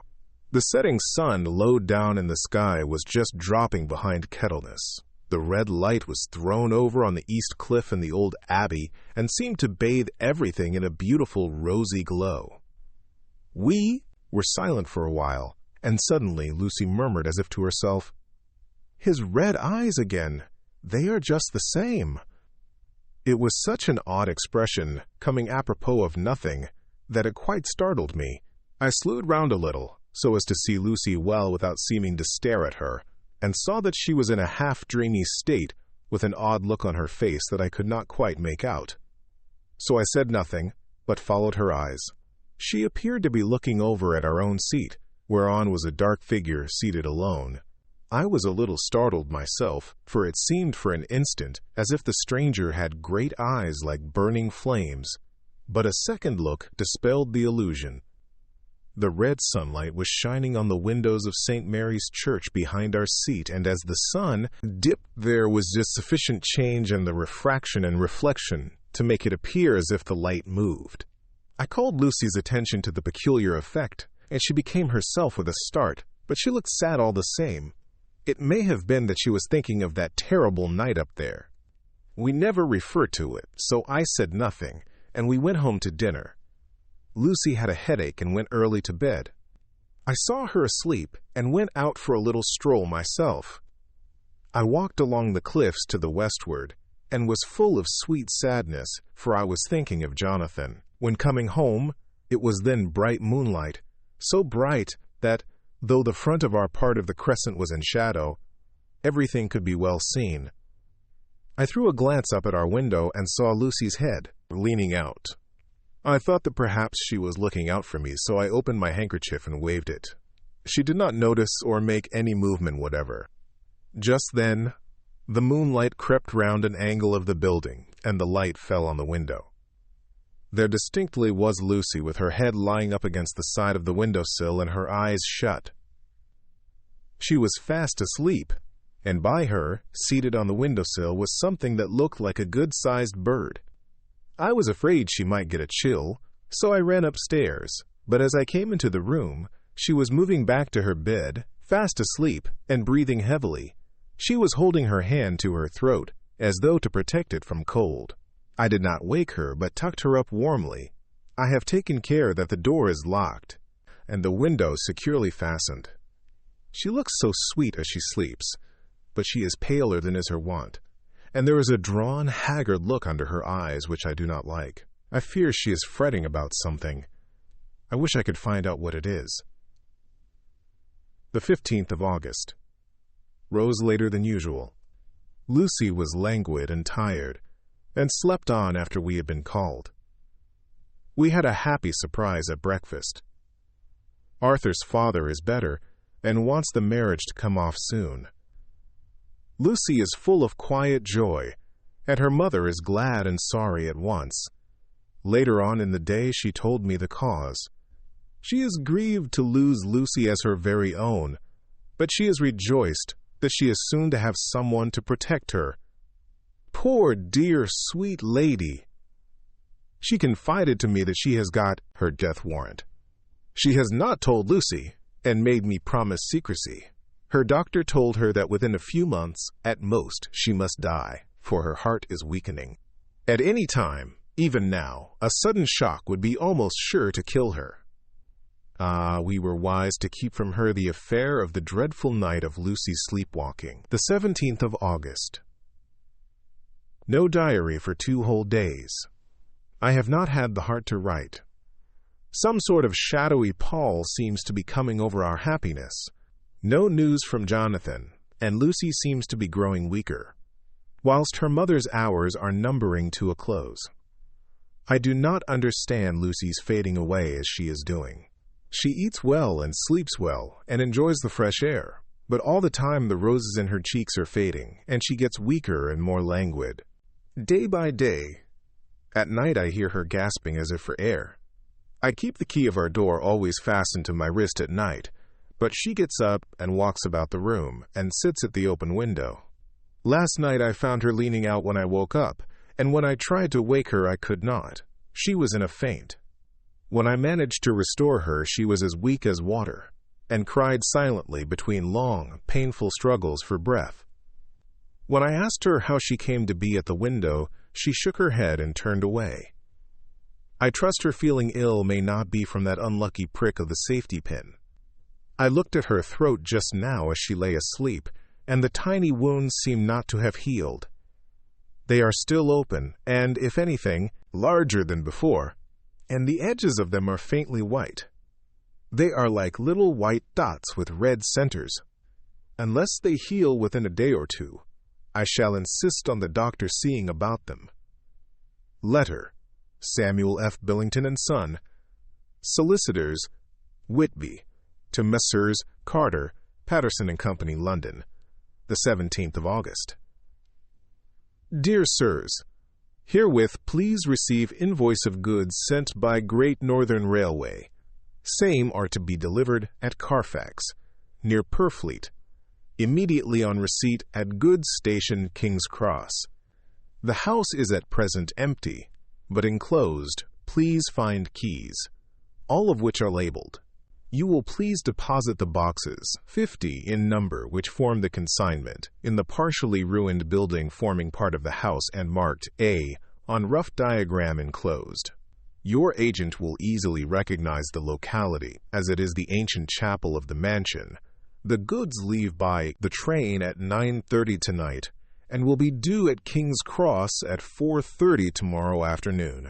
As our client wishes the delivery made as soon as possible, we shall be obliged by your having teams ready at King's Cross at the time named and forthwith conveying the goods to destination. In order to obviate any delays possible through any routine requirements as to payment in your departments, we enclose check herewith for £10.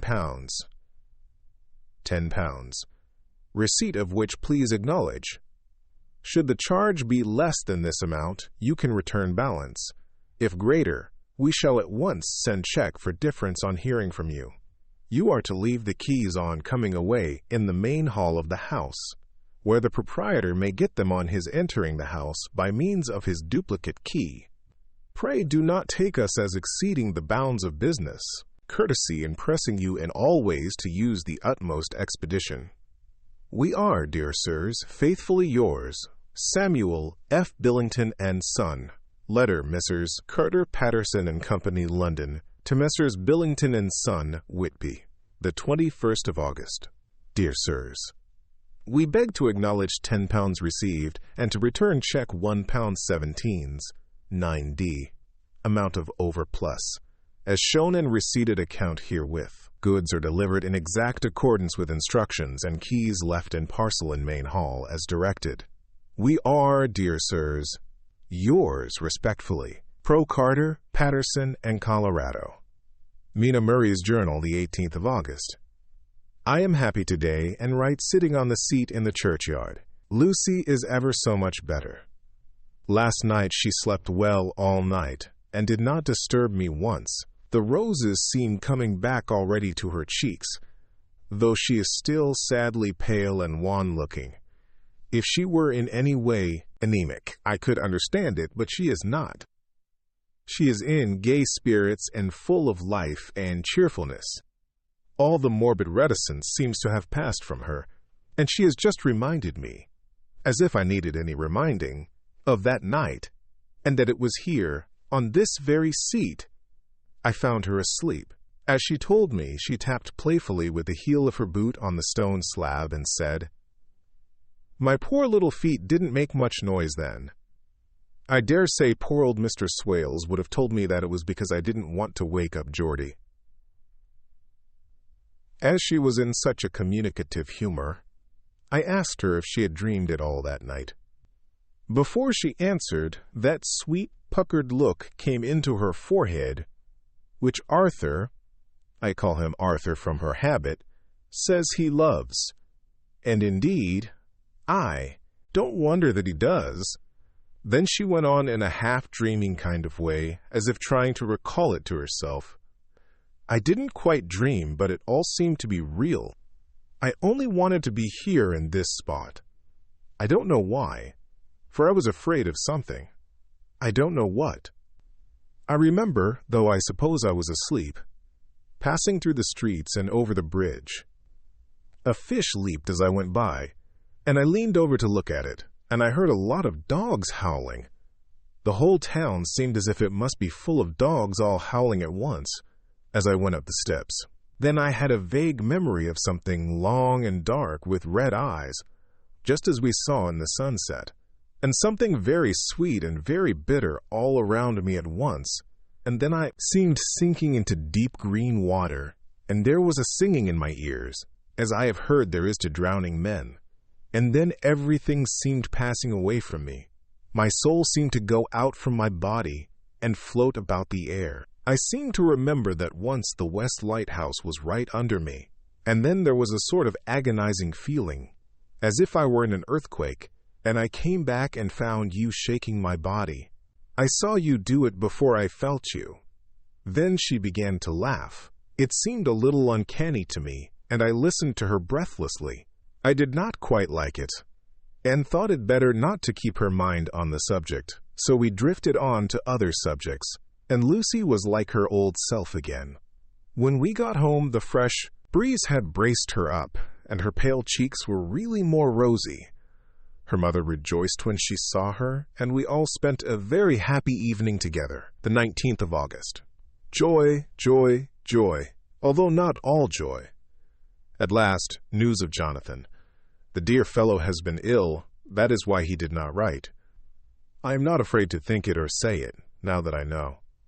Mr. Hawkins sent me on the letter, and wrote himself, oh, so kindly.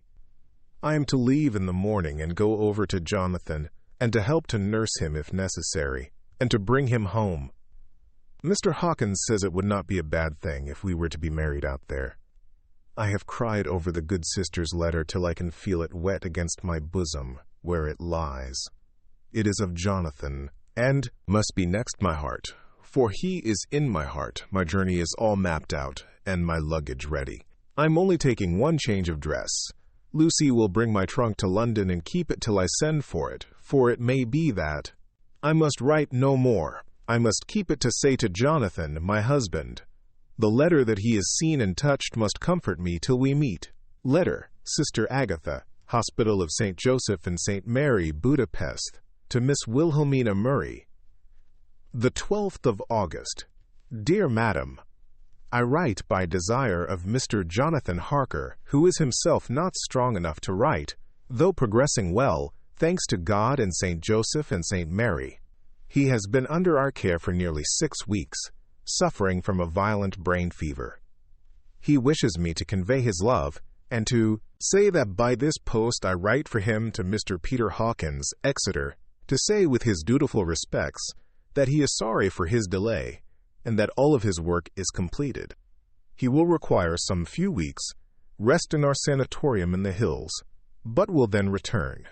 He wishes me to say that he has not sufficient money with him, and that he would like to pay for his staying here, so that others who need shall not be wanting for help. Believe me, yours, with sympathy and all blessings, Sister Agatha. P.S. My patient being asleep, I open this to let you know something more. He has told me all about you, and that you are shortly to be his wife. All blessings to you both. He has had some fearful shock, so says our doctor, and in his delirium his ravings have been dreadful, of wolves and poison and blood, of ghosts and demons, and I fear to say of what. Be careful with him always, that there may be nothing to excite him of this kind for a long time to come. The traces of such an illness as his do not lightly die away. We should have written long ago, but we knew nothing of his friends, and there was on him nothing that any one could understand. He came in the train from Klausenburg, and the guard was told by the station master there that he rushed into the station shouting for a ticket for home. Seeing from his violent demeanor that he was English, they gave him a ticket for the furthest station on the way thither that the train reached. Be assured that he is well cared for. He has won all hearts by his sweetness and gentleness. He is truly getting on well, and I have no doubt will in a few weeks be all himself. But be careful of him for safety's sake. There are, I pray God, and St. Joseph and St. Mary, many, many happy years for you both. Dr. Seward's Diary, the 19th of August. Strange and sudden change in Renfield last night. About 8 o'clock he began to get excited and sniff about as a dog does when setting. The attendant was struck by his manner, and knowing my interest in him, encouraged him to talk.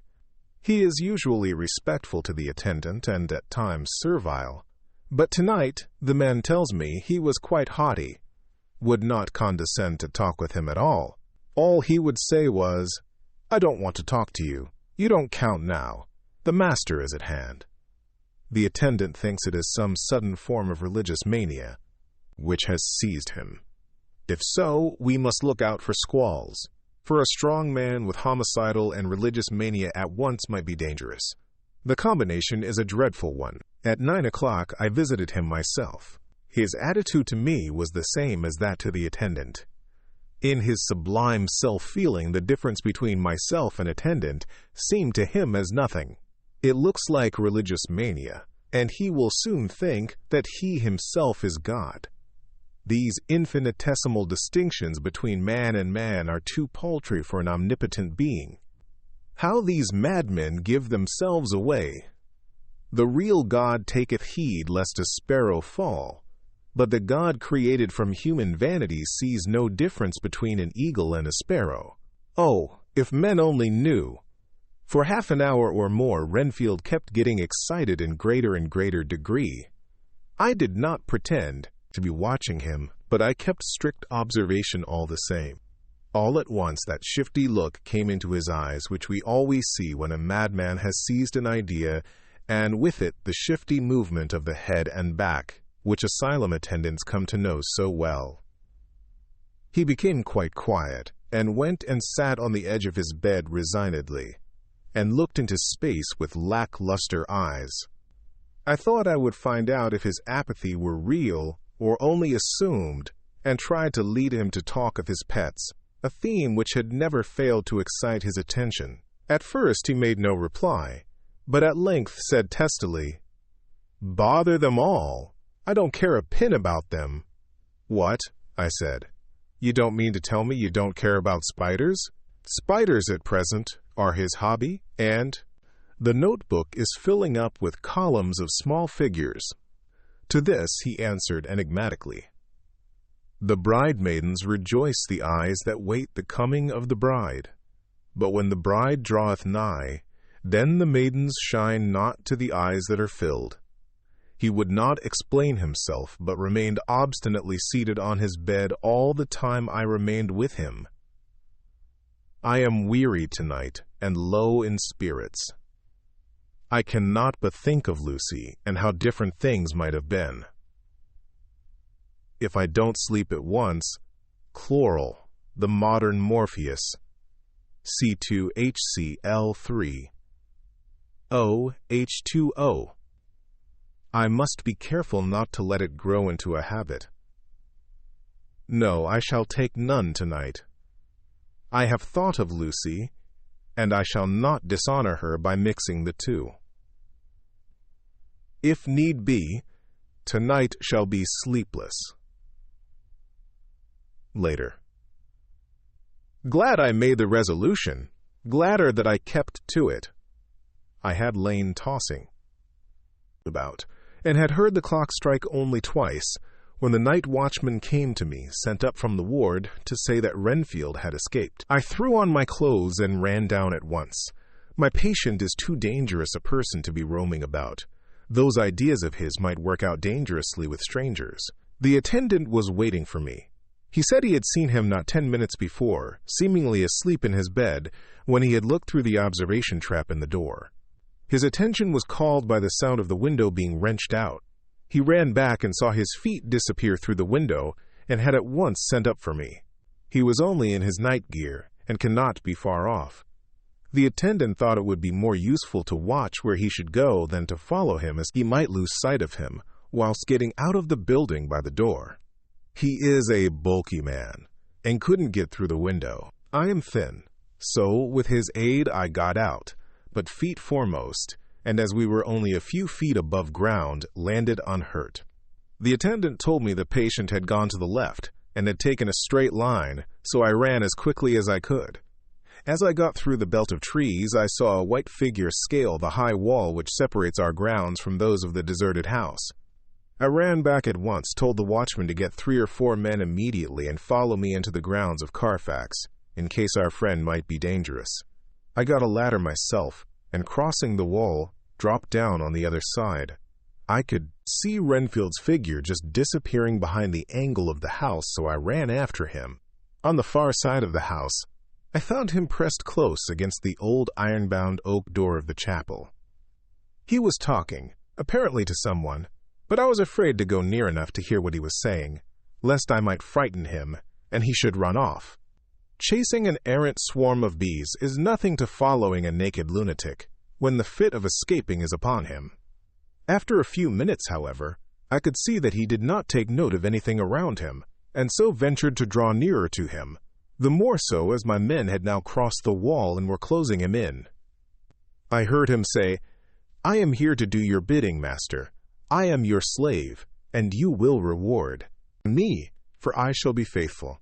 I have worshipped you long and afar off. Now that you are near, I await your commands, and you will not pass me by, will you, dear master, in your distribution of good things?" He is a selfish old beggar anyhow. He thinks of the loaves and fishes even when he believes he is in a real presence. His manias make a startling combination. When we closed in on him, he fought like a tiger. He is immensely strong, for he was more like a wild beast than a man. I never saw a lunatic in such a paroxysm of rage before, and I hope I shall not again. It is a mercy that we have found out his strength and his danger in good time.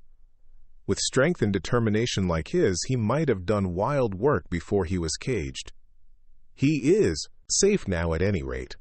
Jack Shepherd himself couldn't get free from the strait waistcoat that keeps him restrained, and he's chained to the wall in the padded room. His cries are at times awful, but the silences that follow are more deadly still, for he means murder in every turn and movement. Just now, he spoke coherent words for the first time. "I shall be patient, master. It is coming, coming, coming." So I took the hint and came to. I was too excited to sleep, but this diary has quieted me, and I feel I shall get some sleep tonight.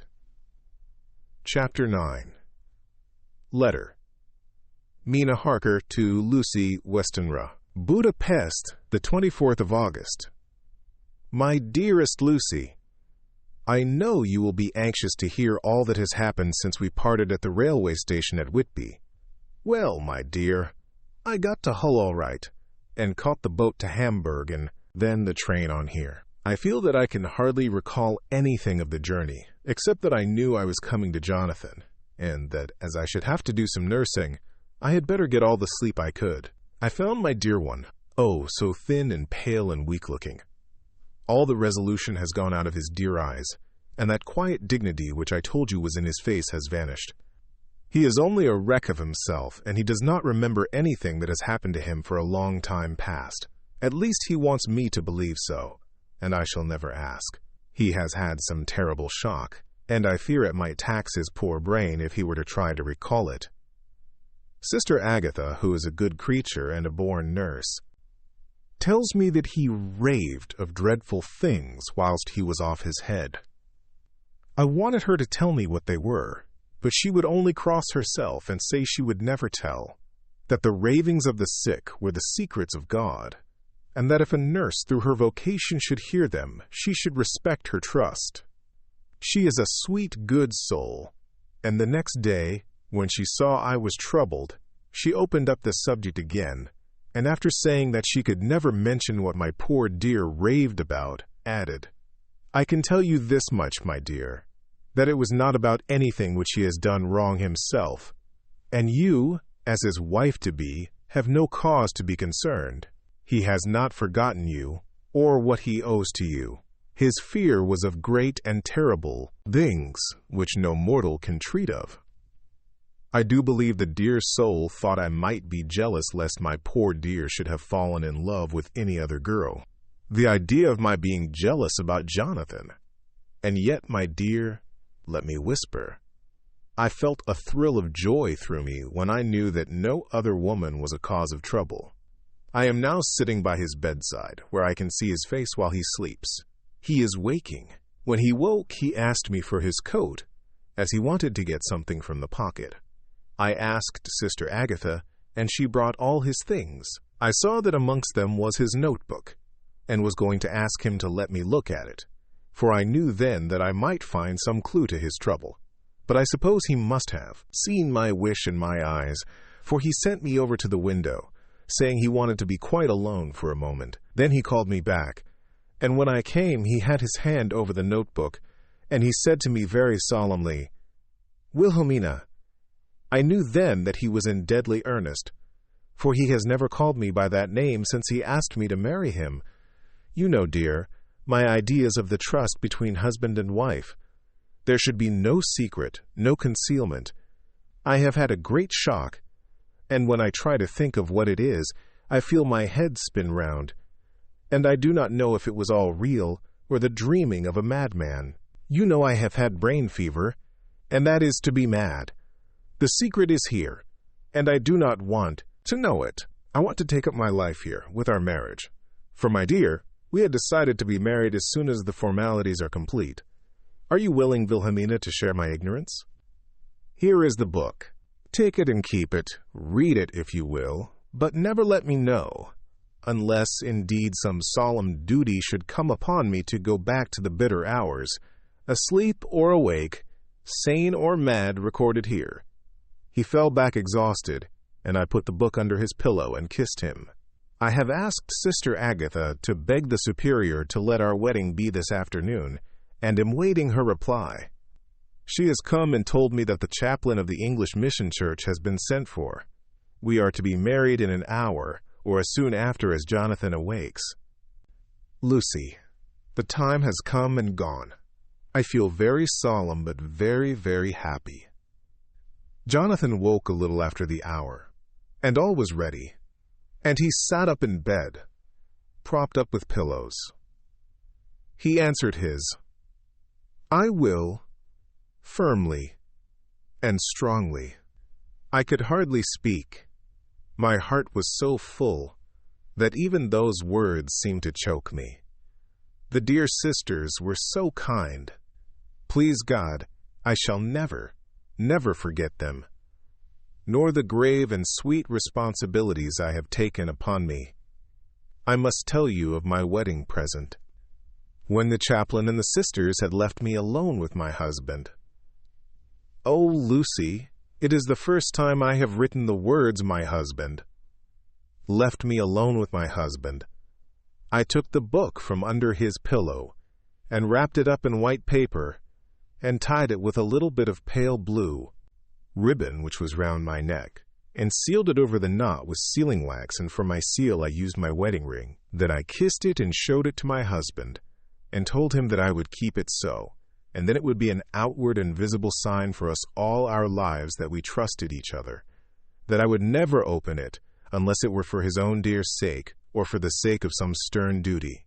Then he took my hand in his, and oh, Lucy, it was the first time he took his wife's hand, and said that it was the dearest thing in all the wide world, and that he would go through all the past again to win it, if need be. The poor dear meant to have said a part of the past, but he cannot think of time yet, and I shall not wonder if at first he mixes up not only the month, but the year. Well, my dear, what could I say? I could only tell him that I was the happiest woman in all the wide world, and that I had nothing to give him except myself, my life, and my trust, and that with these went my love and duty for all the days of my life. And, my dear, when he kissed me and drew me to him with his poor weak hands, it was like a very solemn pledge between us. Lucy, dear, do you know why I tell you all this? It is not only because it is all sweet to me, but because you have been, and are, very dear to me. It was my privilege to be your friend and guide when you came from the schoolroom to prepare for the world of life. I want you to see now, and with the eyes of a very happy wife, whither duty has led me, so that in your own married life you too may be all happy as I am. My dear, please, Almighty God, your life may be all it promises. A long day of sunshine, with no harsh wind, no forgetting duty, no distrust. I must not wish you no pain, for that can never be, but I do hope you will be always as happy as I am now. Goodbye, my dear. I shall post this at once, and perhaps write you very soon again. I must stop, for Jonathan is waking. I must attend to my husband. Your ever-loving Mina Harker. Letter, Lucy Westenra to Mina Harker. Whitby, the 30th of August. My dearest Mina, oceans of love and millions of kisses, and may you soon be in your own home with your husband. I wish you could be coming home soon enough to stay with us here. The strong air would soon restore Jonathan. It has quite restored me. I have an appetite like a cormorant, am full of life, and sleep well. You will be glad to know that I have quite given up walking in my sleep. I think I have not stirred out of my bed for a week. That is when I once got into it at night. Arthur says I am getting fat. By the way, I forgot to tell you that Arthur is here. We have such walks and drives and rides and rowing and tennis and fishing together, and I love him more than ever. He tells me that he loves me more, but I doubt that, for at first he told me that he couldn't love me more than he did then. But this is nonsense. There he is, calling to me. So no more just at present from your loving Lucy. P.S. Mother sends her love. She seems better, poor dear. P.P.S. We are to be married on the 28th of September. Dr. Seward's diary, the 20th of August. The case of Renfield grows even more interesting. He has now so far quieted that there are spells of cessation from his passion. For the first week after his attack, he was perpetually violent. Then one night, just as the moon rose, he grew quiet and kept murmuring to himself, "Now I can wait. Now I can wait." The attendant came to tell me, so I ran down at once to have a look at him. He was still in the strait waistcoat and in the padded room, but the suffused look had gone from his face, and his eyes had something of their old pleading, I might almost say cringing, softness. I was satisfied with his present condition and directed him to be relieved. The attendants hesitated, but finally carried out my wishes without protest. It was a strange thing that the patient had humor enough to see their distrust, for coming close to me, he said in a whisper, all the while looking furtively at them, "They think I could hurt you. Fancy me hurting you. The fools." It was soothing somehow to the feelings to find myself dissociated, even in the mind of this poor madman from the others. But all the same, I do not follow his thought. Am I to take it that I have anything in common with him so that we are, as it were, to stand together? Or has he to gain from me some good so stupendous that my well-being is needful to him? I must find out later on. Tonight he will not speak. Even the offer of a kitten or even a full-grown cat will not tempt him. He will only say, "I don't take any stock in cats. I have more to think of now, and I can wait. I can wait." After a while, I left him. The attendant tells me that he was quiet until just before dawn, and that then he began to get uneasy and at length violent, until at last he fell into a paroxysm which exhausted him, so that he swooned into a sort of coma. 3 nights has the same thing happened, violent all day then quiet from moonrise to sunrise. I wish I could get some clue to the cause. It would almost seem as if there was some influence which came and went. Happy thought! We shall tonight play sane wits against mad ones. He escaped before without our help. Tonight he shall escape with it. We shall give him a chance, and have the men ready to follow in case they are required. The 23rd of August. The unexpected always happens. How well Disraeli knew life. Our bird, when he found the cage open, would not fly, so all our subtle arrangements were for naught. At any rate, we have proved one thing, that the spells of quietness last a reasonable time. We shall in future be able to ease his bonds for a few hours each day. I have given orders to the night attendant merely to shut him in the padded room, when once he is quiet, until an hour before sunrise. The poor soul's body will enjoy the relief even if his mind cannot appreciate it. Hark! The unexpected again! I am called. The patient has once more escaped. Later. Another night adventure. Renfield, artfully, waited until the attendant was entering the room to inspect. Then he dashed out past him and flew down the passage. I sent word for the attendants to follow. Again he went into the grounds of the deserted house, and we found him in the same place, pressed against the old chapel door. When he saw me, he became furious, and had not the attendant seized him in time, he would have tried to kill me. As we were holding him, a strange thing happened. He suddenly redoubled his efforts, and then, as suddenly, grew calm. I looked round instinctively, but could see nothing. Then I caught the patient's eye and followed it, but could trace nothing as it looked into the moonlit sky except a big bat, which was flapping its silent and ghostly way to the west. Bats usually wheel and flit about, but this one seemed to go straight on, as if it knew where it was bound for, or had some intention of its own. The patient grew calmer every instant, and presently said, "You needn't tie me. I shall go quietly." Without trouble, we came back to the house. I feel there is something ominous in his calm, and shall not forget this night. Lucy Westenra's Diary, Hillingham, the 24th of August. I must imitate Mina and keep writing things down. Then we can have long talks when we do meet. I wonder when it will be. I wish she were with me again, for I feel so unhappy. Last night I seemed to be dreaming again, just as I was at Whitby. Perhaps it is the change of air, or getting home again. It is all dark and horrid to me, for I can remember nothing.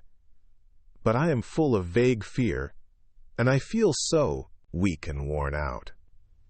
When Arthur came to lunch, he looked quite grieved when he saw me, and I hadn't the spirit to try to be cheerful. I wonder if I could sleep in Mother's room tonight. I shall make an excuse and try. The 25th of August. Another bad night. Mother did not seem to take to my proposal. She seems not too well herself, and doubtless she fears to worry me.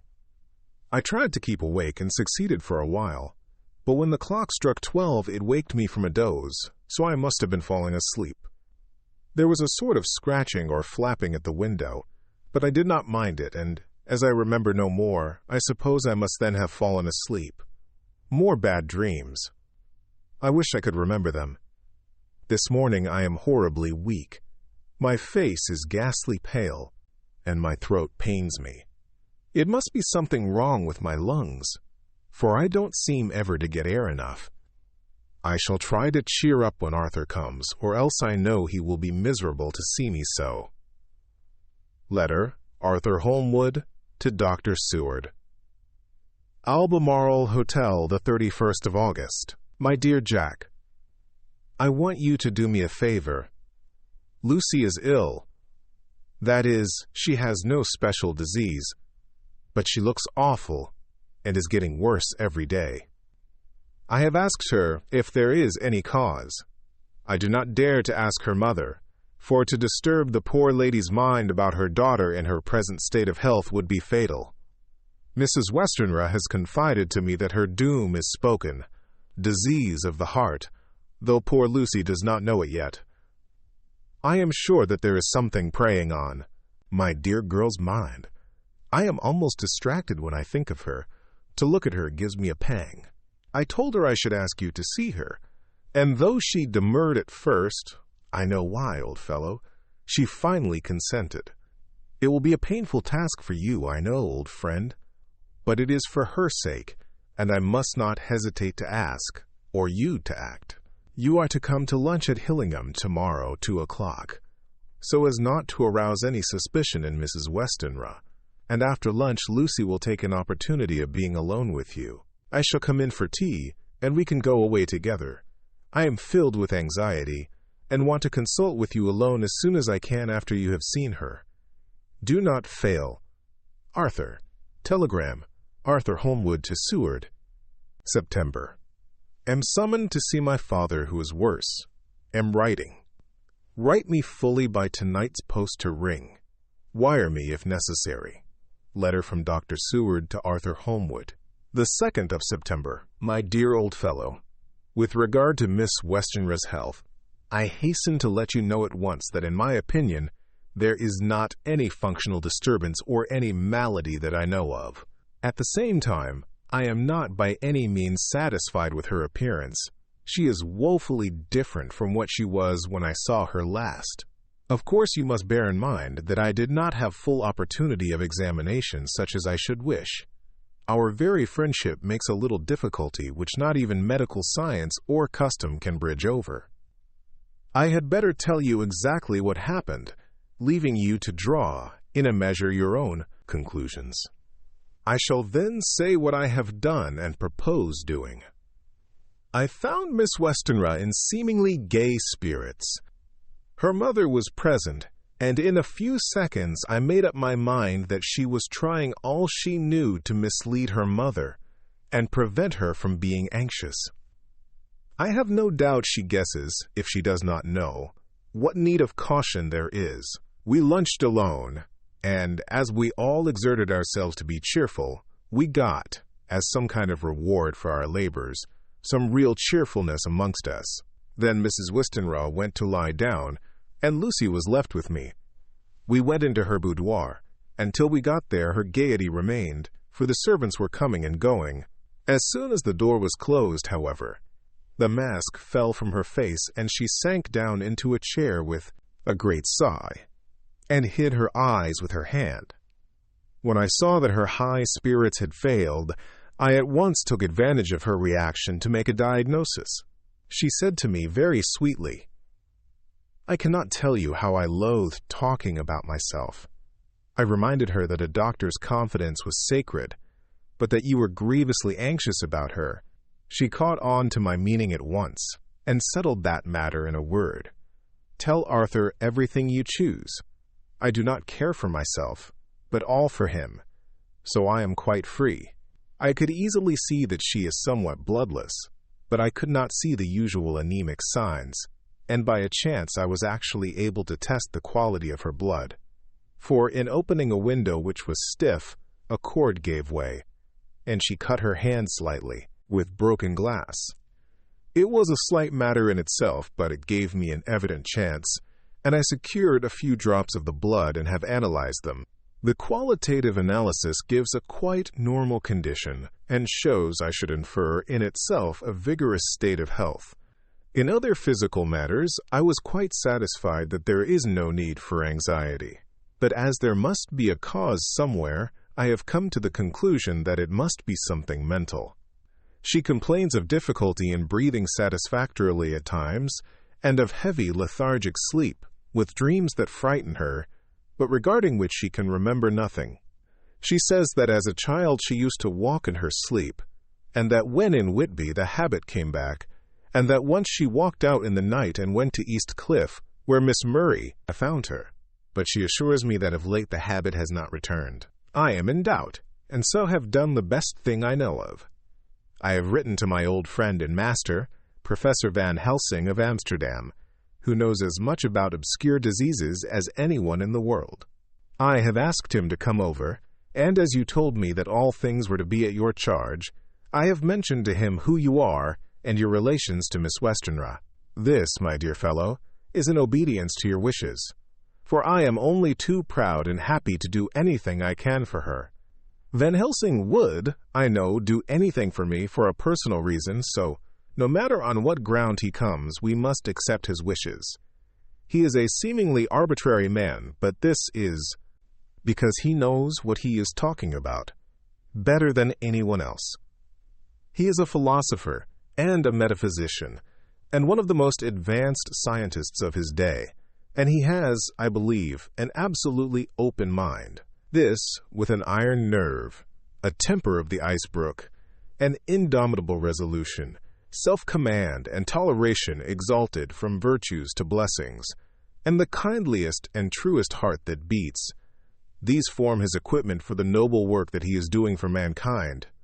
Work both in theory and practice, for his views are as wide as his all-embracing sympathy. I tell you these facts that you may know why I have such confidence in him. I have asked him to come at once. I shall see Miss Westenra tomorrow again. She is to meet me at the stores, so that I may not alarm her mother by too early a repetition of my call.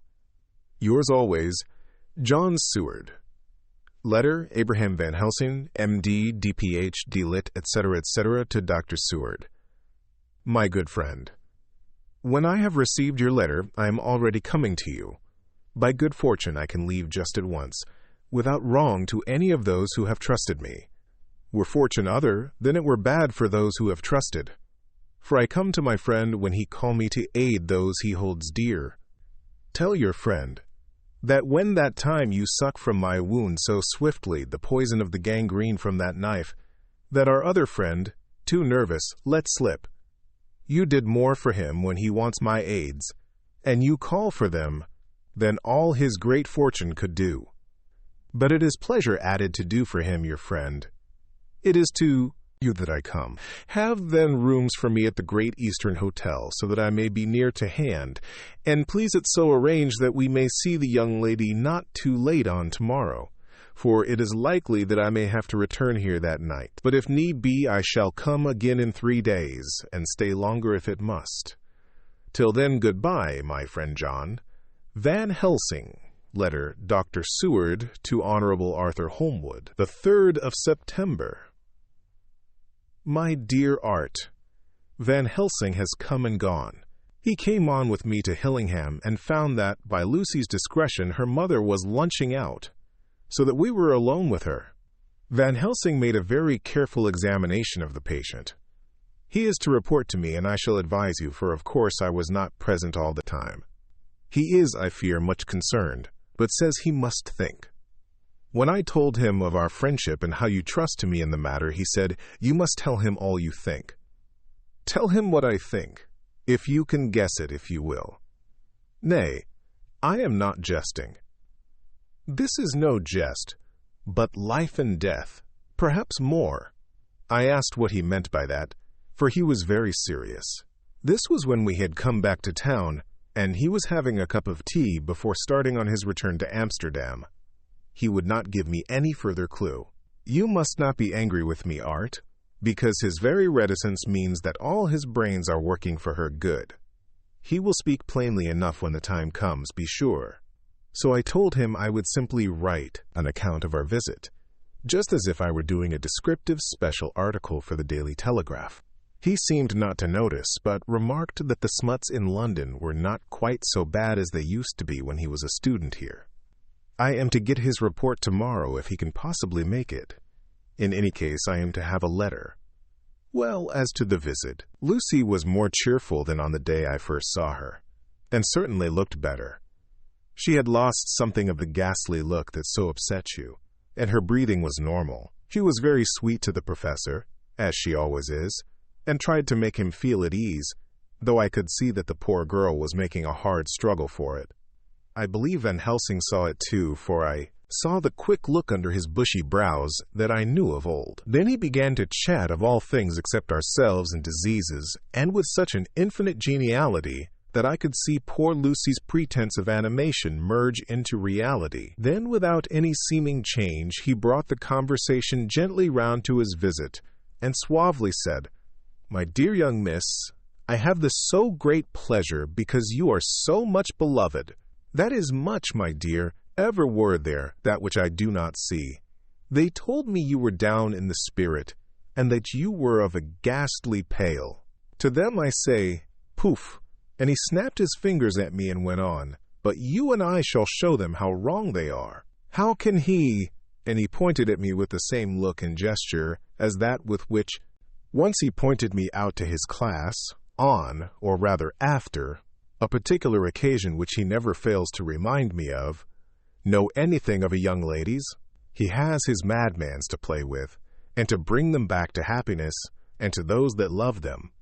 It is much to do, and, oh, but there are rewards, in that we can bestow such happiness. But the young ladies, he has no wife nor daughter, and the young do not tell themselves to the young, but to the old, like me, who have known so many sorrows and the causes of them. So, my dear, we will send him away to smoke the cigarette in the garden, whiles you and I have little talk all to ourselves." I took the hint and strolled about, and presently the professor came to the window and called me in. He looked grave, but said, "I have made careful examination, but there is no functional cause.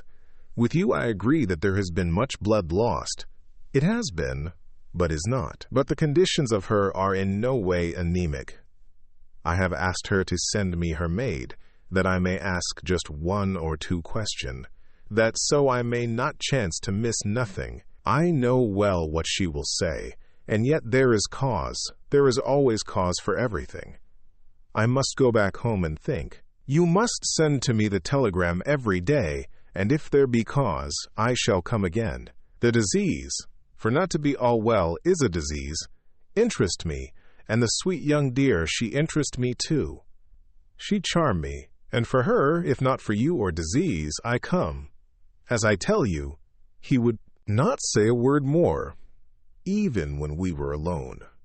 And so now, Art, you know all I know. I shall keep stern watch. I trust your poor father is rallying. It must be a terrible thing to you, my dear old fellow, to be placed in such a position between two people who are both so dear to you. I know your idea of duty to your father, and you are right to stick to it. But if need be, I shall send you word to come at once to Lucy. So do not be over-anxious unless you hear from me. Dr. Seward's Diary. The 4th of September. Zophagus patient still keeps up our interest in him.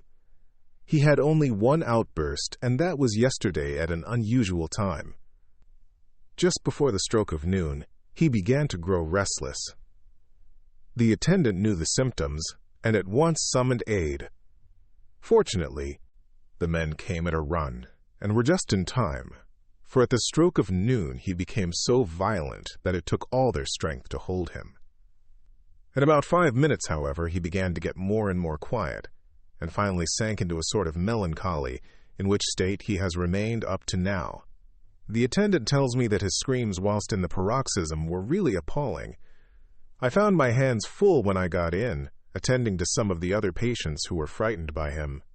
Indeed, I can quite understand the effect, for the sounds disturbed even me, though I was some distance away.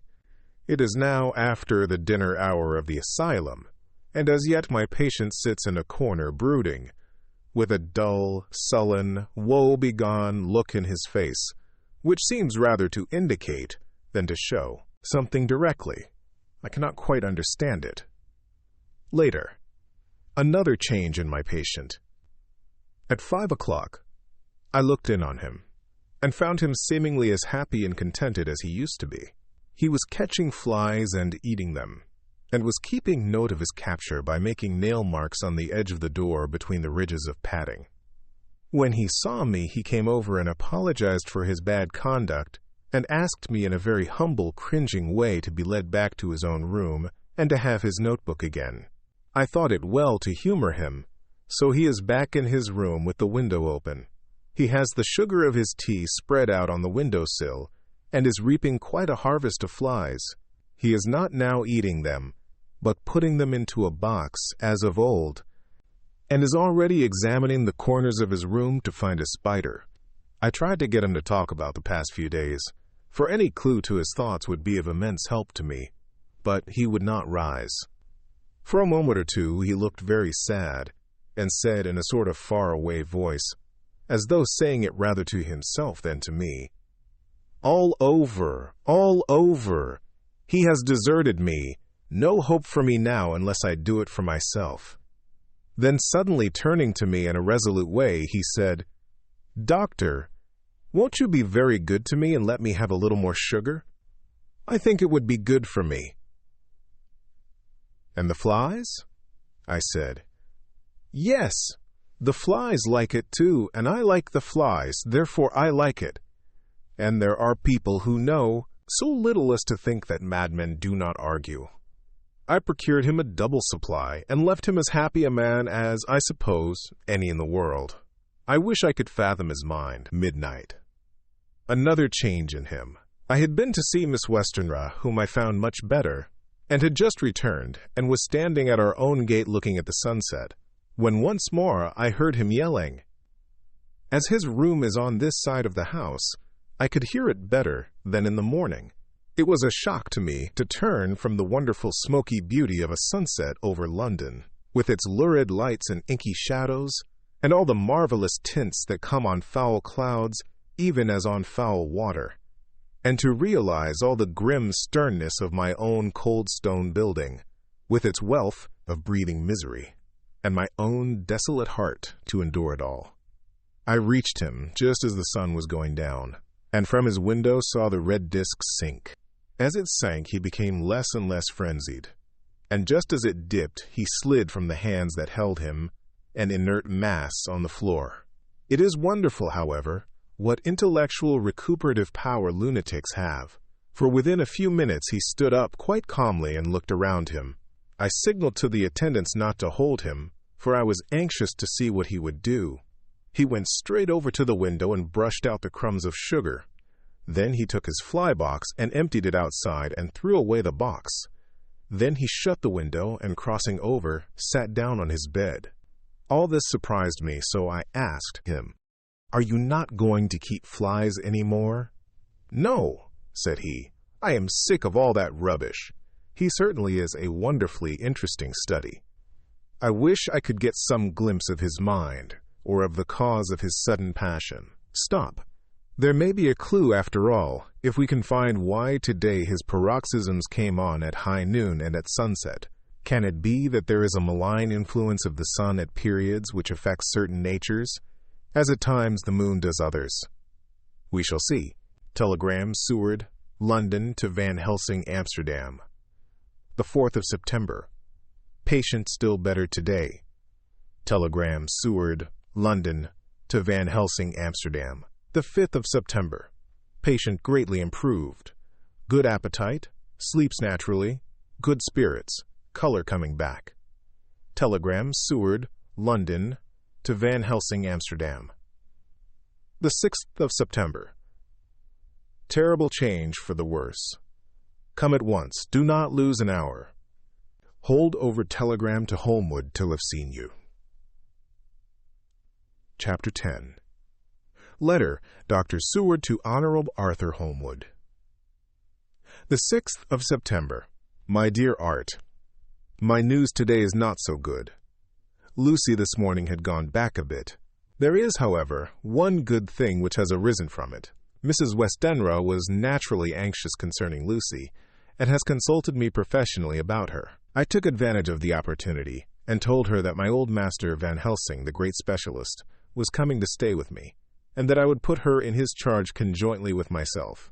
So now we can come and go without alarming her unduly, for a shock to her would mean sudden death, and this, in Lucy's weak condition, might be disastrous to her. We are hedged in with difficulties, all of us, my poor old fellow. But please God, we shall come through them all right. If any need, I shall write, so that, if you do not hear from me, take it for granted that I am simply waiting for news. In haste, yours ever, John Seward. Dr. Seward's Diary. The 7th of September. The first thing Van Helsing said to me when we met at Liverpool Street was, "Have you said anything to our young friend, the lover of her?" "No," I said. "I waited till I had seen you, as I said in my telegram. I wrote him a letter simply telling him that you were coming, as Miss Westenra was not so well, and that I should let him know if need be." "Right, my friend," he said. "Quite right. Better he not know as yet. Perhaps he shall never know. I pray so, but if it be needed, then he shall know all. And, my good friend John, let me caution you. You deal with the madmen. All men are mad in some way or the other, and inasmuch as you deal discreetly with your madmen, so deal with God's madmen too, the rest of the world. You tell not your madmen what you do nor why you do it. You tell them not what you think. So you shall keep knowledge in its place where it may rest, where it may gather its kind around it and breed. You and I shall keep as yet what we know here and here." He touched me on the heart and on the forehead, and then touched himself the same way. "I have for myself thoughts at the present. Later I shall unfold to you." "Why not now?" I asked. "It may do some good. We may arrive at some decision." He stopped and looked at me and said, "My friend John, when the corn is grown, even before it is ripened, while the milk of its mother earth is in him, and the sunshine has not yet begun to paint him with his gold, the husbandman he pull the ear and rub him between his rough hands, and blow away the green chaff, and say to you, 'Look, he's good corn. He will make good crop when the time comes.' I did not see the application, and told him so. For reply he reached over and took my ear in his hand and pulled it playfully, as he used long ago to do at lectures, and said, "The good husbandman tell you so then, because he knows, but not till then. But you do not find the good husbandman dig up his planted corn to see if he grow. That is for the children who play at husbandry, and not for those who take it as of the work of their life. See you now, friend John, I have sown my corn, and nature has her work to do in making it sprout. If he sprout at all, there's some promise, and I wait till the ear begins to swell." He broke off, for he evidently saw that I understood. Then he went on, and very gravely, "You were always a careful student, and your casebook was ever more full than the rest. You were only student then. Now you are master, and I trust that good habit have not fail. Remember, my friend, that knowledge is stronger than memory, and we should not trust the weaker, even if you have not kept the good practice. Let me tell you that this case of our dear Miss is one that may be, mind I say may be, of such interest to us and others that all the rest may not make him kick the beam, as your people say. Take then good note of it. Nothing is too small. I counsel you, put down in record even your doubts and surmises. Hereafter it may be of interest to you to see how true you guess. We learn from failure, not from success. When I described Lucy's symptoms, the same as before, but infinitely more marked, he looked very grave, but said nothing. He took with him a bag in which were many instruments and drugs, the ghastly paraphernalia of our beneficial trade, as he once called, in one of his lectures, the equipment of a professor of the healing craft. When we were shown in, Mrs. Westenra met us. She was alarmed, but not nearly so much as I expected to find her. Nature, in one of her beneficent moods, has ordained that even death has some antidote to its own terrors. Here, in a case where any shock may prove fatal, matters are so ordered that, from some cause or other, the things not personal, even the terrible change in her daughter to whom she is so attached, do not seem to reach her. It is something like the way Dame Nature gathers round a foreign body an envelope of some insensitive tissue which can protect from evil that which it would otherwise harm by contact. If this be an ordered selfishness, then we should pause before we condemn anyone for the vice of egoism, for there may be deeper root for its causes than we have knowledge of. I used my knowledge of this phase of spiritual pathology, and laid down a rule that she should not be present with Lucy, or think of her illness more than was absolutely required. She assented readily, so readily that I saw, again, the hand of nature fighting for life. Van Helsing and I were shown up to Lucy's room. If I was shocked when I saw her yesterday, I was horrified when I saw her today. She was ghastly, chalkily pale. The red seemed to have gone even from her lips and gums, and the bones of her face stood out prominently. Her breathing was painful to see or hear. Van Helsing's face grew set as marble, and his eyebrows converged till they almost touched over his nose.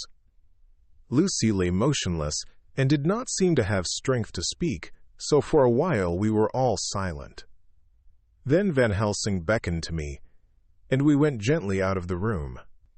The instant we had closed the door, he stepped quickly along the passage to the next door, which was open. Then he pulled me quickly in with him and closed the door. "My God," he said, "this is dreadful. There is no time to be lost. She will die for sheer want of blood to keep the heart's action as it should be. There must be transfusion of blood at once. Is it you or me? I am younger and stronger, Professor. It must be me. Then get ready at once. I will bring up my bag. I am prepared." I went downstairs with him, and as we were going there was a knock at the hall door. When we reached the hall, the maid had just opened the door, and Arthur was stepping quickly in. He rushed up to me, saying in an eager whisper, "Jack, I was so anxious. I read between the lines of your letter, and have been in an agony. The dad was better, so I ran down here to see for myself. Is not that gentleman Dr. Van Helsing? I am so thankful to you, sir, for coming. When first the professor's eye had lit upon him, he had been angry at his interruption at such a time. But now, as he took in his stalwart proportions and recognized the strong young manhood which seemed to emanate from him, his eyes gleamed. Without a pause, he said to him gravely as he held out his hand, "Sir, you have come in time. You are the lover of our dear miss. She is bad. Very, very bad. Nay, my child, do not go like that." For he suddenly grew pale and sat down in a chair, almost fainting. "You are to help her. You can do more than any that live, and your courage is your best help." "What can I do?" asked Arthur hoarsely. "Tell me, and I shall do it. My life is hers, and I would give the last drop of blood in my body for her." The professor has a strongly humorous side, and I could from old knowledge detect a trace of its origin in his answer. "My young sir, I do not ask so much as that, not the last. What shall I do?" There was fire in his eyes, and his open nostril quivered with intent. Van Helsing slapped him on the shoulder. "Come," he said. "You are a man, and it is a man we want. You are better than me, better than my friend John." Arthur looked bewildered, and the professor went on by explaining in a kindly way. "Young miss is bad, very bad. She wants blood, and blood she must have or die.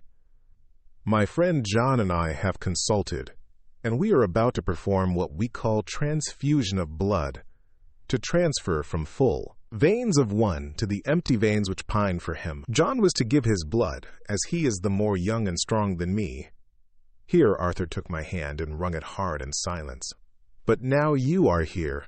You are more good than us, old or young, who toil much in the world of thought. Our nerves are not so calm, and our blood not so bright than yours." Arthur turned to him and said, "If you only knew how gladly I would die for her, you would understand."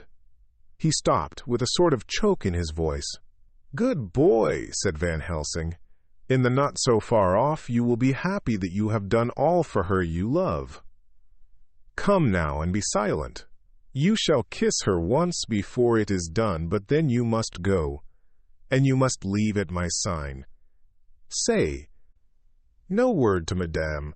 You know how it is with her. There must be no shock. Any knowledge of this would be one. Come." We all went up to Lucy's room. Arthur, by direction, remained outside. Lucy turned her head and looked at us, but said nothing. She was not asleep, but she was simply too weak to make the effort. Her eyes spoke to us. That was all. Van Helsing took some things from his bag and laid them on a little table out of sight. Then he mixed a narcotic, and coming over to the bed said cheerily, "Now, little miss, here is your medicine. Drink it off like a good child. See, I lift you so that to swallow is easy. Yes." She had made the effort with success. It astonished me how long the drug took to act. This, in fact, marked the extent of her weakness. The time seemed endless until sleep began to flicker in her eyelids. At last, however, the narcotic began to manifest its potency, and she fell into a deep sleep. When the professor was satisfied, he called Arthur into the room and bade him strip off his coat. Then he added, "You may take that one little kiss whiles I bring over the table. Friend John, help to me." So neither of us looked whilst he bent over her. Van Helsing, turning to me, said, "He is so young and strong and of blood so pure that we need not defibrinate it." Then, with swiftness, but with absolute method, Van Helsing performed the operation. As the transfusion went on, something like life seemed to come back to poor Lucy's cheeks, and through Arthur's growing pallor, the joy of his face seemed absolutely to shine. After a bit I began to grow anxious, for the loss of blood was telling on Arthur, strong man as he was. It gave me an idea of what a terrible strain Lucy's system must have undergone. that what weakened Arthur only partially restored her. But the professor's face was set, and he stood watch in hand, and with his eyes fixed now on the patient and now on Arthur. I could hear my own heart beat. Presently he said in a soft voice, "Do not stir an instant. It is enough. You attend him. I will look to her." When all was over, I could see how much Arthur was weakened. I dressed the wound and took his arm to bring him away, when Van Helsing spoke without turning round. The man seems to have eyes in the back of his head. "The brave lover, I think, deserve another kiss, which he shall have presently." And, as he had now finished his operation, he adjusted the pillow to the patient's head. As he did so, the narrow black velvet band, which she seems always to wear round her throat, buckled with an old diamond buckle which her lover had given her, was dragged a little up and showed a red mark on her throat. Arthur did not notice it, but I could hear the deep hiss of indrawn breath, which is one of Van Helsing's ways of betraying emotion. He said nothing at the moment, but turned to me, saying, "Now take down our brave young lover, give him of the port wine, and let him lie down a while. He must then go home and rest, sleep much, and eat much, that he may be recruited of what he has so given to his love. He must not stay here. Hold a moment, I may. Take it, sir, that you are anxious of result. Then bring it with you that in all ways the operation is successful. You have saved her life this time, and you can go home and rest easy in mind that all that can be is. I shall tell her all when she is well. She shall love you none the less for what you have done. Goodbye." When Arthur had gone, I went back to the room. Lucy was sleeping gently, but her breathing was stronger. I could see the counterpane move as her breast heaved. By the bedside sat Van Helsing, looking at her intently. The velvet band again covered the red mark.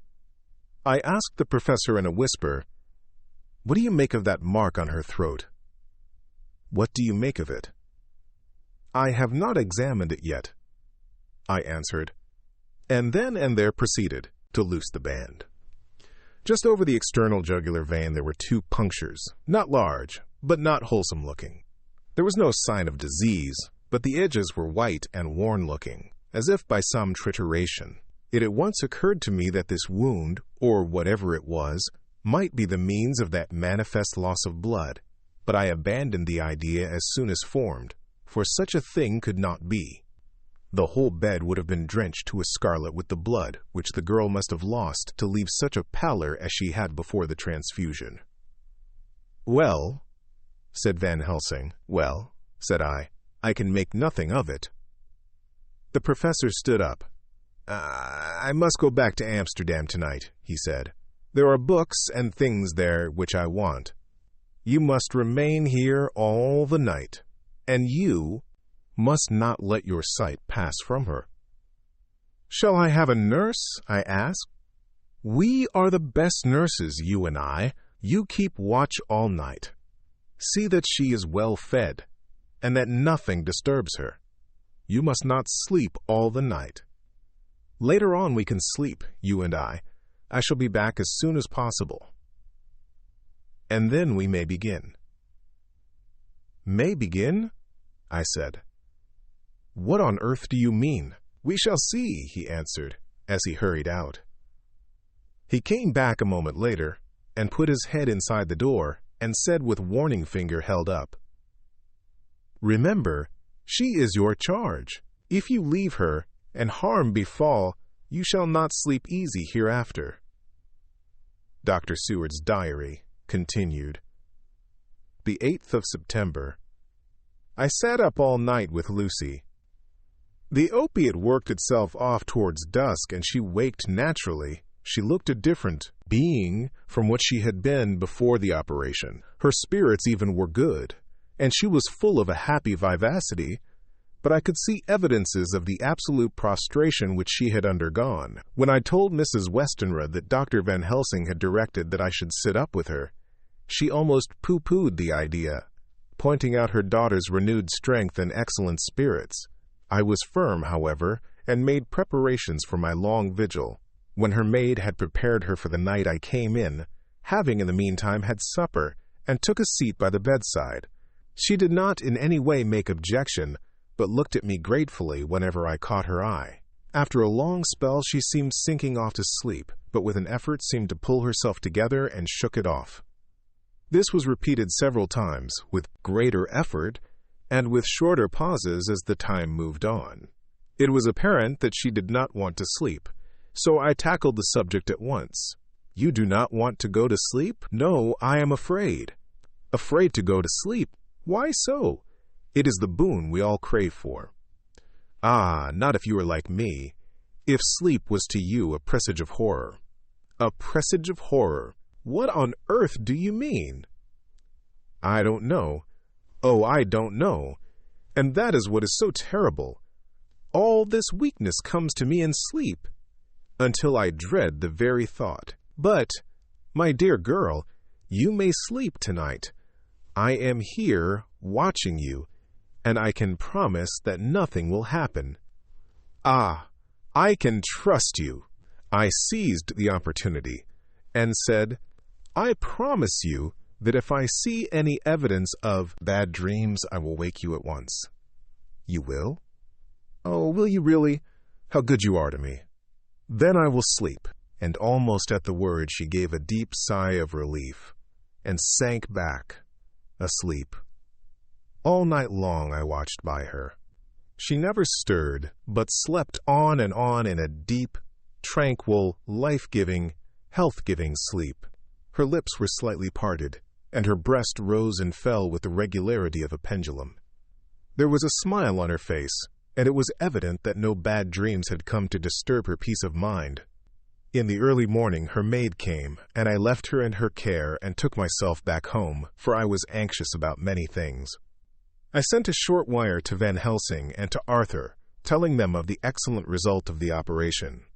My own work, with its manifold arrears, took me all day to clear off. It was dark when I was able to inquire about my zoophagus patient. The report was good. He had been quite quiet for the past day and night. A telegram came from Van Helsing at Amsterdam whilst I was at dinner, suggesting that I should be at Hillingham tonight, as it might be well to be at hand, and stating that he was leaving by the night mail and would join me early in the morning, the 9th of September. I was pretty tired and worn out when I got to Hillingham. For 2 nights I had hardly had a wink of sleep, and my brain was beginning to feel that numbness which marks cerebral exhaustion. Lucy was up and in cheerful spirits. When she shook hands with me, she looked sharply in my face and said, "No sitting up tonight, for you.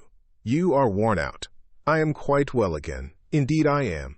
And if there is to be any sitting up, it is I who will sit up with you." I would not argue the point, but went and had my supper. Lucy came with me, and, enlivened by her charming presence, I made an excellent meal, and had a couple of glasses of the more than excellent port. Then Lucy took me upstairs, and showed me a room next her own, where a cozy fire was burning. "Now," she said, "you must stay here. I shall leave this door open, and my door too. You can lie on the sofa, for I know that nothing would induce any of you doctors to go to bed whilst there is a patient above the horizon. If I want anything, I shall call out, and you can come to me at once." I could not but acquiesce, for I was dog-tired, and could not have sat up had I tried. So, on her renewing her promise to call me if she should want anything, I lay on the sofa and forgot all about everything. Lucy Westenra's Diary. The 9th of September.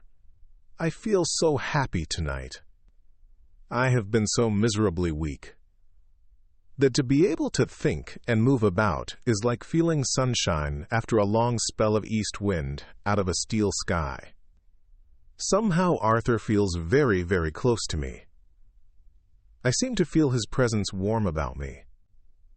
I suppose it is that sickness and weakness are selfish things, and turn our inner eyes and sympathy on ourselves, whilst health and strength give love rein, and in thought and feeling he can wander where he wills. I know where my thoughts are. If Arthur only knew. My dear, your ears must tingle as you sleep, as mine do waking. Oh, the blissful rest of last night! How I slept, with that dear good Dr. Seward watching me. And tonight I shall not fear to sleep, since he is close at hand and within call.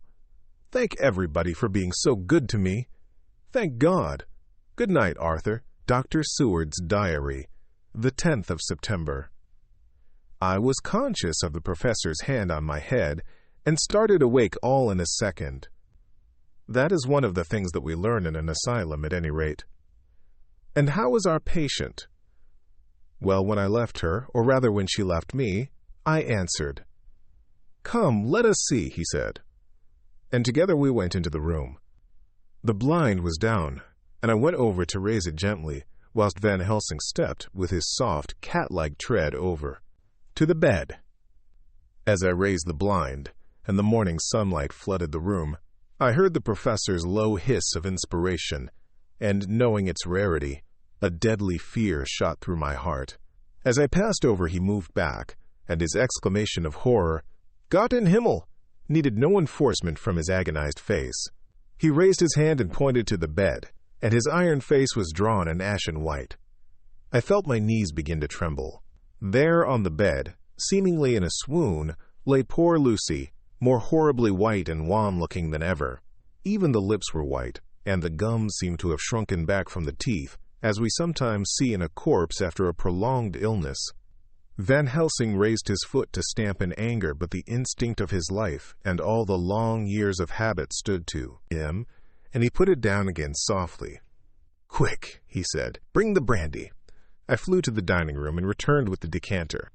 He wetted the poor white lips with it, and together we rubbed palm and wrist and heart. He felt her heart, and after a few moments of agonizing suspense said, It is not too late. It beats, though but feebly. All our work is undone. We must begin again. There is no young Arthur here now. I have to call on you yourself this time, friend John. As he spoke, he was dipping into his bag and producing the instruments for transfusion. I had taken off my coat and rolled up my shirt sleeve. There was no possibility of an opiate just at present, and no need of one. And so, without a moment's delay, we began the operation. After a time, it did not seem a short time either, for the draining away of one's blood, no matter how willingly it be given, is a terrible feeling. Van Helsing held up a warning finger. Do not stir, he said. But I fear that with growing strength she may wake, and that would make danger, oh, so much danger. But I shall precaution take. I shall give hypodermic injection of morphia. He proceeded then, swiftly and deftly, to carry out his intent. The effect on Lucy was not bad, for the faint seemed to merge subtly into the narcotic sleep. It was with a feeling of personal pride that I could see a faint tinge of color steal back into the pallid cheeks and lips. No man knows, till he experiences it, what it is to feel his own lifeblood drawn away into the veins of the woman he loves. The professor watched me critically. That will do, he said. Already, I remonstrated. You took a great deal more from art, to which he smiled, a sad sort of smile, as he replied, He is her lover, her fiancé. You have work, much work, to do for her and for others, and the present will suffice. When we stopped the operation, he attended to Lucy, whilst I applied digital pressure to my own incision. I laid down, whilst I waited his leisure to attend to me, for I felt faint and a little sick. By and by he bound up my wound and sent me downstairs to get a glass of wine for myself. As I was leaving the room, he came after me and half whispered, Mind, nothing must be said of this. If our young lover should turn up unexpected as before, no word to him. It would at once frighten him and enjealous him too. There must be hap. None. So. When I came back, he looked at me carefully and then said, You are not much the worse. Go into the room and lie on your sofa and rest a while. Then have much breakfast, and come here to me." I followed out his orders, for I knew how right and wise they were. I had done my part, and now my next duty was to keep up my strength. I felt very weak, and in the weakness lost something of the amazement at what had occurred. I fell asleep on the sofa, however, wondering over and over again how Lucy had made such a retrograde movement, and how she could have been drained of so much blood with no sign anywhere to show for it. I think I must have continued my wonder in my dreams, for, sleeping and waking, my thoughts always came back to the little punctures in her throat and the ragged, exhausted appearance of their edges. Tiny though they were, Lucy slept well into the day, and when she woke she was fairly well and strong, though not nearly so much so as the day before.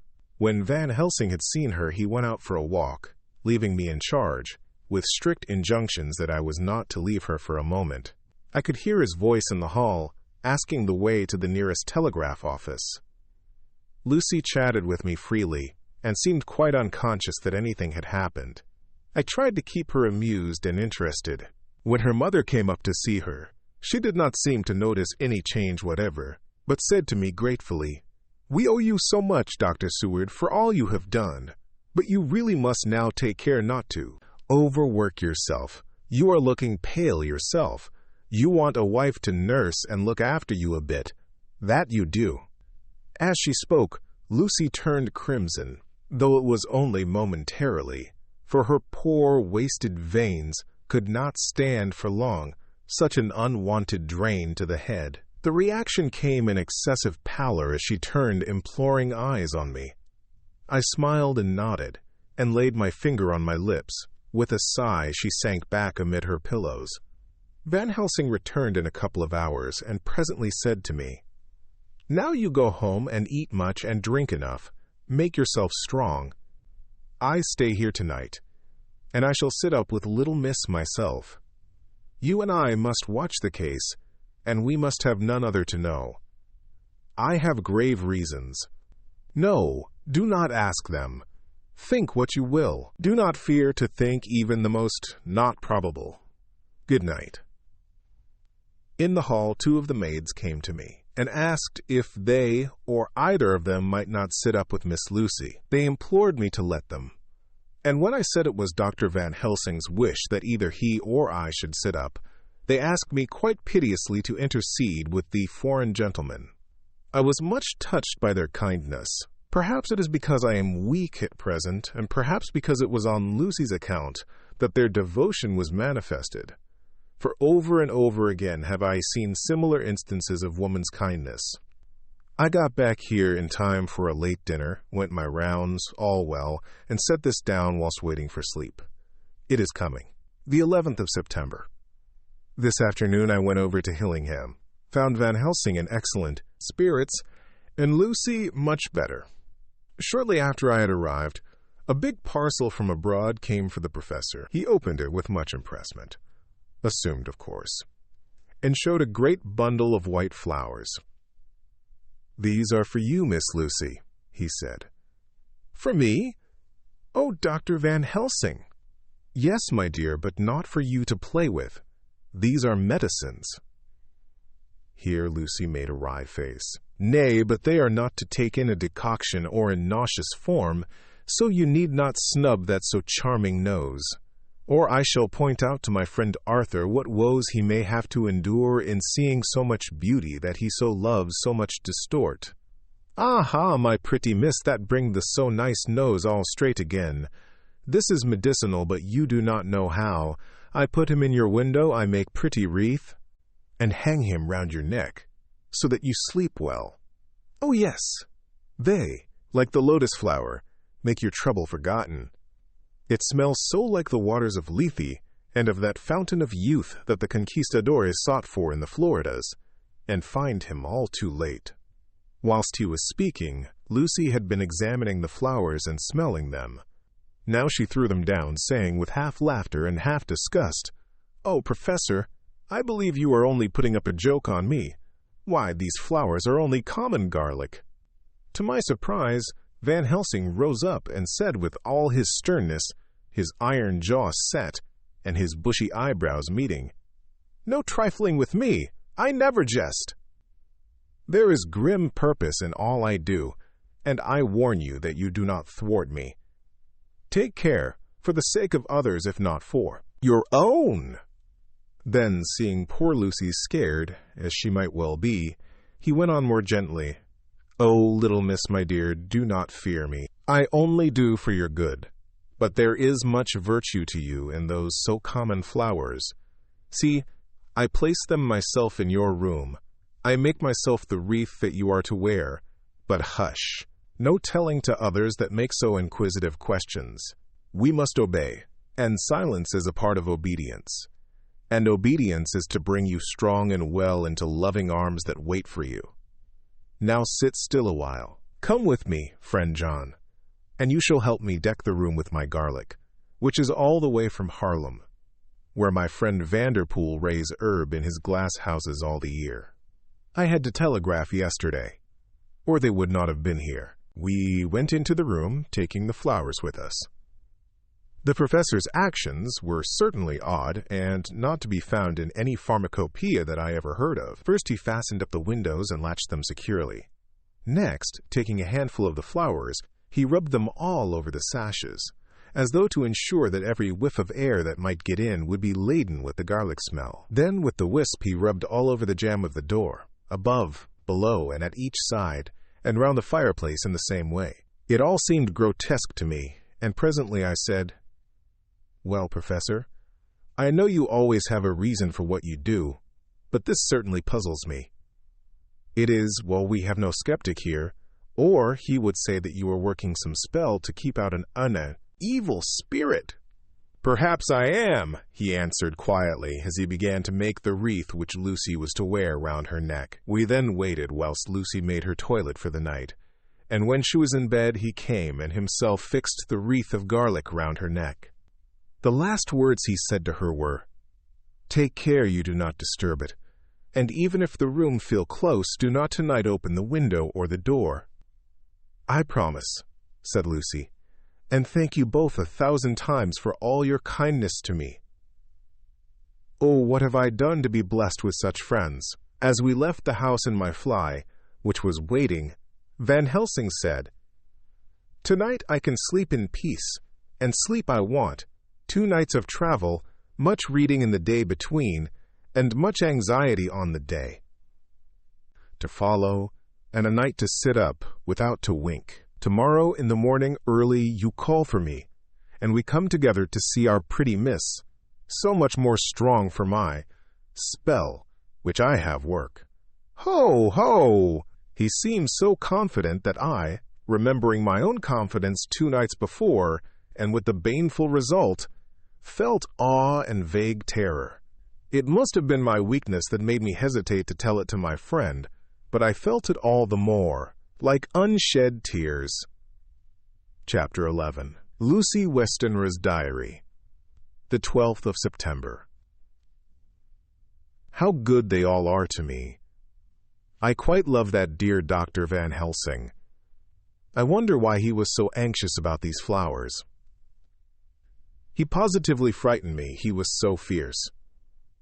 And yet he must have been right, for I feel comfort from them already. Somehow I do not dread being alone tonight, and I can go to sleep without fear. I shall not mind any flapping outside the window. Oh, the terrible struggle that I have had against sleep so often of late. The pain of the sleeplessness, or the pain of the fear of sleep, with such unknown horrors as it has for me. How blessed are some people, whose lives have no fears, no dreads, to whom sleep is a blessing that comes nightly, and brings nothing but sweet dreams. Well, here I am tonight, hoping for sleep, and lying like Ophelia in the play, with virgin krantz and maiden struments. I never liked garlic before, but tonight it is delightful. There is peace in its smell. I feel sleep coming already. Good night, everybody. Dr. Seward's Diary. The 13th of September. Called at the Berkeley and found Van Helsing, as usual, up to time. The carriage ordered from the hotel was waiting. The professor took his bag, which he always brings with him now. Let all be put down exactly. Van Helsing and I arrived at Hillingham at 8 o'clock. It was a lovely morning. The bright sunshine and all the fresh feeling of early autumn seemed like the completion of nature's annual work. The leaves were turning to all kinds of beautiful colors, but had not yet begun to drop from the trees. When we entered, we met Mrs. Westenra, coming out of the morning room. She is always an early riser. She greeted us warmly and said, "You will be glad to know that Lucy is better. The dear child is still asleep." I looked into her room and saw her, but did not go in, lest I should disturb her. The professor smiled and looked quite jubilant. He rubbed his hands together and said, "Aha!" I thought I had diagnosed the case.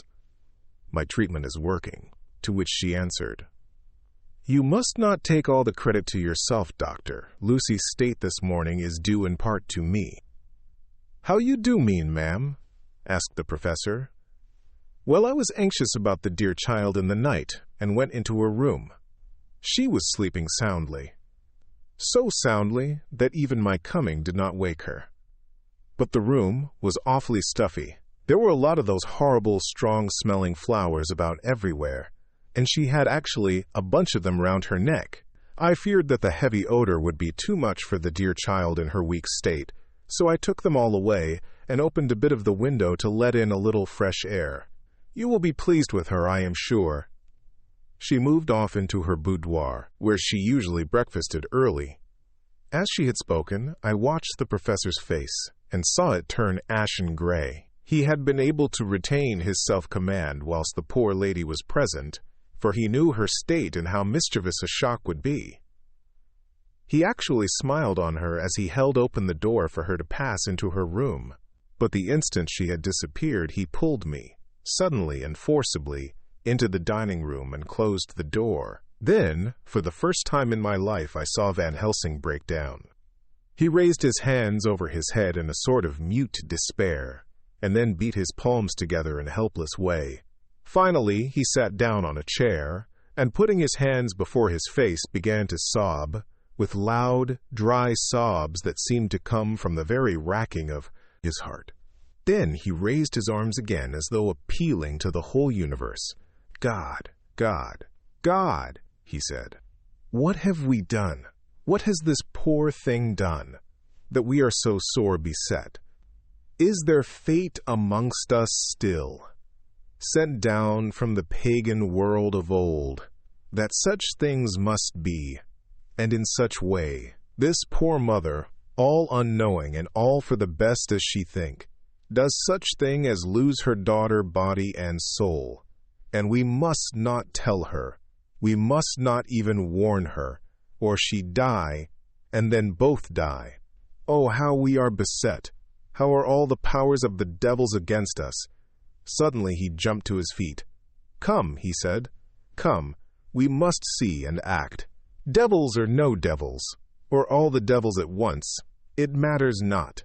We fight him all the same." He went to the hall door for his bag, and together we went up to Lucy's room. Once again I drew up the blind, whilst Van Helsing went towards the bed. This time he did not start as he looked on the poor face with the same awful waxen pallor as before. He wore a look of stern sadness and infinite pity. "As I expected," he murmured, with that hissing inspiration of his which meant so much. Without a word he went and locked the door, and then began to set out on the little table the instruments for yet another operation of transfusion of blood. I had long ago recognized the necessity, and begun to take off my coat, but he stopped me with a warning hand. "No," he said, "today you must operate. I shall provide. You are weakened already." As he spoke, he took off his coat and rolled up his shirt sleeve. Again the operation, again the narcotic, again some return of color to the ashy cheeks, and the regular breathing of healthy sleep. This time I watched whilst Van Helsing recruited himself and rested. Presently he took an opportunity of telling Mrs. Westenra that she must not remove anything from Lucy's room without consulting him, that the flowers were of medicinal value, and that the breathing of their odor was a part of the system of cure. Then he took over the care of the case himself, saying that he would watch this night and the next and would send me word when to come. After another hour, Lucy waked from her sleep, fresh and bright and seemingly not much the worse for her terrible ordeal. What does it all mean? I am beginning to wonder if my long habit of life amongst the insane is beginning to tell upon my own brain. Lucy Westenra's Diary. The 17th of September. 4 days and nights of peace. I am getting so strong again that I hardly know myself. It is as if I had passed through some long nightmare, and had just awakened to see the beautiful sunshine and feel the fresh air of the morning around me. I have a dim half-remembrance of long, anxious times of waiting and fearing. Darkness in which there was not even the pain of hope to make present distress more poignant, and then long spells of oblivion, and the rising back to life as a diver coming up through a great press of water. Since, however, Dr. Van Helsing has been with me, all this bad dreaming seems to have passed away.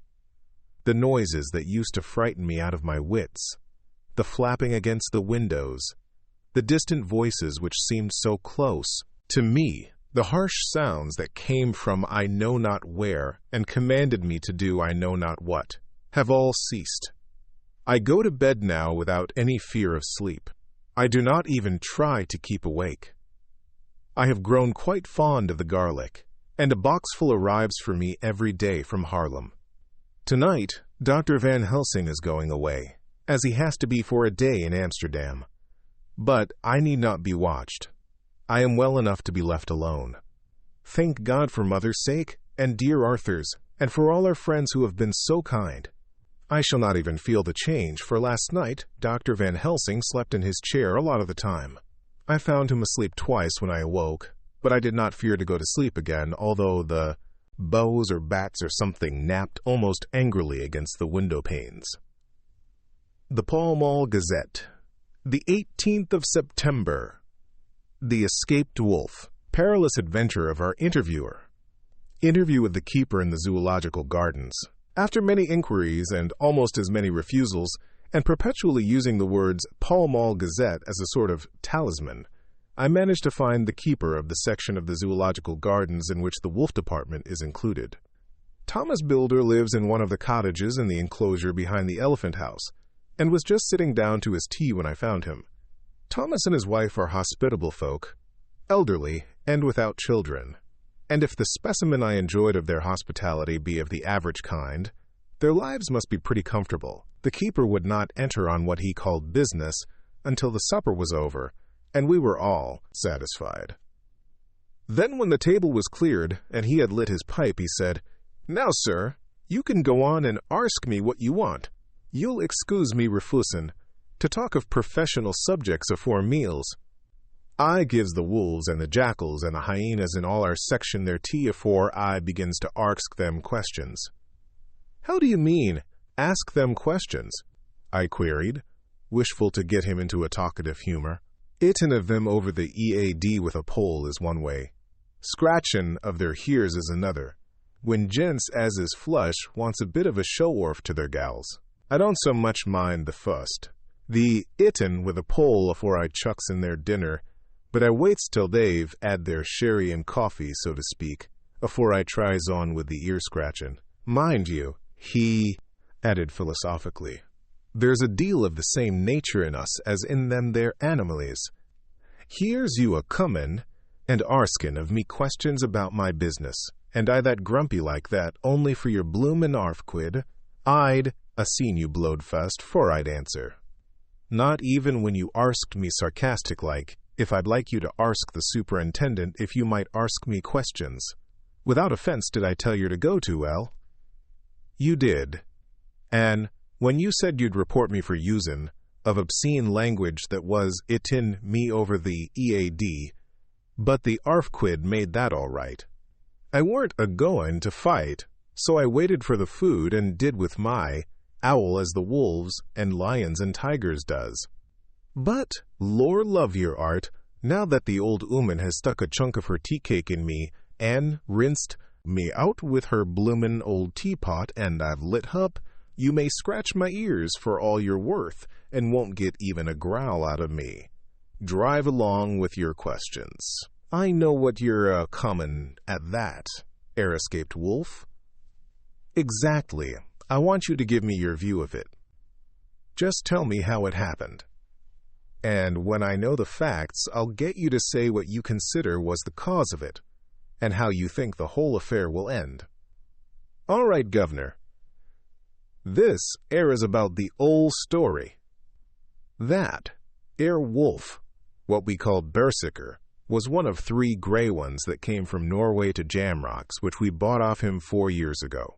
He was a nice, well-behaved wolf that never gave no trouble to talk of.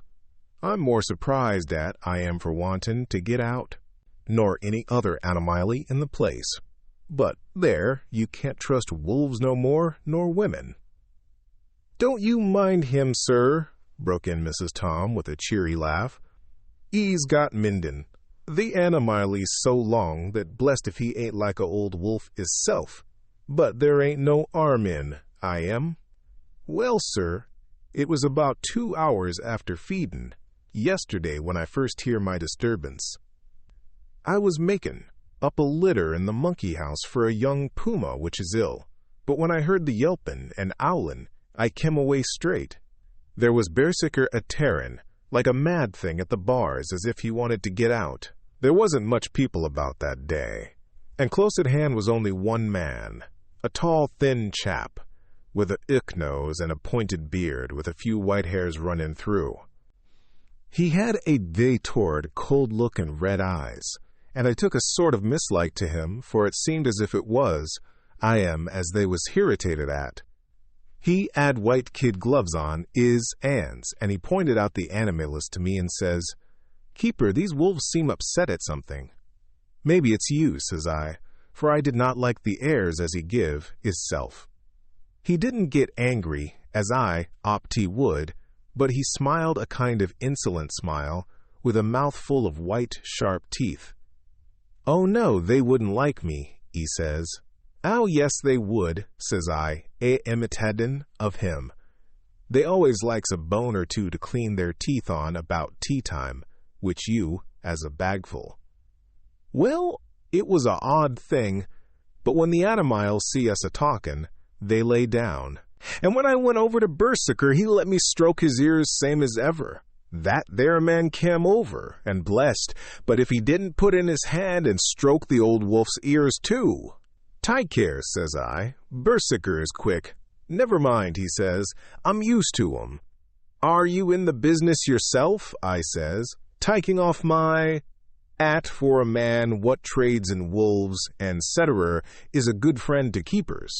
No, says he, not exactly in the business, but I, Avenue made pets of several. And with that he lifts his, at as perlite as a lord, and walks away. Old Berserker K.E.P., a lookin' arter, I am till was out of sight, and then went and lay down in a corner and wouldn't come out the ole hevening. Well, larst night, so soon as the moon was hup, the wolves here all began owling. There weren't nothing for them to owl at. There weren't no one near, except someone that was evidently a-callin'. A dog somewheres out back of the gardings in the park road. Once or twice I went out to see that all was right, and it was, and then the owling stopped. Just before 12 o'clock, I just took a look round afore turnin' in, and bust me, but when I kem opposite to old Berserker's cage, I see the rails broken and twisted about, and the cage empty. And that's all I know for certain. Did anyone else see anything? One of our gardeners was a-comin', about that time from a lay Armony, when he sees a big gray dog comin', out through the garden, edges. At least, so he says, but I don't give much for it myself, for if he did, he never said a word about it to his missus when he got home, and it was only after the escape of the wolf was made known, and we had been up all night a-huntin' of the park for Berserker, that he remembered seein' anything. My own belief was that the Armony ad got into his EAD. Now, Mr. Builder, "Can you account in any way for the escape of the wolf?" "Well, sir," he said with a suspicious sort of modesty, "I think I can, but I don't know as how you'd be satisfied with the theory." "Certainly I shall. If a man like you, who knows the animals from experience, can't hazard a good guess at any rate, who is even to try?" "Well then, sir, I accounts for it this way. It seems to me that wolf escaped simply because he wanted to get out." From the hearty way that both Thomas and his wife laughed at the joke, I could see that it had done service before, and that the whole explanation was simply an elaborate sell. I couldn't cope in badinage with the worthy Thomas, but I thought I knew a surer way to his heart, so I said, "Now, Mr. Builder, we'll consider that first half-sovereign worked off, and this brother of his is waiting to be claimed when you've told me what you think will happen." "Right ye are, sir," he said briskly. "Ye'll excuse me, I know, for a chaffin' of ye, but the old woman here winked at me, which was as much as telling me to go on." "Well, I never," said the old lady. "My opinion is this, that wolf is idden of somewheres." The gardener what didn't remember said he was a-gallopin' northward faster than a horse could go. But I don't. Leave him, for see ye, sir, wolves don't gallop no more nor dogs does, they not bein' built that way. Wolves is fine things in a storybook, and I dessay when they gets in packs and does be chivy and somethin', that's more afeard than they can make a devil of a noise and chop it up, whatever it is. But lor bless you, in real life a wolf is only a low creature, not half so clever or bold as a good dog, and not half a quarter so much fight in I am. This one ain't been used to fightin' or even to providin' for hisself, and more like he's somewhere round the park eatin' and a shiverin' of, and if he thinks at all, wonderin' where he is to get his breakfast from, or maybe he's got down some area and is in a coal cellar. My eye, won't some cook get a rum start when she sees his green eyes a-shining at her out of the dark? If he can't get food, he's bound to look for it, and mayhap he may chance to light on a butcher's shop in time. If he doesn't, and some nursemaid goes a-walkin', orf with a soldier, leaven of the hinfant in the perambulator, well then I shouldn't be surprised if the census is one babby the less. That's all." I was handing him the half-sovereign when something came bobbing up against the window, and Mr. Builder's face doubled its natural length with surprise. "God bless me," he said, "if there ain't old Berserker come back by isself." He went to the door and opened it, a most unnecessary proceeding it seemed to me. I have always thought that a wild animal never looks so well as when some obstacle of pronounced durability is between us. A personal experience has intensified rather than diminished that idea.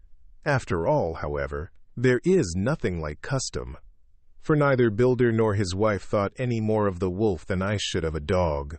The animal itself was as peaceful and well-behaved as that father of all picture wolves, Red Riding Hood's quondam friend, whilst moving her confidence in masquerade.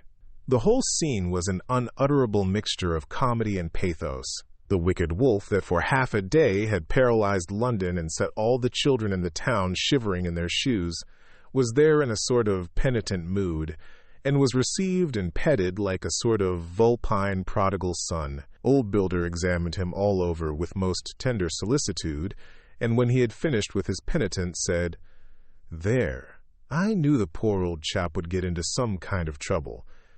Didn't I say it all along? Here's his head all cut and full of broken glass.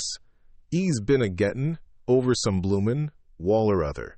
It's a shime that people are allowed to top their walls with broken bottles. Here's what comes of it. Come along, Berserker." He took the wolf and locked him up in a cage, with a piece of meat that satisfied, in quantity at any rate, the elementary conditions of the fatted calf, and went off to report. I came off, too, to report the only exclusive information that is given today regarding the strange escapade at the zoo. Dr. Seward's Diary. The 17th of September. I was engaged after dinner in my study posting up my books, which, through press of other work and the many visits to Lucy, had fallen sadly into arrear. Suddenly the door was burst open, and in rushed my patient, with his face distorted with passion. I was thunderstruck, for such a thing as a patient getting of his own accord into the superintendent's study is almost unknown. Without an instant's pause, he made straight at me. He had a dinner knife in his hand, and, as I saw he was dangerous, I tried to keep the table between us. He was too quick and too strong for me, however, for before I could get my balance, he had struck at me and cut my left wrist rather severely. Before he could strike again, however, I got in my right and he was sprawling on his back on the floor. My wrist bled freely, and quite a little pool trickled onto the carpet. I saw that my friend was not intent on further effort, and occupied myself binding up my wrist, keeping a wary eye on the prostrate figure all the time. When the attendants rushed in and we turned our attention to him, his employment positively sickened me. He was lying on his belly on the floor, licking up, like a dog, the blood which had fallen from my wounded wrist. He was easily secured, and, to my surprise, went with the attendants quite placidly, simply repeating over and over again, "The blood is the life, the blood is the life. I cannot afford to lose blood just at present. I have lost too much of late for my physical good, and then the prolonged strain of Lucy's illness and its horrible phases is telling on me. I am overexcited and weary, and I need rest, rest, rest. Happily, Van Helsing has not summoned me, so I need not forego my sleep. Tonight I could not well do without it. Telegram, Van Helsing, Antwerp, to Seward, Carfax. Sent to Carfax, Sussex, as no county given, delivered late by 22 hours. The 17th of September. Do not fail to be at Hillingham tonight. If not watching all the time frequently, visit and see that flowers are as placed. Very important. Do not fail. Shall be with you as soon as possible after arrival. Dr. Seward's diary. The 18th of September. Just off for train to London. The arrival of Van Helsing's telegram filled me with dismay.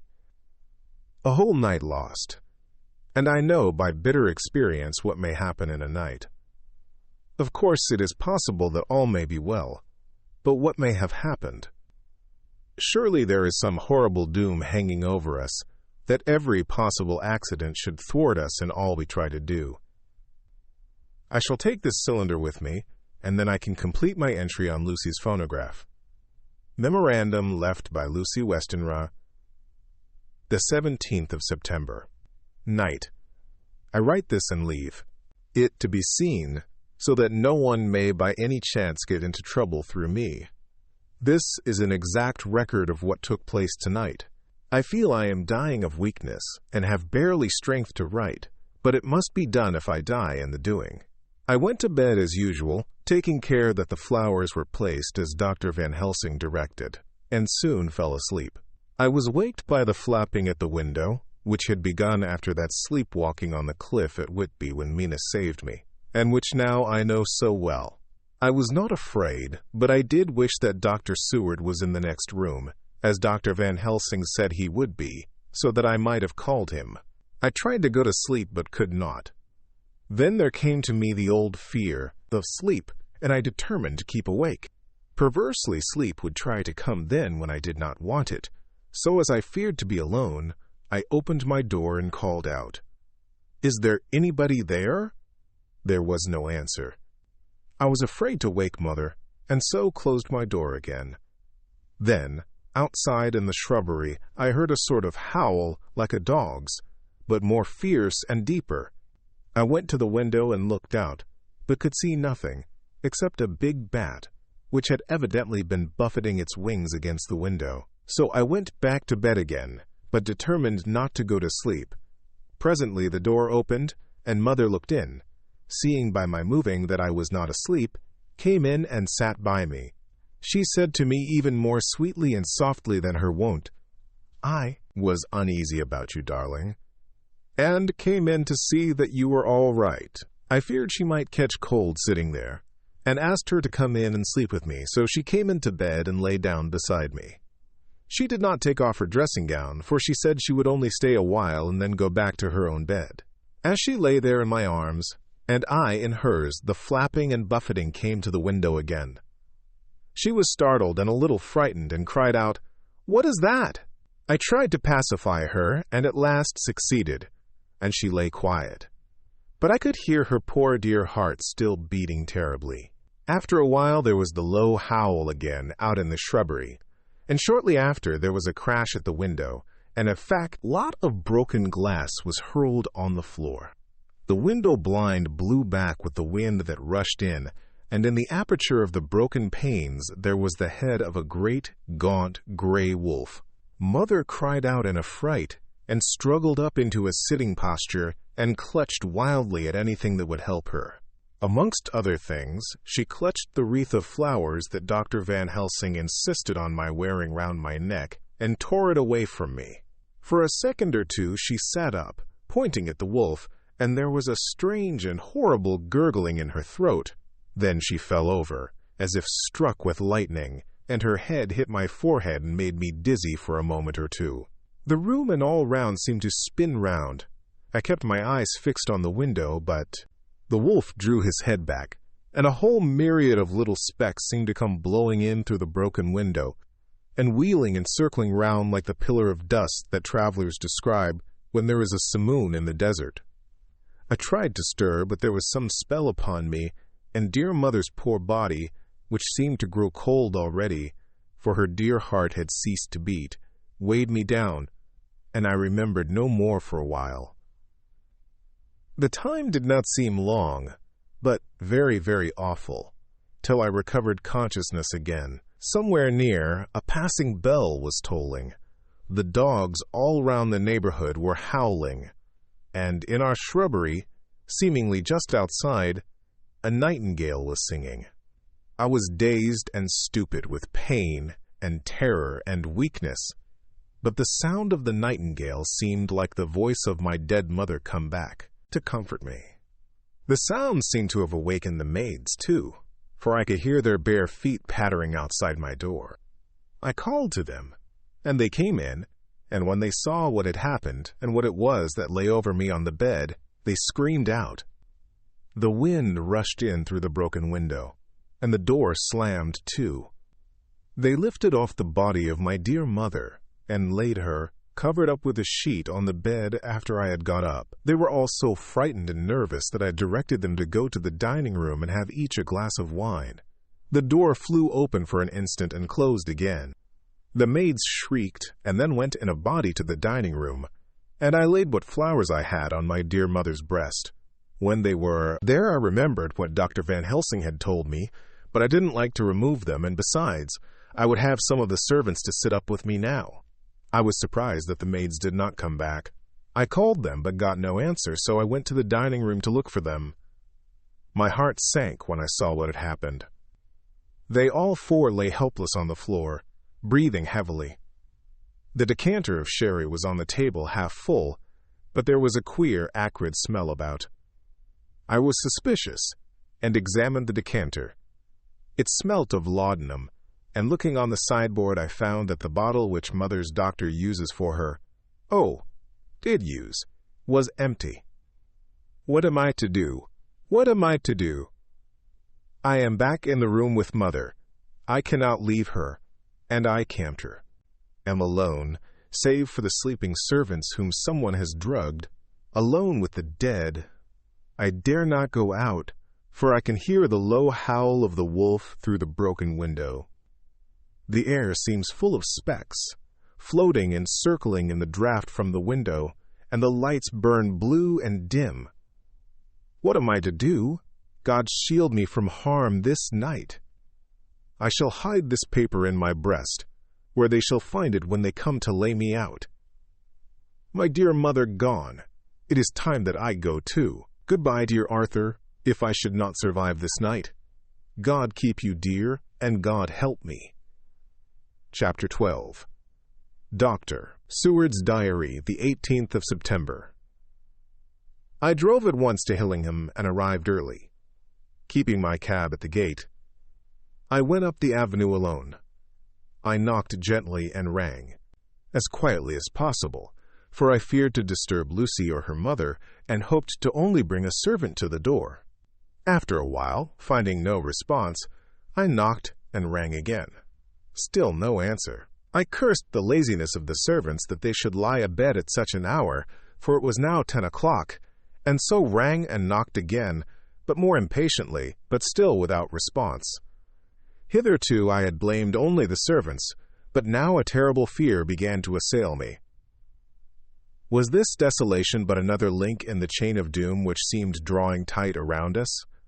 Was it indeed a house of death to which I had come too late? I knew that minutes, even seconds of delay might mean hours of danger to Lucy, if she had had again one of those frightful relapses. And I went round the house to try. If I could find by chance an entry anywhere, I could find no means of ingress. Every window and door was fastened and locked, and I returned baffled to the porch. As I did so, I heard the rapid pit-pat of a swiftly driven horse's feet. They stopped at the gate, and a few seconds later I met Van Helsing running up the avenue. When he saw me, he gasped out, "Then it was you, and just arrived. How is she? Are we too late? Did you not get my telegram?" I answered, as quickly and coherently as I could, that I had only got his telegram early in the morning, and had not lost a minute in coming here, and that I could not make anyone in the house hear me. He paused, and raised his hat as he said solemnly, "Then I fear we are too late. God's will be done." With his usual recuperative energy, he went on, "Come, if there be no way open to get in, we must make one. Time is all in all to us now." We went round to the back of the house, where there was a kitchen window. The professor took a small surgical saw from his case, and handing it to me, pointed to the iron bars which guarded the window. I attacked them at once, and had very soon cut through 3 of them. Then, with a long, thin knife, we pushed back the fastening of the sashes and opened the window. I helped the professor in, and followed him. There was no one in the kitchen or in the servants' rooms, which were close at hand. We tried all the rooms as we went along, and in the dining room, dimly lit by rays of light through the shutters, found 4 servant women lying on the floor. There was no need to think them dead, for their stertorous breathing and the acrid smell of laudanum in the room left no doubt as to their condition. Van Helsing and I looked at each other, and as we moved away he said, "We can attend to them later." Then we ascended to Lucy's room.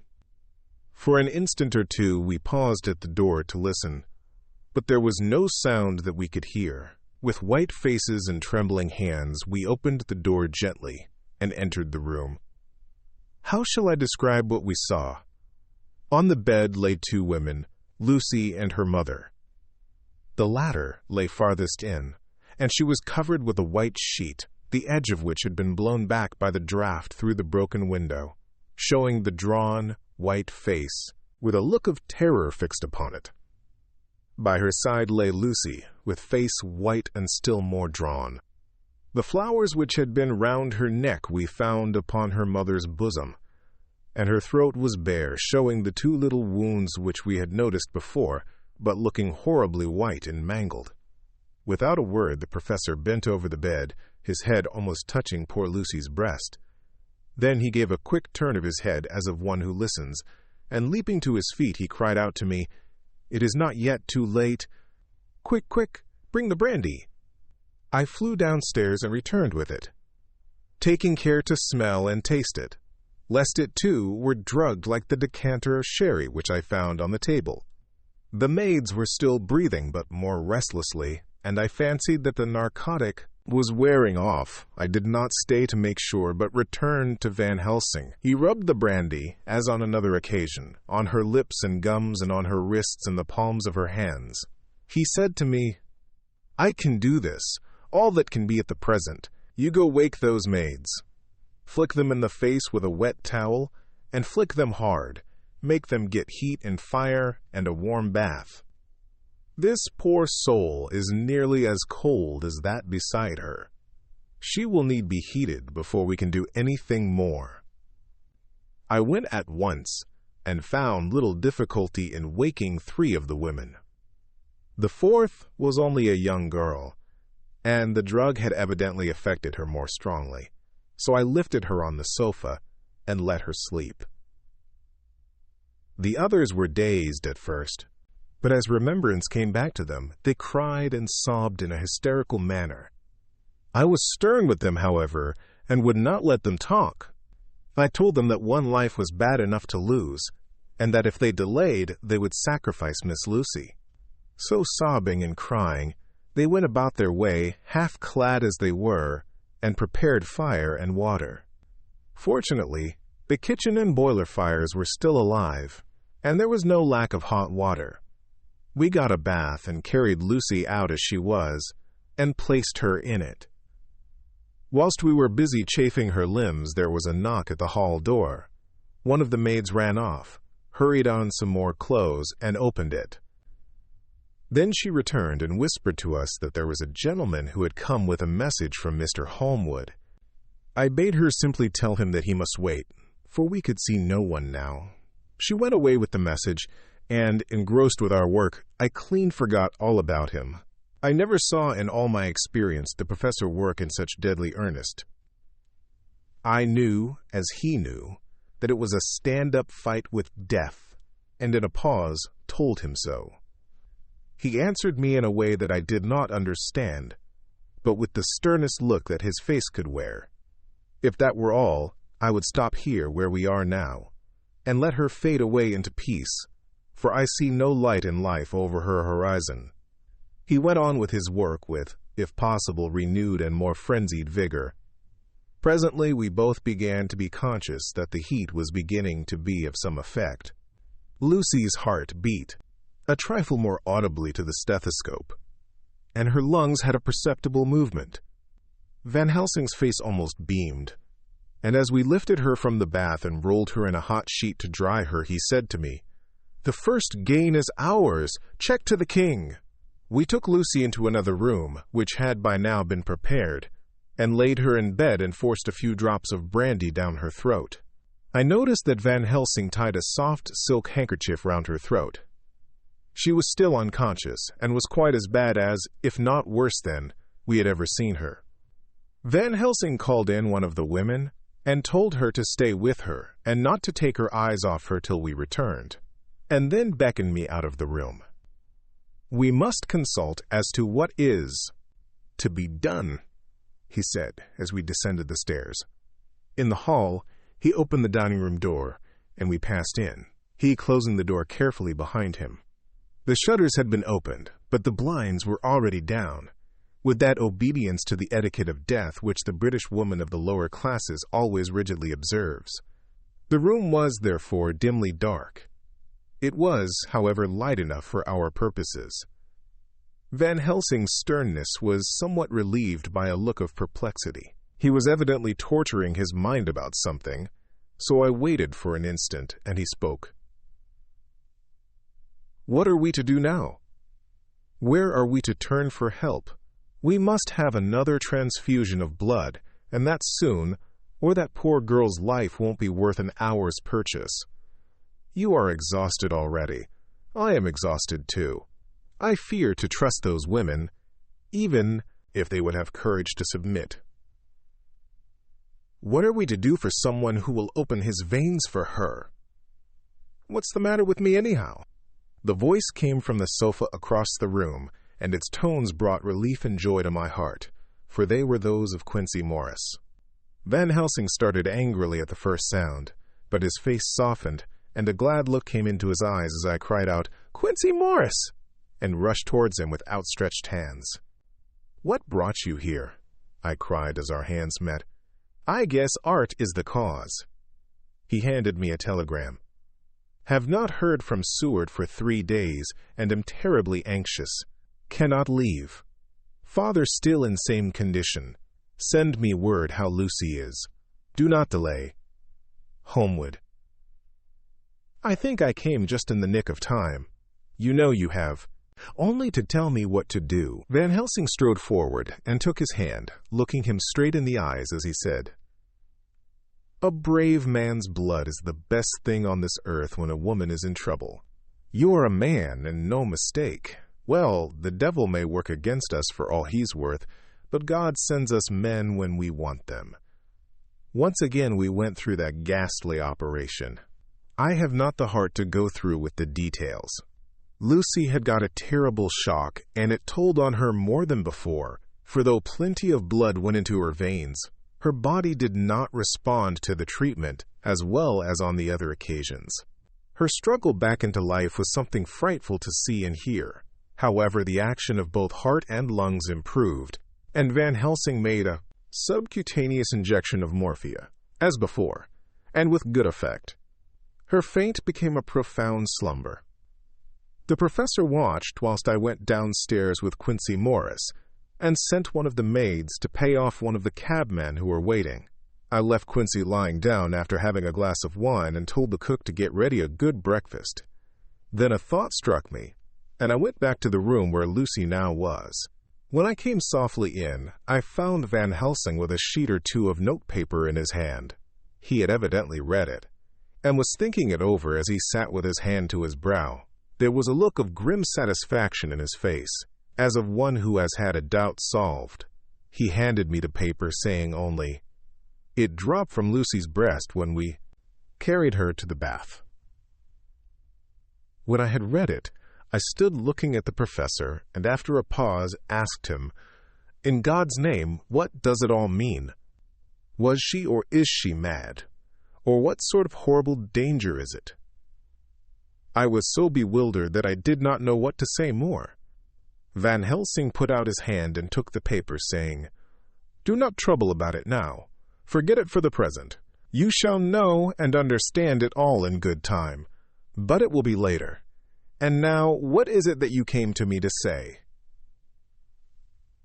This brought me back to fact, and I was all myself again. I came to speak about the certificate of death. If we do not act properly and wisely, there may be an inquest, and that paper would have to be produced. I am, in hopes that we need have no inquest, for if we had it would surely kill poor Lucy, if nothing else did. I know, and you know, and the other doctor who attended her knows, that Mrs. Westenra had disease of the heart, and we can certify that she died of it. Let us fill up the certificate at once, and I shall take it myself to the registrar and go on to the undertaker. Good, oh my friend John, well thought of. Truly Miss Lucy, if she be sad in the foes that beset her, is at least happy in the friends that love her. 1, 2, 3. All open their veins for her, besides one old man. Ah, yes, I know, friend John. I am not blind. I love you all the more for it. Now go. In the hall, I met Quincy Morris, with a telegram for Arthur telling him that Mrs. Westenra was dead, that Lucy also had been ill, but was now going on better, and that Van Helsing and I were with her. I told him where I was going, and he hurried me out, but as I was going said, "When you come back, Jack, may I have 2 words with you all to ourselves?" I nodded in reply, and went out.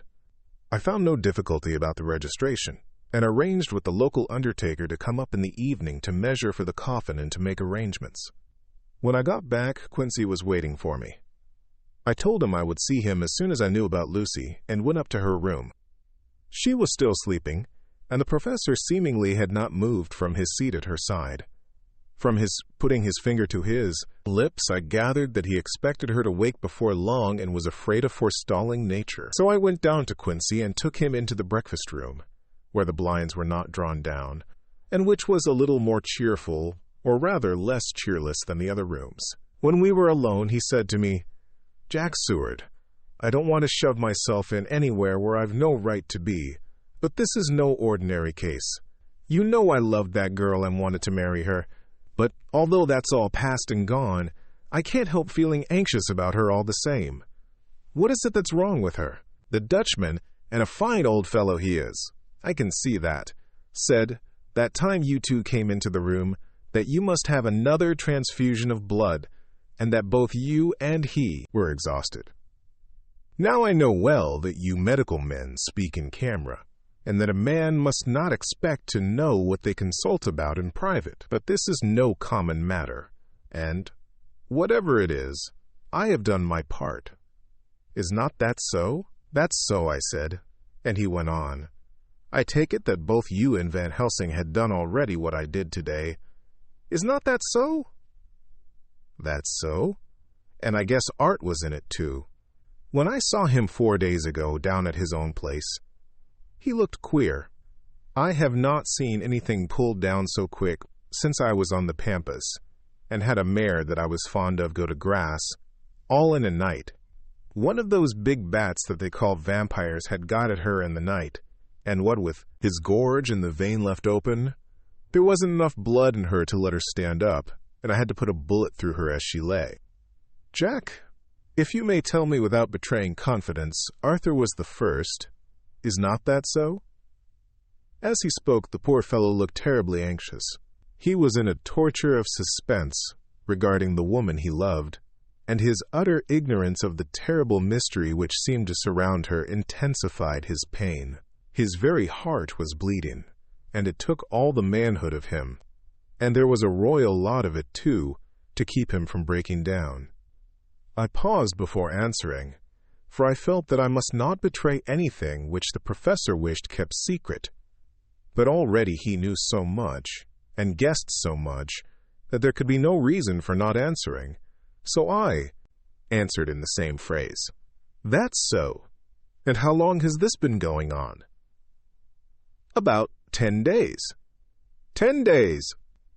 Then, I guess, Jack Seward, that poor pretty creature that we all love, has had put into her veins within that time the blood of 4 strong men. Man alive, her whole body wouldn't hold it. Then, coming close to me, he spoke in a fierce half-whisper. What took it out? I shook my head. That, I said, is the crux. Van Helsing is simply frantic about it, and I am at my wits' end. I can't even hazard a guess. There has been a series of little circumstances which have thrown out all our calculations as to Lucy being properly watched. But these shall not occur again. Here we stay until all be well or ill. Quincy held out his hand. Count me in, he said. You and the patient's Dutchman will tell me what to do, and I'll do it. When she woke late in the afternoon, Lucy's first movement was to feel in her breast, and, to my surprise, produced the paper which Van Helsing had given me to read. The careful professor had replaced it where it had come from, lest on waking she should be alarmed. Her eye then lit on Van Helsing and on me too, and gladdened. Then she looked around the room, and seeing where she was, shuddered. She gave a loud cry, and put her poor thin hands before her pale face. We both understood what that meant, that she had realized to the full her mother's death, so we tried what we could to comfort her. Doubtless sympathy eased her somewhat, but she was very low in thought and spirit, and wept silently and weakly for a long time. We told her that either or both of us would now remain with her all the time, and that seemed to comfort her. Towards dusk she fell into a doze. Here a very odd thing occurred. Whilst still asleep, she took the paper from her breast and tore it in two. Van Helsing stepped over and took the pieces from her. All the same, however, she went on with the action of tearing, as though the material were still in her hands. Finally, she lifted her hands and opened them as though scattering the fragments. Van Helsing seemed surprised, and his brows gathered as if in thought, but he said nothing. The 19th of September. All last night she slept fitfully, being always afraid to sleep, and something weaker when she woke from it. The professor and I took it in turns to watch, and we never left her for a moment unattended. Quincy Morris said, "Nothing about his intention, but I knew that all night long he patrolled round and round the house. When the day came, its searching light showed the ravages in poor Lucy's strength. She was hardly able to turn her head, and the little nourishment which she could take seemed to do her no good. At times she slept, and both Van Helsing and I noticed the difference in her, between sleeping and waking. Whilst asleep she looked stronger, although more haggard, and her breathing was softer. Her open mouth showed the pale gums drawn back from the teeth, which thus looked positively longer and sharper than usual. When she woke, the softness of her eyes evidently changed the expression, for she looked her own self, although a dying one. In the afternoon she asked for Arthur, and we telegraphed for him. Quincy went off to meet him at the station. When he arrived it was nearly 6 o'clock, and the sun was setting full and warm, and the red light streamed in through the window and gave more color to the pale cheeks. When he saw her, Arthur was simply choking with emotion, and none of us could speak. In the hours that had passed, the fits of sleep or the comatose condition that passed for it had grown more frequent, so that the pauses when conversation was possible were shortened. Arthur's presence, however, seemed to act as a stimulant. She rallied a little, and spoke to him more brightly than she had done since we arrived. He, too, pulled himself together, and spoke as cheerily as he could, so that the best was made of everything. It was now nearly 1 o'clock, and he and Van Helsing are sitting with her. I am to relieve them in a quarter of an hour, and I am entering this on Lucy's phonograph. Until 6 o'clock they are to try to rest. I fear that tomorrow will end our watching, for the shock has been too great. The poor child cannot rally. God help us all. Letter Mina Harker to Lucy Westenra. Unopened by her. The 17th of September. My dearest Lucy, it seems an age since I heard from you, or indeed since I wrote. You will pardon me, I know, for all my faults when you have read all my budget of news. Well, I got my husband back all right. When we arrived at Exeter, there was a carriage waiting for us, and in it, though he had an attack of gout, Mr. Hawkins. He took us to his house, where there were rooms for us, all nice and comfortable, and we dined together. After dinner, Mr. Hawkins said, My dears, I want to drink your health and prosperity, and may every blessing attend you both. I know you both from children, and have, with love and pride, seen you grow up. Now I want you to make your home here with me. I have left to me neither chick nor child. All are gone, and in my will I have left you everything, I cried, Lucy dear, as Jonathan and the old man clasped hands. Our evening was a very, very happy one. So here we are, installed in this beautiful old house, and from both my bedroom and the drawing room I can see the great elms of the cathedral close, with their great black stems standing out against the old yellow stone of the cathedral, and I can hear the rooks overhead cawing and chattering and gossiping all day, after the manner of rooks and humans. I am busy, I need not tell you, arranging things and housekeeping. Jonathan and Mr. Hawkins are busy all day, for, now that Jonathan is a partner, Mr. Hawkins wants to tell him all about the clients. How is your dear mother getting on? I wish I could run up to town for a day or two to see you, dear, but I dare not go yet, with so much on my shoulders, and Jonathan wants looking after still. He is beginning to put some flesh on his bones again, but he was terribly weakened by the long illness. Even now he sometimes starts out of his sleep in a sudden way, and awakes all trembling until I can coax him back to his usual placidity. However, thank God, these occasions grow less frequent as the days go on, and they will in time pass away altogether, I trust. And now I have told you my news, let me ask yours. When are you to be married, and where? And who is to perform the ceremony, and what are you to wear, and is it to be a public or a private wedding? Tell me all about it, dear. Tell me all about everything, for there is nothing which interests you which will not be dear to me. Jonathan asks me to send his respectful duty, but I do not think that is good enough from the junior partner of the important firm Hawkins and Harker.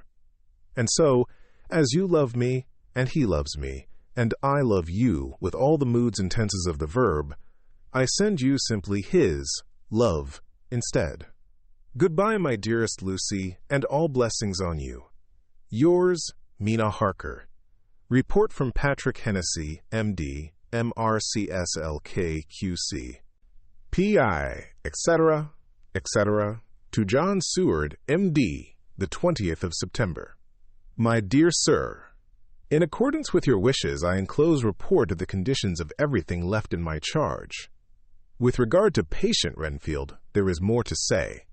He has had another outbreak, which might have had a dreadful ending, but which, as it fortunately happened, was unattended with any unhappy results. This afternoon, a carrier's cart with 2 men made a call at the empty house whose grounds abut on ours, the house to which, you will remember, the patient twice ran away. The men stopped at our gate to ask the porter their way, as they were strangers. I was myself looking out of the study window, having a smoke after dinner, and saw one of them come up to the house. As he passed the window of Renfield's room, the patient began to rate him from within and called him all the foul names he could lay his tongue to. The man, who seemed a decent fellow enough, contented himself by telling him to, quote, shut up for a foul-mouthed beggar, whereon our man accused him of robbing him and wanting to murder him, and said that he would hinder him if he were to swing for it. I opened the window and signed to the man not to notice, so he contented himself after looking the place over and making up his mind as to what kind of a place he had got to by saying, Lor bless you, sir, I wouldn't mind what was said to me in a bloomin' madhouse. I pity ye and the governor for haven to live in the house with a wild beast like that. Then he asked his way civilly enough, and I told him where the gate of the empty house was. He went away, followed by threats and curses and revilings from our man. I went down to see if I could make out any cause for his anger, since he is usually such a well-behaved man, and except his violent fits, nothing of the kind had ever occurred. I found him, to my astonishment, quite composed, and most genial in his manner. I tried to get him to talk of the incident, but he blandly asked me questions as to what I meant, and led me to believe that he was completely oblivious of the affair.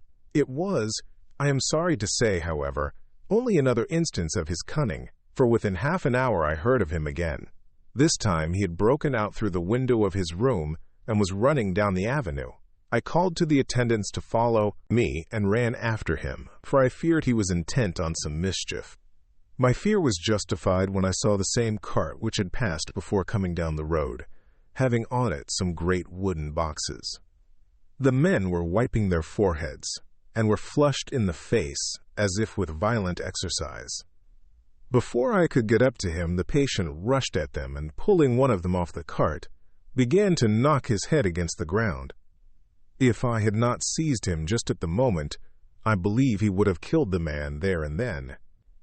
The other fellow jumped down and struck him over the head with the butt end of his heavy whip. It was a terrible blow, but he did not seem to mind it, but seized him also and struggled with the 3 of us, pulling us to and fro as if we were kittens. You know I am no lightweight, and the others were both burly men. At first he was silent in his fighting, but as we began to master him, and the attendants were putting a straight waistcoat on him, he began to shout, I'll frustrate them. They shan't rob me. They shan't murder me by inches. I'll fight for my lord and master, and all sorts of similar incoherent ravings. It was with very considerable difficulty that they got him back to the house and put him in the padded room. One of the attendants, Hardy, had a finger broken. However, I set it all right, and he is going on well. The 2 carriers were at first loud in their threats of actions for damages, and promised to rain all the penalties of the law on us. Their threats were, however, mingled with some sort of indirect apology for the defeat of the 2 of them by a feeble madman. They said that if it had not been for the way their strength had been spent in carrying and raising the heavy boxes to the cart, they would have made short work of him. They gave as another reason for their defeat the extraordinary state of drought to which they had been reduced by the dusty nature of their occupation, and the reprehensible distance from the scene of their labors of any place of public entertainment. I quite understood their drift, and after a stiff glass of grog, or rather more of the same, and with each a sovereign in hand, they made light of the attack, and swore that they would encounter a worse madman any day for the pleasure of meeting so bloomin' good a bloke, as your correspondent.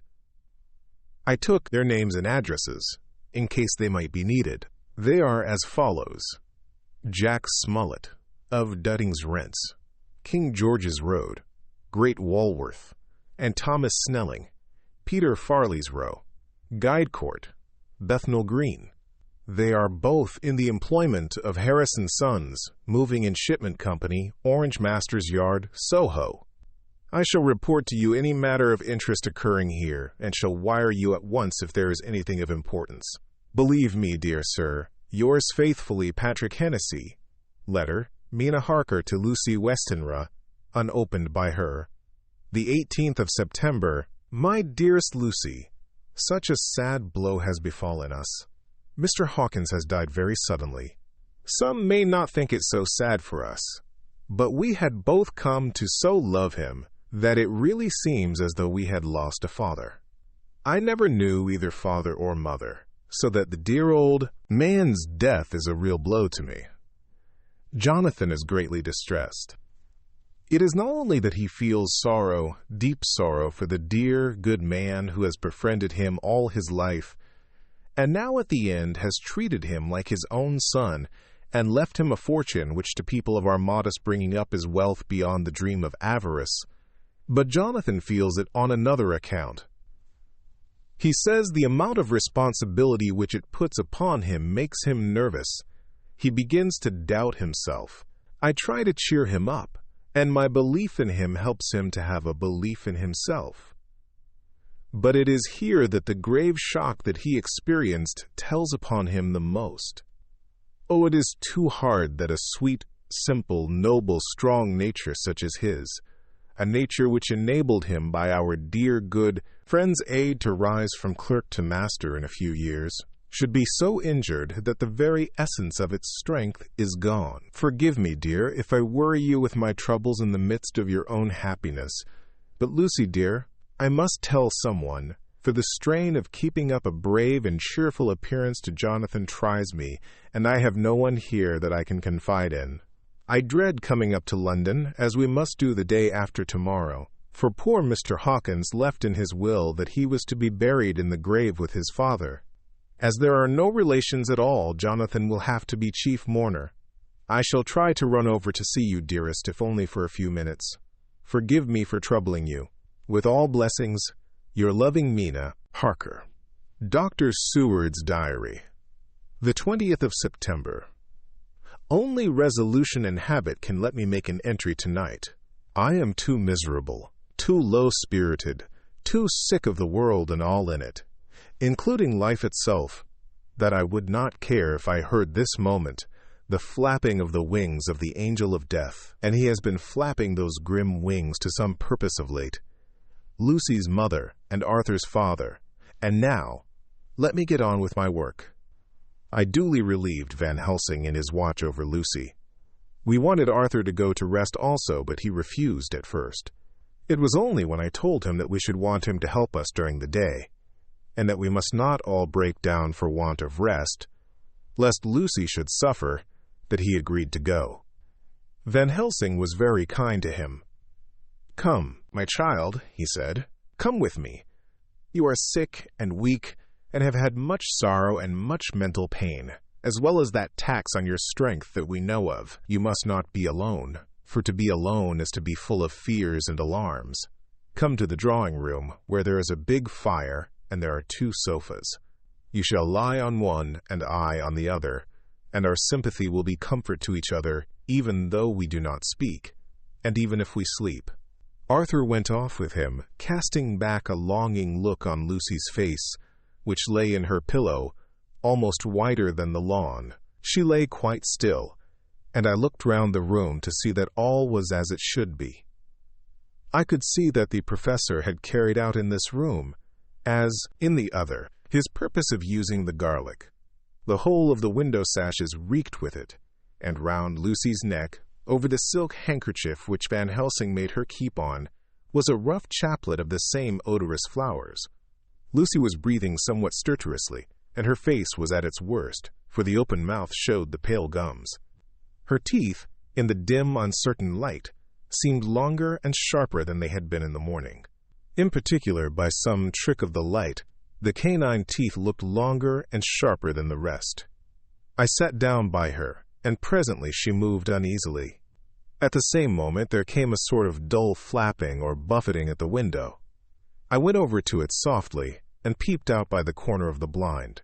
There was a full moonlight, and I could see that the noise was made by a great bat, which wheeled round, doubtless attracted by the light, although so dim, and every now and again struck the window with its wings.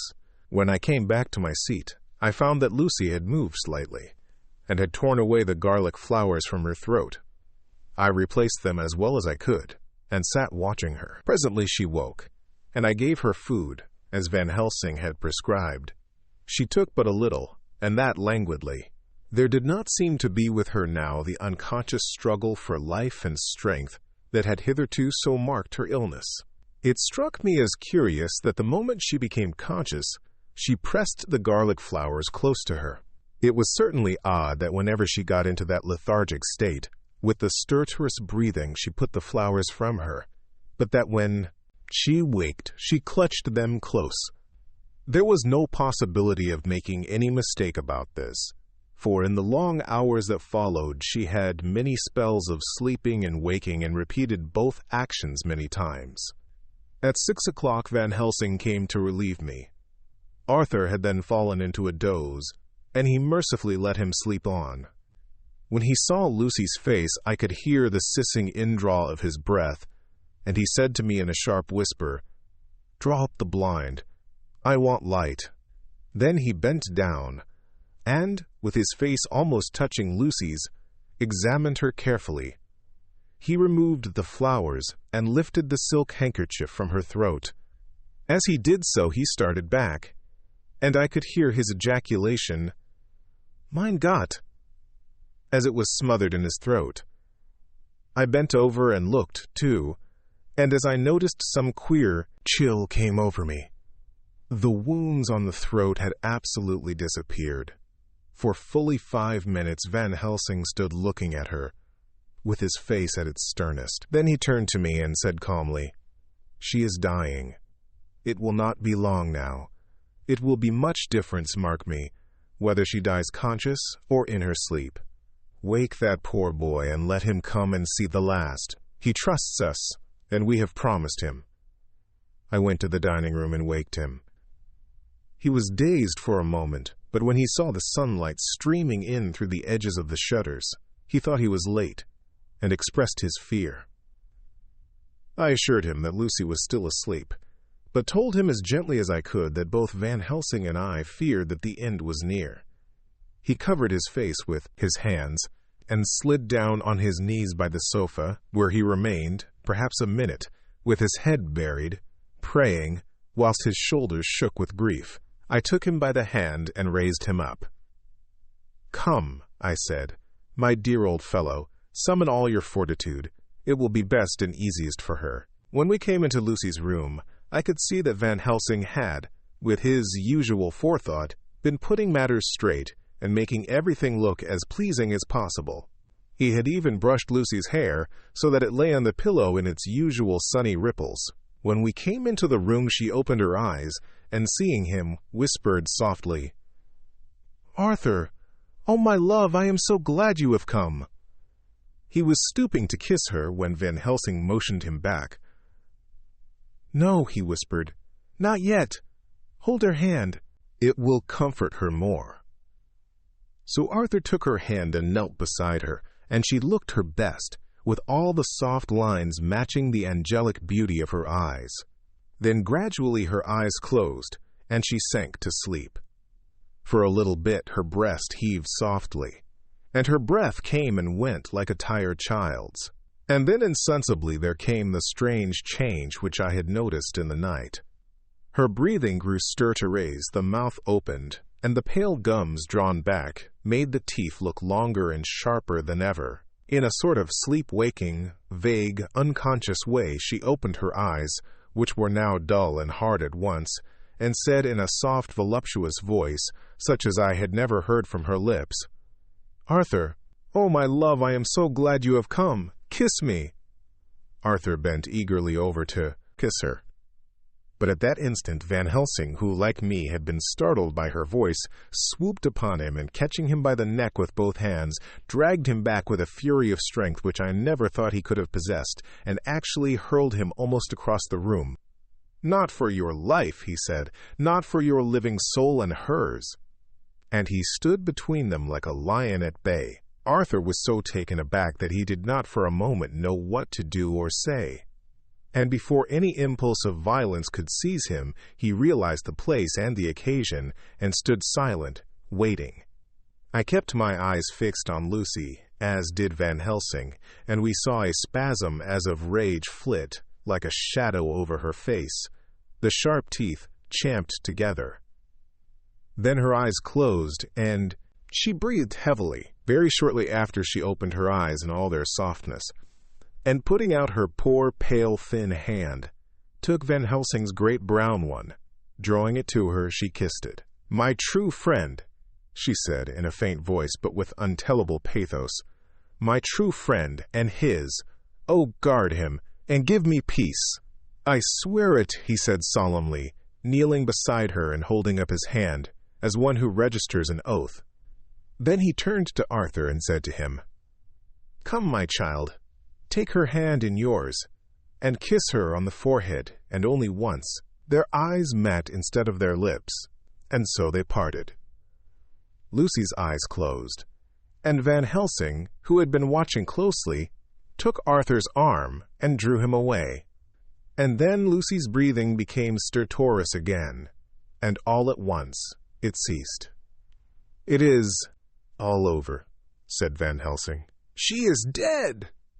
I took Arthur by the arm and led him away to the drawing-room, where he sat down and covered his face with his hands, sobbing in a way that nearly broke me down to see. I went back to the room and found Van Helsing looking at poor Lucy, and his face was sterner than ever. Some change had come over her body. Death had given back part of her beauty, for her brow and cheeks had recovered some of their flowing lines. Even the lips had lost their deadly pallor. It was as if the blood, no longer needed for the working of the heart, had gone to make the harshness of death as little rude as might be. We thought her dying whilst she slept, and sleeping when she died. I stood beside Van Helsing and said, "Ah, well, poor girl, there is peace for her at last. It is the end." He turned to me and said with grave solemnity, "Not so, alas, not so. It is only the beginning." When I asked him what he meant, he only shook his head and answered, "We can do nothing as yet. Wait and see." Chapter 13. Dr. Seward's Diary continued. The funeral was arranged for the next succeeding day, so that Lucy and her mother might be buried together. I attended to all the ghastly formalities, and the urbane undertaker proved that his staff were afflicted, or blessed, with something of his own obsequious suavity. Even the woman who performed the last offices for the dead remarked to me, in a confidential, brother-professional way, when she had come out from the death chamber, "She makes a very beautiful corpse, sir. It's quite a privilege to attend on her. It's not too much to say that she will do credit to our establishment." I noticed that Van Helsing never kept far away. This was possible from the disordered state of things in the household. There were no relatives at hand, and as Arthur had to be back the next day to attend at his father's funeral, we were unable to notify anyone who should have been bidden. Under the circumstances, Van Helsing and I took it upon ourselves to examine papers, etc. He insisted upon looking over Lucy's papers himself. I asked him why, for I feared that he, being a foreigner, might not be quite aware of English legal requirements, and so might in ignorance make some unnecessary trouble. He answered me, I know, you forget that I am a lawyer as well as a doctor, but this is not altogether for the law. You knew that when you avoided the quaskai coroner. I have more than him to avoid. There may be papers more, such as this." As he spoke, he took from his pocketbook the memorandum which had been in Lucy's breast, and which she had torn in her sleep. When you find anything of the solicitor who is for the late Mrs. Westenra, seal all her papers and write him tonight. For me, I watch here in the room and in Miss Lucy's old room all night, and I myself search for what may be. It is not well that her very thoughts go into the hands of strangers. I went on with my part of the work, and in another half-hour had found the name and address of Mrs. Westenra's solicitor and had written to him. All the poor lady's papers were in order. Explicit directions regarding the place of burial were given. I had hardly sealed the plagiarized letter when, to my surprise, Van Helsing walked into the room, saying, "Can I help you, friend John? I am free, and if I may, my service is to you." "Have you got what you looked for?" I asked, to which he replied, "I did not look for any specific thing. I only hope to find, and find I have, all that there was. Only some letters and a few memoranda, and a diary new begun. But I have them here, and we shall for the present say nothing of them. I shall see that poor lad tomorrow evening, and, with his sanction, I shall use some." When we had finished the work in hand, he said to me, "And now, friend John, I think we may to bed. We want sleep, both you and I, and rest to recuperate. Tomorrow we shall have much to do, but for the tonight there is no need of us. Alas!" Before turning in, we went to look at poor Lucy. The undertaker had certainly done his work well, for the room was turned into a small chapelle ardente. There was a wilderness of beautiful white flowers, and death was made as little repulsive as might be. The end of the winding sheet was laid over the face. When the professor bent over and turned it gently back, we both started at the beauty before us, the tall wax candles showing a sufficient light to note it well. All Lucy's loveliness had come back to her in death, and the hours that had passed, instead of leaving traces of decay's effacing fingers, had but restored the beauty of life, till positively I could not believe my eyes that I was looking at a corpse. The professor looked sternly grave. He had not loved her as I had, and there was no need for tears in his eyes. He said to me, "Remain till I return," and left the room.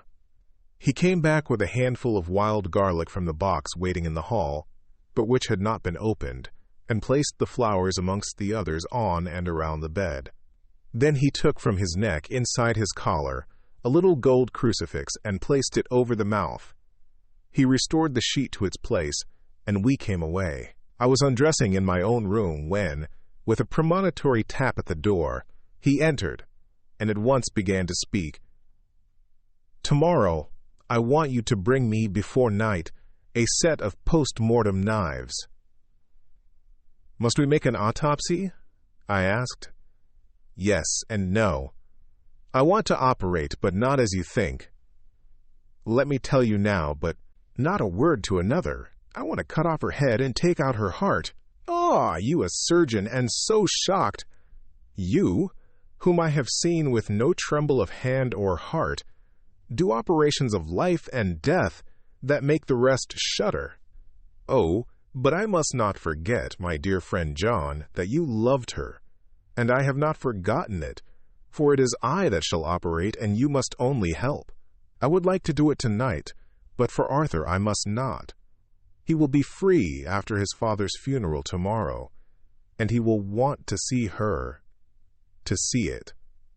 Then, when she is coffined ready for the next day, you and I shall come when all sleep.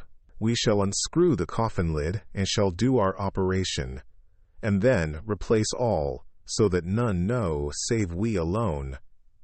"But why do it at all? The girl is dead. Why mutilate her poor body without need? And if there is no necessity for a post-mortem and nothing to gain by it, no good to her, to us, to science, to human knowledge, why do it? Without such it is monstrous." For answer, he put his hand on my shoulder and said with infinite tenderness, "Friend John, I pity your poor bleeding heart, and I love you the more because it does so bleed. If I could, I would take on myself the burden that you do bear. But there are things that you know not, but that you shall know, and bless me for knowing, though they are not pleasant things. John, my child, you have been my friend now many years. And yet did you ever know me to do any without good cause? I may err, I am but man, but I believe in all I do. Was it not for these causes that you sent for me when the great trouble came? Yes! Were you not amazed, nay horrified, when I would not let Arthur kiss his love, though she was dying, and snatched him away by all my strength? Yes! And yet you saw how she thanked me, with her so beautiful dying eyes, her voice too so weak, and she kissed my rough old hand and blessed me? Yes. And did you not hear me swear promise to her, that so she closed her eyes grateful? Yes. Well, I have good reason now for all I want to do. You have for many years, trust me. You have believed me weeks past, when there be things so strange that you might have well doubt. Believe me yet a little, friend John.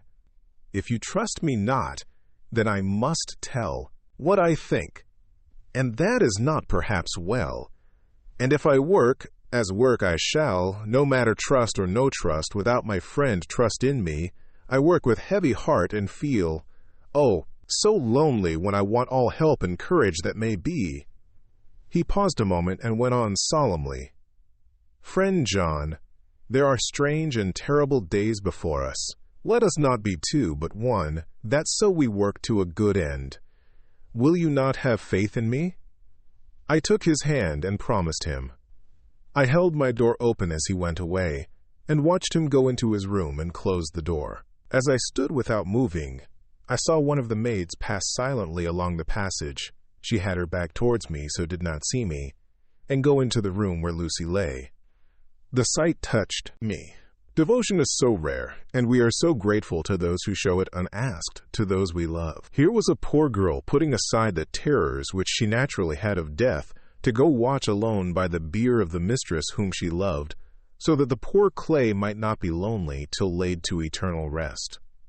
I must have slept long and soundly, for it was broad daylight when Van Helsing waked me by coming into my room. He came over to my bedside and said, You need not trouble about the knives. We shall not do it.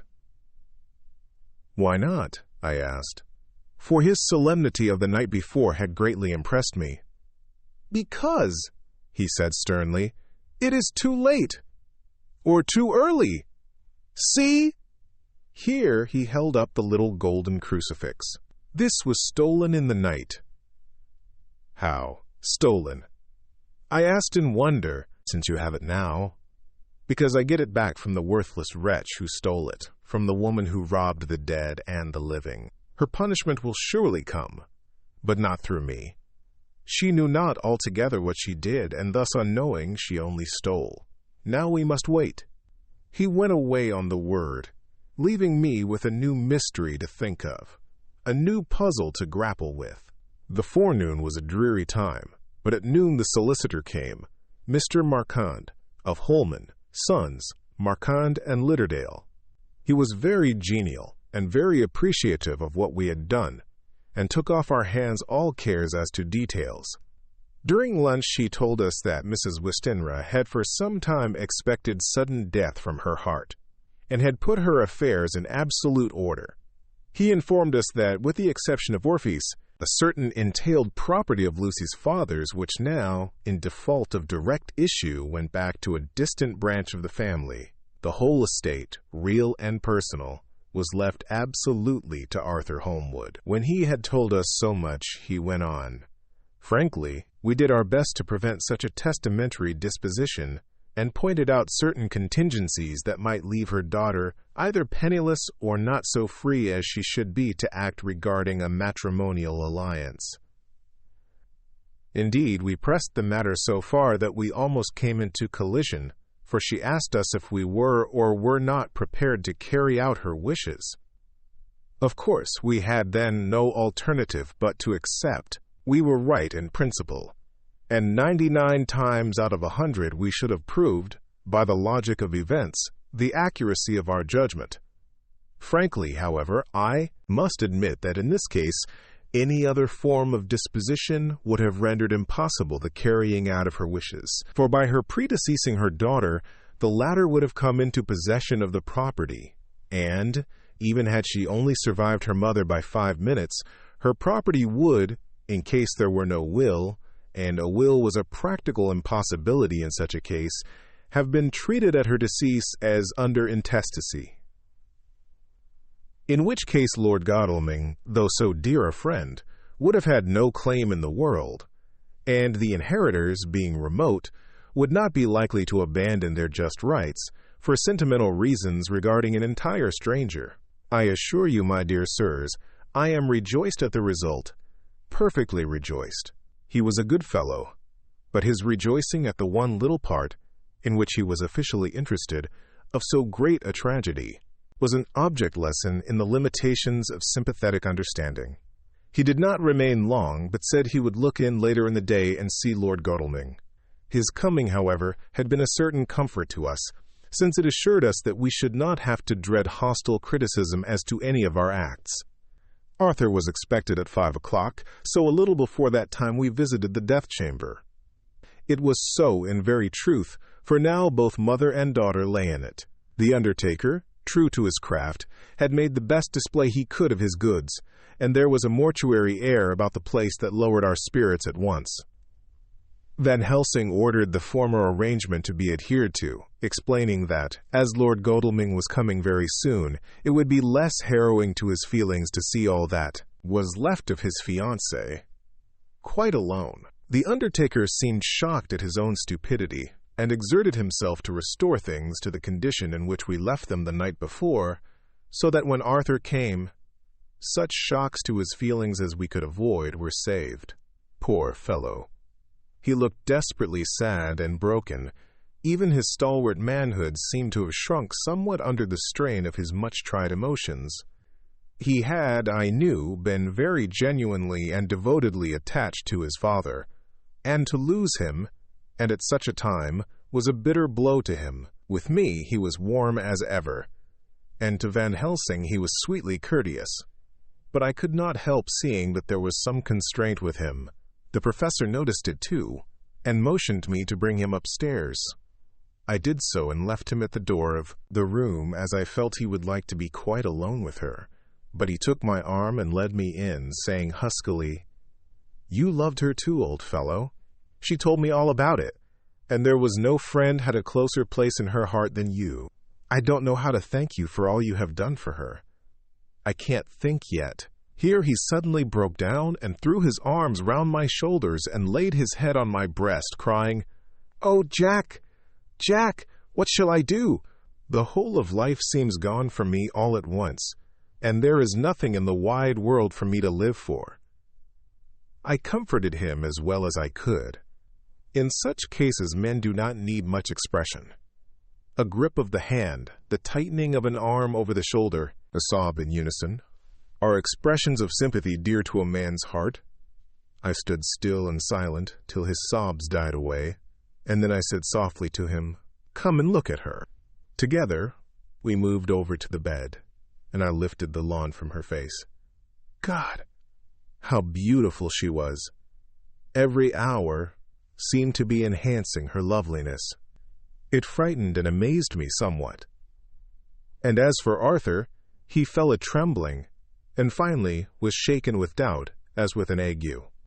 At last, after a long pause, he said to me in a faint whisper, "Jack, is she really dead?" I assured him sadly that it was so, and went on to suggest, for I felt that such a horrible doubt should not have life for a moment longer than I could help, that it often happened that after death faces became softened, and even resolved into their youthful beauty, that this was especially so when death had been preceded by any acute or prolonged suffering. It seemed to quite do away with any doubt, and, after kneeling beside the couch for a while and looking at her lovingly and long, he turned aside. I told him that that must be goodbye, as the coffin had to be prepared.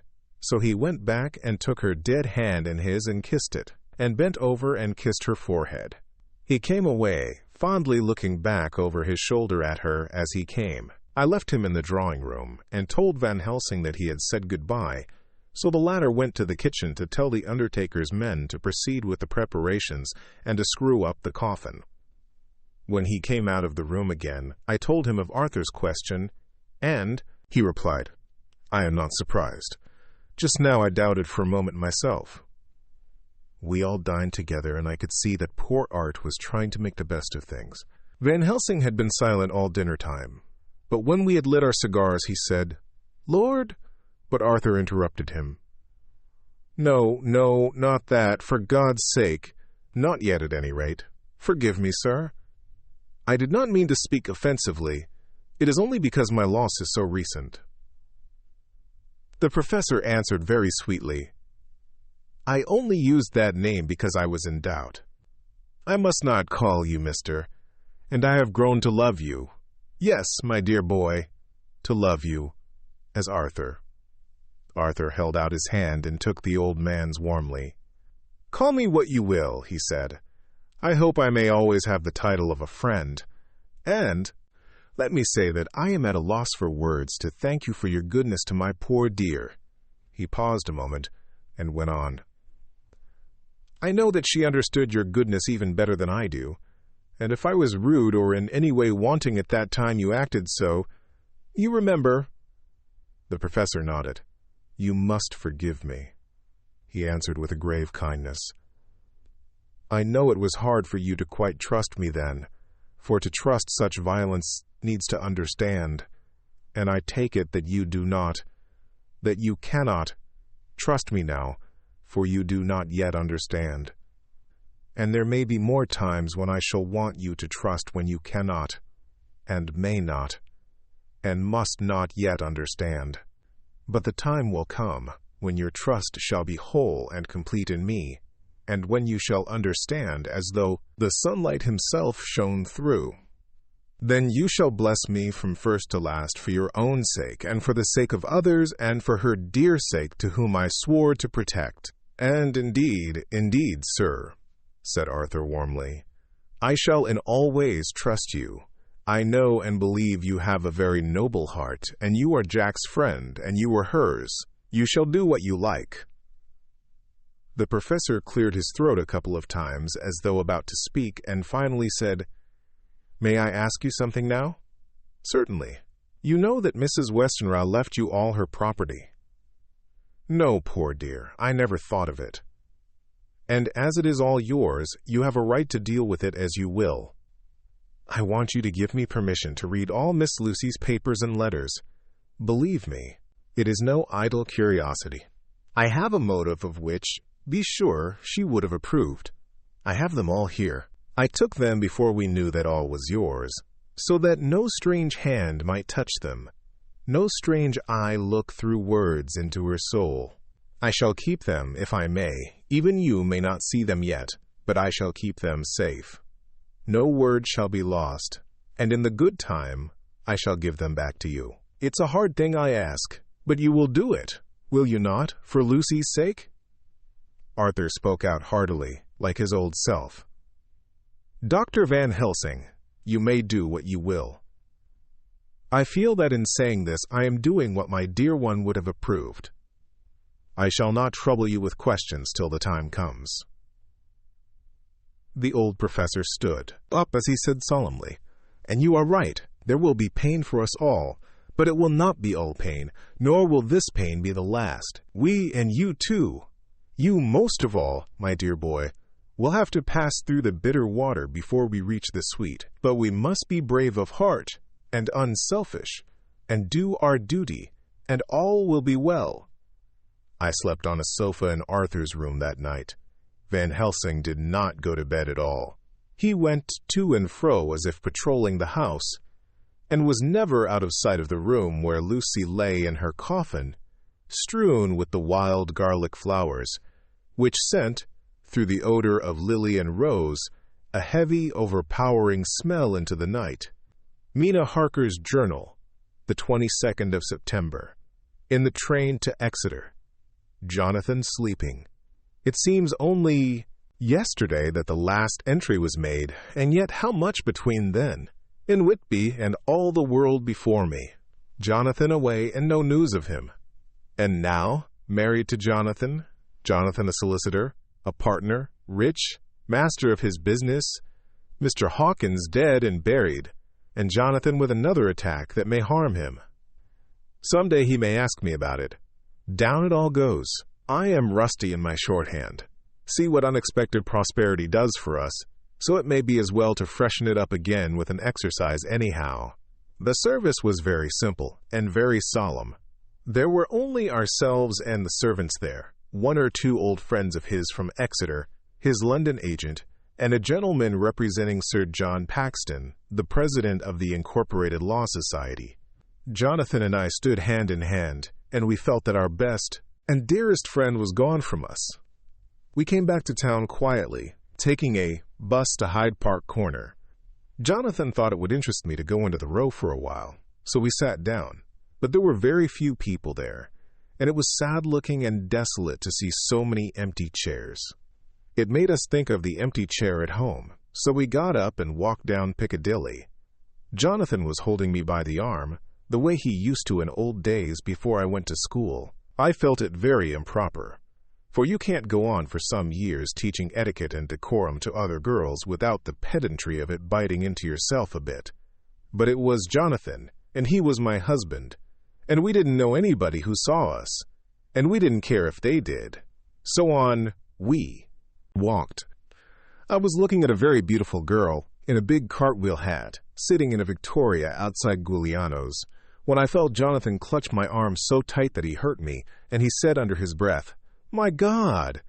I am always anxious about Jonathan, for I fear that some nervous fit may upset him again. So I turned to him quickly and asked him what it was that disturbed him. He was very pale, and his eyes seemed bulging out as, half in terror and half in amazement, he gazed at a tall, thin man with a beaky nose and black mustache and pointed beard, who was also observing the pretty girl. He was looking at her so hard that he did not see either of us, and so I had a good view of him. His face was not a good face. It was hard and cruel and sensual, and his big white teeth, that looked all the whiter because his lips were so red, were pointed like an animal's. Jonathan kept staring at him till I was afraid he would notice. I feared he might take it ill. He looked so fierce and nasty. I asked Jonathan why he was disturbed, and he answered, evidently thinking that I knew as much about it as he did. "Do you see who it is?" "No, dear," I said. "I don't know him. Who is it?" His answer seemed to shock and thrill me, for it was said as if he did not know that it was to me, Mina, to whom he was speaking. "It is the man himself." The poor dear was evidently terrified at something, very greatly terrified. I do believe that if he had not had me to lean on and to support him, he would have sunk down. He kept staring. A man came out of the shop with a small parcel and gave it to the lady, who then drove off.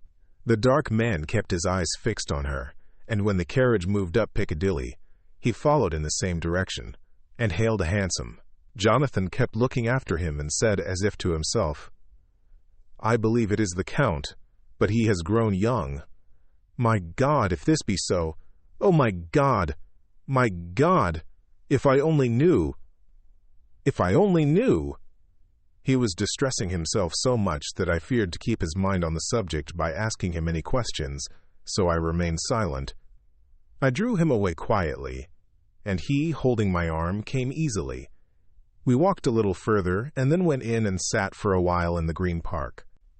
It was a hot day for autumn, and there was a comfortable seat in a shady place.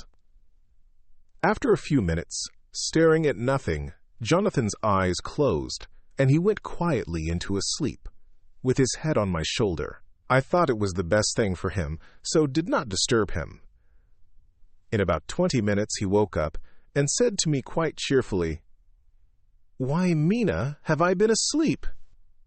"Oh, do forgive me for being so rude. Come, and we'll have a cup of tea somewhere."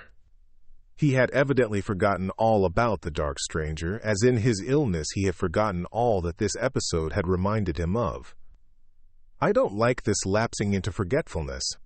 It may make or continue some injury to the brain. I must not ask him, for fear I shall do more harm than good. but I must somehow learn the facts of his journey abroad. The time is come, I fear, when I must open that parcel and know what is written.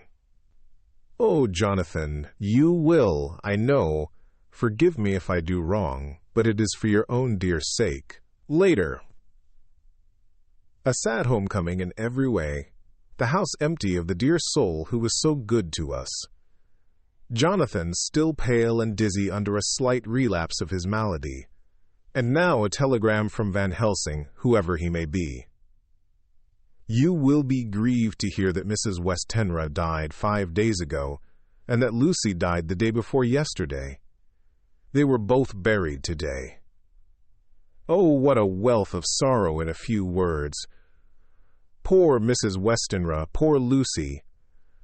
Gone, gone, never to return to us.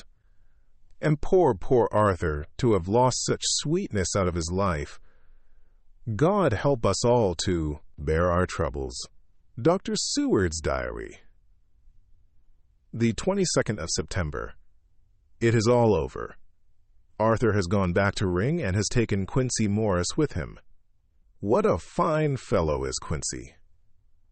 I believe in my heart of hearts that he suffered as much about Lucy's death as any of us.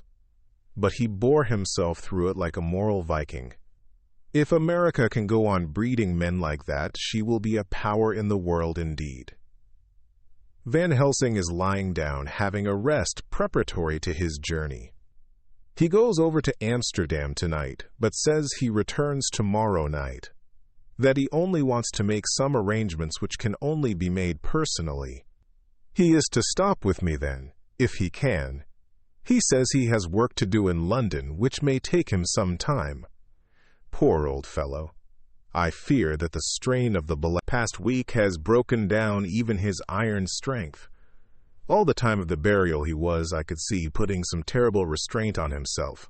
When it was all over, we were standing beside Arthur, who, poor fellow, was speaking of his part in the operation where his blood had been transfused to his Lucy's veins.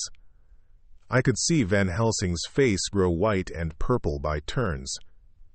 Arthur was saying that he felt since then as if they two had been really married, and that she was his wife in the sight of God. None of us said a word of the other operations, and none of us ever shall. Arthur and Quincy went away together to the station, and Van Helsing and I came on here. The moment we were alone in the carriage, he gave way to a regular fit of hysterics. He has denied to me, since that it was hysterics, and insisted that it was only his sense of humor asserting itself under very terrible conditions. He laughed till he cried, and I had to draw down the blinds lest anyone should see us and misjudge. And then he cried till he laughed again, and laughed and cried together, just as a woman does. I tried to be stern with him as one is to a woman under the circumstances, but it had no effect. Men and women are so different in manifestations of nervous strength or weakness. Then, when his face grew grave and stern again, I asked him why his mirth, and why at such a time. His reply was in a way characteristic of him, for it was logical and forceful and mysterious. He said, "Ah, you don't comprehend, friend John. Do not think that I am not sad, though. I laugh. See, I have cried even when the laugh did choke me. But no more think that I am all sorry when I cry, for the laugh he come just the same. Keep it always with you, that laughter who knock at your door and say, 'May I come in?' So why is not the true laughter. No, he is a king, and he come when and how he like. He ask no person. He choose no time of suitability. He say, 'I am here. Behold, in example, I grieve my heart out for that so sweet young girl. I give my blood for her, though I am old and worn. I give my time, my skill, my sleep. I let my other sufferers want that so she may have all. And yet I can laugh at her very grave, laugh when the clay from the spade of the sexton drop upon her coffin and say, thud, thud to my heart, till it send back the blood from my cheek. My heart bleed for that poor boy, that dear boy. So of the age of mine own boy had I been so blessed that he live, and with his hair and eyes the same. There, you know now why I love him so. And yet when he say things that touch my husband heart to the quick, and make my father heart yearn to him as to no other man, not even to you, friend John, for we are more level in experiences than father and son, yet even at such moment King laugh he come to me and shout and bellow in my ear, Here I am! Here I am, till the blood come dance back and bring some of the sunshine that he carry with him to my cheek. Oh, friend John, it is a strange world, a sad world, a world full of miseries and woes and troubles. And yet when King Laugh come, he make them all dance to the tune he play, bleeding hearts and dry bones of the churchyard, and tears that burn as they fall, all dance together to the music that he make with that smileless mouth of him. And believe me, friend John, that he is good to come, and kind. Ah, we men and women are like ropes drawn tight with strain that pull us different ways. Then tears come, and like the rain on the ropes they brace us up, until perhaps the strain become too great, and we break. But King Laugh he come like the sunshine, and he ease off the strain again, and we bear to go on with our labor, what it may be. I did not like to wound him by pretending not to see his idea, but, as I did not yet understand the cause of his laughter, I asked him. As he answered me, his face grew stern, and he said in quite a different tone, Oh, it was the grim irony of it all, this so lovely lady garlanded with flowers, that looked so fair as life, till one by one we wondered if she were truly dead. She laid in that so fine marble house in that lonely churchyard, where rest so many of her kin, laid there with the mother who loved her, and whom she loved, and that sacred bell going, toll, toll, toll, so sad and slow, and those holy men, with the white garments of the angel, pretending to read books, and yet all the time their eyes never on the page, and all of us with the bowed head. And all for what? She is dead. So, is it not? Well, for the life of me, Professor, I said, I can't see anything to laugh at in all that. Why, your explanation makes it a harder puzzle than before. But even if the burial service was comic, what about poor Art and his trouble?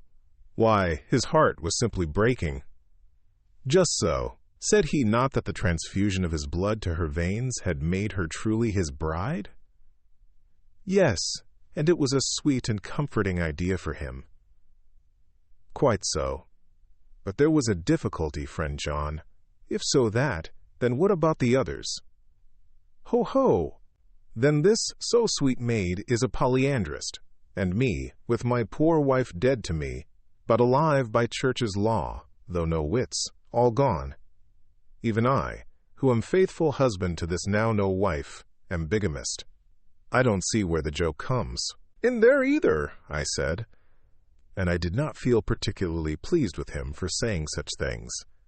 He laid his hand on my arm and said, Friend John, forgive me if I pain. I showed not my feeling to others when it would wound, but only to you, my old friend, whom I can trust. If you could have looked into my very heart then when I want to laugh, if you could have done so when the laugh arrived, if you could do so now, when King Laugh have pack up his crown, and all that is to him, for he go far, far away from me, and for a long, long time, maybe you would perhaps pity me the most of all. I was touched by the tenderness of his tone, and asked why. Because I know. And now we are all scattered, and for many a long day, loneliness will sit over our roofs with brooding wings. Lucy lies in the tomb of her kin, a lordly death house in a lonely churchyard, away from teeming London, where the air is fresh and the sun rises over Hampstead Hill, and where wildflowers grow of their own accord. So I can finish this diary, and God only knows if I shall ever begin another. If I do, or if I even open this again, it will be to deal with different people and different themes. For here at the end, where the romance of my life is told, ere I go back to take up the thread of my life work, I say sadly and without hope, finis. The Westminster Gazette, the 25th of September, a Hampstead mystery. The neighborhood of Hampstead is just at present exercised with a series of events which seem to run on lines parallel to those of Gizerate, what was known to the writers of headlines as the Kensington Horror, or the Stabbing Woman, or the Woman in Black. During the past 2 or 3 days, several cases have occurred of young children straying from home or neglecting to return from their playing on the heath. In all these cases, the children were too young to give any properly intelligible account of themselves, but the consensus of their excuses is that they had been with a bloofer lady. It has always been late in the evening when they have been missed, and on 2 occasions the children have not been found until early in the following morning. It is generally supposed in the neighborhood that, as the first child missed gave as his reason for being away that a bloofer lady had asked him to come for a walk, the others had picked up the phrase and used it as occasion served. This is the more natural, as the favorite game of the little ones at present is luring each other away by wiles. A correspondent writes us that to see some of the tiny tots pretending to be the bloofer lady is supremely funny. Some of our caricaturists might, he says, take a lesson in the irony of grotesque by comparing the reality and the picture. It is only in accordance with general principles of human nature that the bloofer lady should be the popular role at these alfresco performances. Our correspondent naively says that even Ellen Terry could not be so winningly attractive as some of these grubby-faced little children pretend and even imagine themselves to be. There is, however, possibly a serious side to the question, for some of the children, indeed all who have been missed at night, have been slightly torn or wounded in the throat. The wounds seem such as might be made by a rat or a small dog, and although of not much importance individually, would tend to show that whatever animal inflicts them has a system or method of its own. The police of the division have been instructed to keep a sharp lookout for straying children, especially when very young, in and around Hampstead Heath, and for any stray dog which may be about. The Westminster Gazette, the 25th of September, extra special, the Hampstead Horror, another child injured, the bloofer lady. We have just received intelligence that another child, missed last night, was only discovered late in the morning under a furze bush at the Shooter's Hill side of Hampstead Heath, which is perhaps less frequented than the other parts. It has the same tiny wound in the throat as has been noticed in other cases. It was terribly weak and looked quite emaciated. It too, when partially restored, had the common story to tell of being lured away by the bloofer lady. Chapter 14. Mina Harker's Journal, the 23rd of September. Jonathan is better after a bad night. I am so glad that he has plenty of work to do, for that keeps his mind off the terrible things. And oh, I am rejoiced that he is not now weighed down with the responsibility of his new position.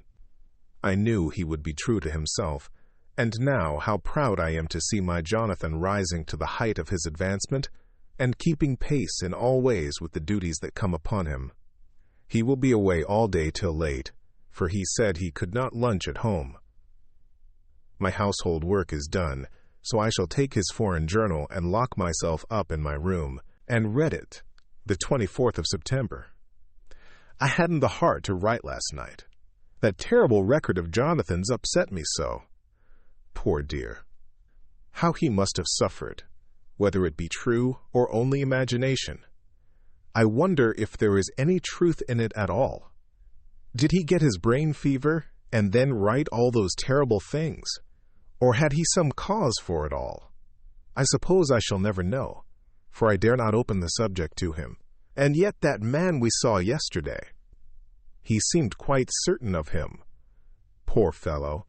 I suppose it was the funeral upset him and sent his mind back on some train of thought. He believes it all himself. I remember how on our wedding day he said, "Unless some solemn duty come upon me to go back to the bitter hours, asleep or awake, mad or sane." There seems to be through it all some thread of continuity. That fearful Count was coming to London, if it should be, and he came to London with his teeming millions.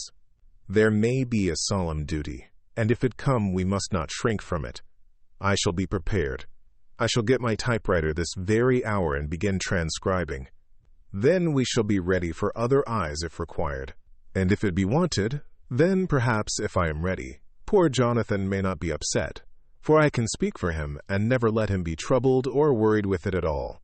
If ever Jonathan quite gets over the nervousness, he may want to tell me of it all, and I can ask him questions and find out things, and see how I may comfort him. Letter, Van Helsing to Mrs. Harker. The 24th of September. Confidence. Dear Madam, I quite pray you to pardon my writing, in that I am so far friend as that I sent to you sad news of Miss Lucy Westenra's death.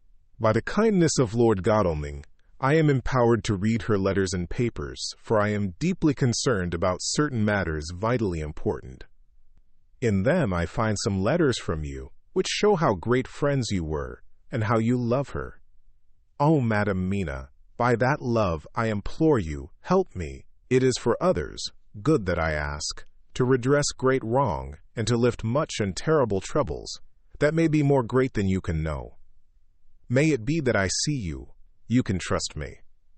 I am friend of Dr. John Seward, and of Lord Godalming, that was Arthur of Miss Lucy. I must keep it private for the present from all. I should come to Exeter to see you at once if you tell me I am privileged to come, and where and when. I implore your pardon, madam. I have read your letters to poor Lucy, and know how good you are and how your husbands suffer. So I pray you, if it may be, enlighten him not, lest it may harm. Again your pardon, and forgive me. Van Helsing. Telegram, Mrs. Harker to Van Helsing. The 25th of September. Come today by 10:15 train if you can catch it. Can see you any time you call. Wilhelmina Harker. Mina Harker's Journal, the 25th of September. I cannot help feeling terribly excited as the time draws near for the visit of Dr. Van Helsing, for somehow I expect that it will throw some light upon Jonathan's sad experience. And as he attended poor dear Lucy in her last illness, he can tell me all about her. That is the reason of his coming. It is concerning Lucy and her sleepwalking, and not about Jonathan. Then I shall never know the real truth now. How silly I am! That awful journal gets hold of my imagination, and tinges everything with something of its own color. Of course it is about Lucy. That habit came back to the poor dear, and that awful night on the cliff must have made her ill. I had almost forgotten in my own affairs how ill she was afterwards. She must have told him of her sleepwalking adventure on the cliff, and that I knew all about it, and now he wants me to tell him what she knows, so that he may understand. I hope I did right in not saying anything of it to Mrs. Westenra. I should never forgive myself if any act of mine, were it even a negative one, brought harm on poor dear Lucy. I hope, too, Dr. Van Helsing will not blame me. I have had so much trouble and anxiety of late that I feel I cannot bear more just at present. I suppose a cry does us all good at times, clears the air as other rain does. Perhaps it was reading the journal yesterday that upset me, and then Jonathan went away this morning to stay away from me a whole day and night, the first time we have been parted since our marriage. I do hope the dear fellow will take care of himself and that nothing will occur to upset him. It is 2:00 and the doctor will be here soon now. I shall say nothing of Jonathan's journal unless he asks me. I am so glad I have typewritten out my own journal, so that in case he asks about Lucy, I can hand it to him. It will save much questioning. Later. He has come and gone. Oh, what a strange meeting, and how it all makes my head whirl round. I feel like one in a dream. Can it be all possible, or even a part of it? If I had not read Jonathan's journal first, I should never have accepted even a possibility. Poor, dear Jonathan. How he must have suffered. Please the good God, all this may not upset him again. I shall try to save him from it. But it may be even a consolation and a help to him, terrible though it be, and awful in its consequences, to know for certain that his eyes and ears and brain did not deceive him, and that it is all true. It may be that it is the doubt which haunts him, that when the doubt is removed, no matter which, waking or dreaming, may prove the truth, he will be more satisfied and better able to bear the shock. Dr. Van Helsing must be a good man as well as a clever one if he is Arthur's friend and Dr. Seward's, and if they brought him all the way from Holland to look after Lucy. I feel from having seen him that he is good and kind and of a noble nature. When he comes tomorrow, I shall ask him about Jonathan. And then, please God, all this sorrow and anxiety may lead to a good end. I used to think I would like to practice interviewing. Jonathan's friend on the Exeter News told him that memory was everything in such work, that you must be able to put down exactly almost every word spoken, even if you had to refine some of it afterwards.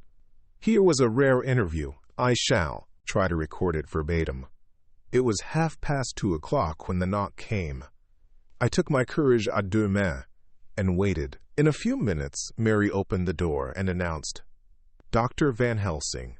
I rose and bowed, and he came towards me, a man of medium weight, strongly built, with his shoulders set back over a broad, deep chest, and a neck well balanced on the trunk as the head is on the neck. The poise of the head strikes one at once as indicative of thought and power. The head is noble, well-sized, broad, and large behind the ears. The face, clean-shaven, shows a hard, square chin, a large, resolute, mobile mouth, a good-sized nose, rather straight, but with quick, sensitive nostrils that seem to broaden as the big, bushy brows come down and the mouth tightens. The forehead is broad and fine, rising at first, almost straight, and then sloping back above two bumps or ridges wide apart. Such a forehead that the reddish hair cannot possibly tumble over it, but falls naturally back and to the sides. Big, dark blue eyes are set widely apart and are quick and tender or stern with the man's moods. He said to me, "Mrs. Harker, is it not?" I bowed assent. "That was Miss Mina Murray?" Again I assented. "It is Mina Murray that I came to see that was friend of that poor dear child, Lucy Westenra." "Madam Mina, it is on account of the dead I come." "Sir," I said, "you could have no better claim on me than that you were a friend and helper of Lucy Westenra," and I held out my hand. He took it and said tenderly, "Oh, Madam Mina, I knew that the friend of that poor Lily girl must be good, but I had yet to learn." He finished his speech with a courtly bow. I asked him what it was that he wanted to see me about, so he at once began. "I have read your letters to Miss Lucy. Forgive me, but I had to begin to inquire somewhere, and there was none to ask. I know that you were with her at Whitby. She sometimes kept a diary. You need not look surprised, Madam Mina. It was begun after you had left, and was in imitation of you, and in that diary she traces by inference certain things to a sleepwalking in which she puts down that you saved her. In great perplexity then I come to you, and ask you out of your so much kindness to tell me all of it that you can remember. I can tell you, I think, Dr. Van Helsing, all about it." "Ah, then you have good memory for facts, for details? It is not always so with young ladies."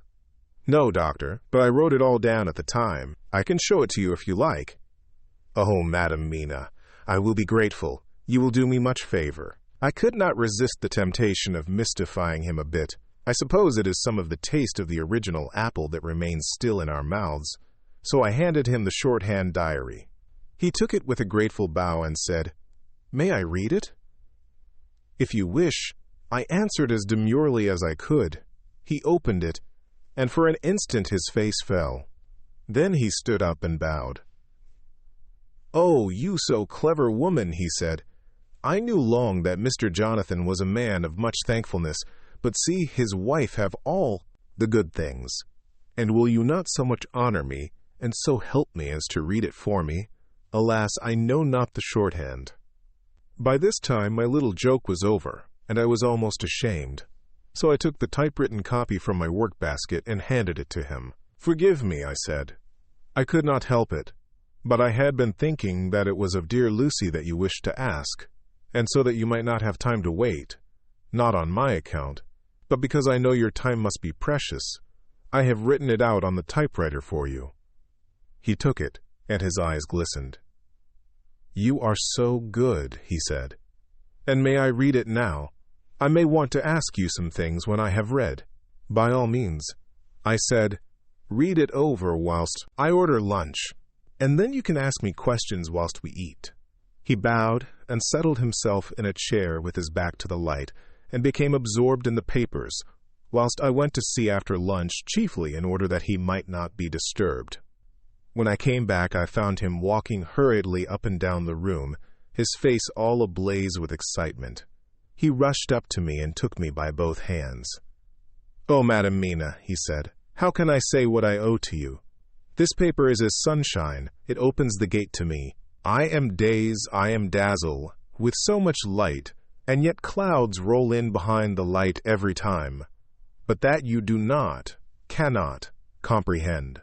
Oh, but I am grateful to you, you so clever woman.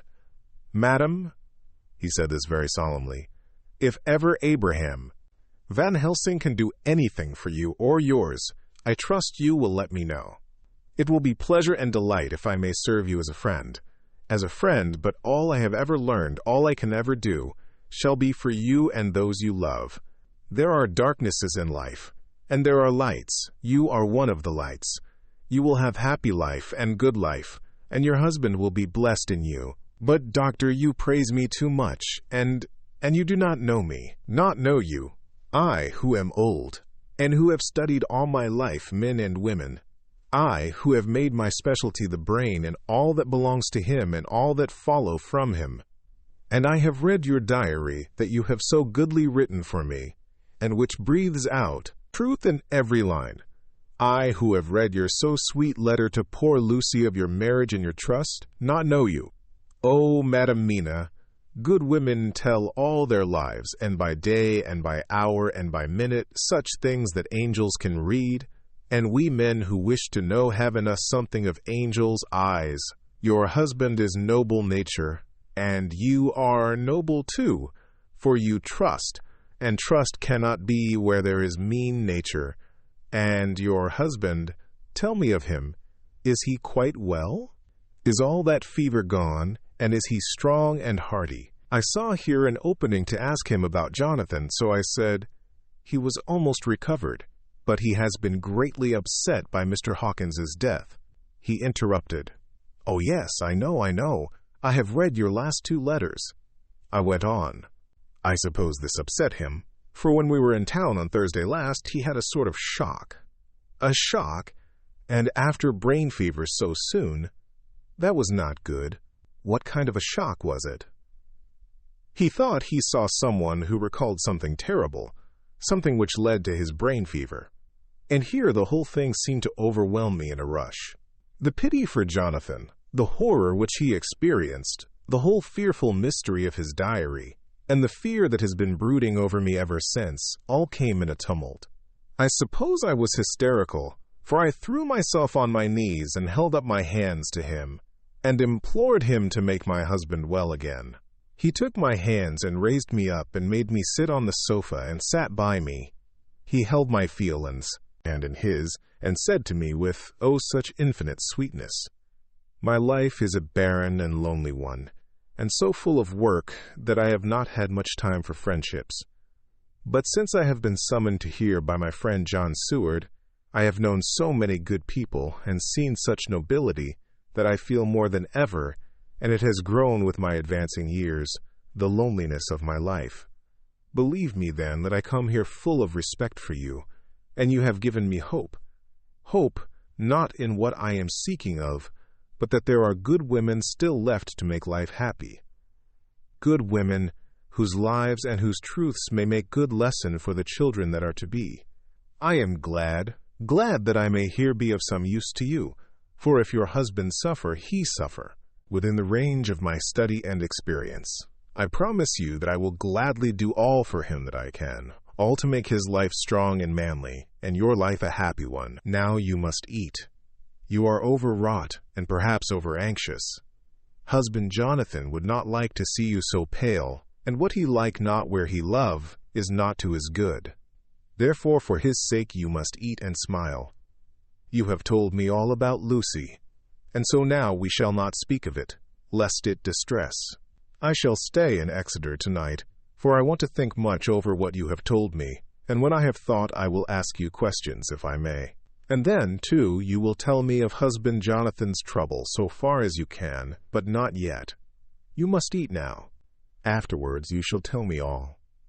After lunch, when we went back to the drawing-room, he said to me, "And now tell me all about him." When it came to speaking to this great learned man, I began to fear that he would think me a weak fool, and Jonathan a madman. That journal is also strange, and I hesitated to go on. But he was so sweet and kind, and he had promised to help, and I trusted him, so I said, "Dr. Van Helsing, what I have to tell you is so queer that you must not laugh at me or at my husband. I have been since yesterday in a sort of fever of doubt. You must be kind to me, and not think me foolish that I have even half believed some very strange things." He reassured me by his manner, as well as his words, when he said, "Oh, my dear, if you only know how strange is the matter, regarding which I am here, it is you who would laugh. I have learned not to think little of anyone's belief, no matter how strange it be. I have tried to keep an open mind, and it is not the ordinary things of life that could close it, but the strange things, the extraordinary things, the things that make one doubt if they be mad or sane. Thank you 1,000 times. You have taken a weight off my mind. If you will let me, I shall give you a paper to read. It is long, but I have typewritten it out. It will tell you my trouble and Jonathan's. It is the copy of his journal when abroad, and all that happened. I dare not say anything of it. You will read for yourself and judge, and then when I see you, perhaps you will be very kind and tell me what you think." "I promise," he said as I gave him the papers. "I shall in the morning, so soon as I can, come to see you and your husband if I may.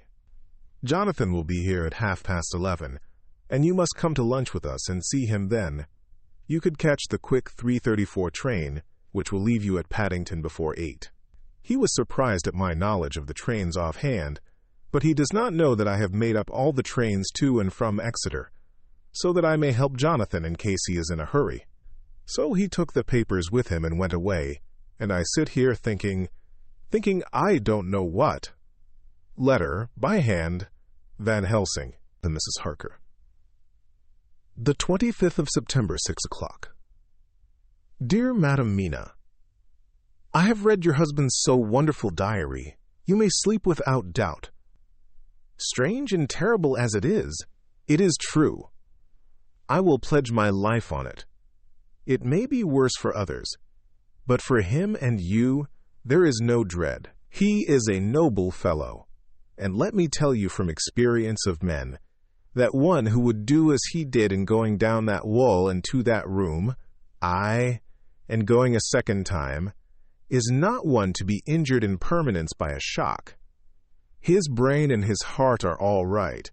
This I swear before I have even seen him. So be at rest. I shall have much to ask him of other things.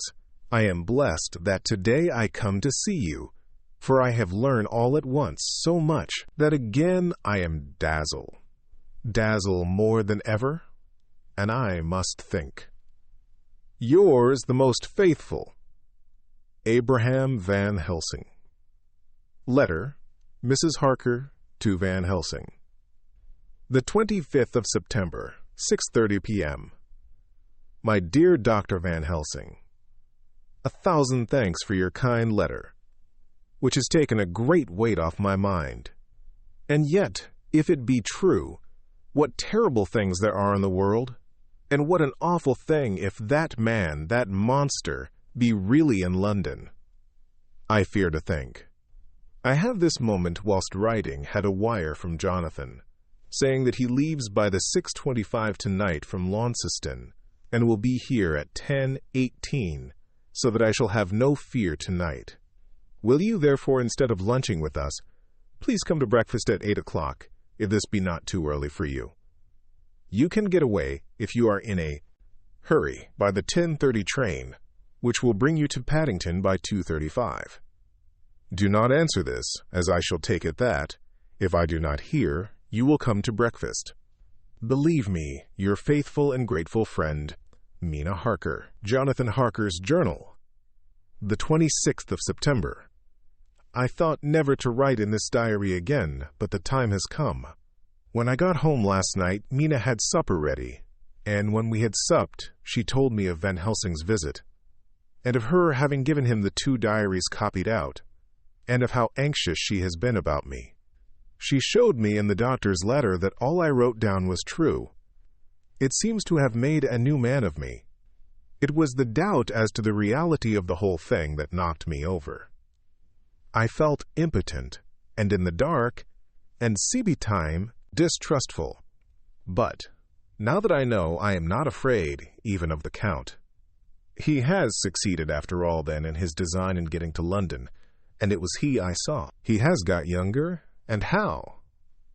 Van Helsing is the man to unmask him and hunt him out, if he is anything like what Mina says.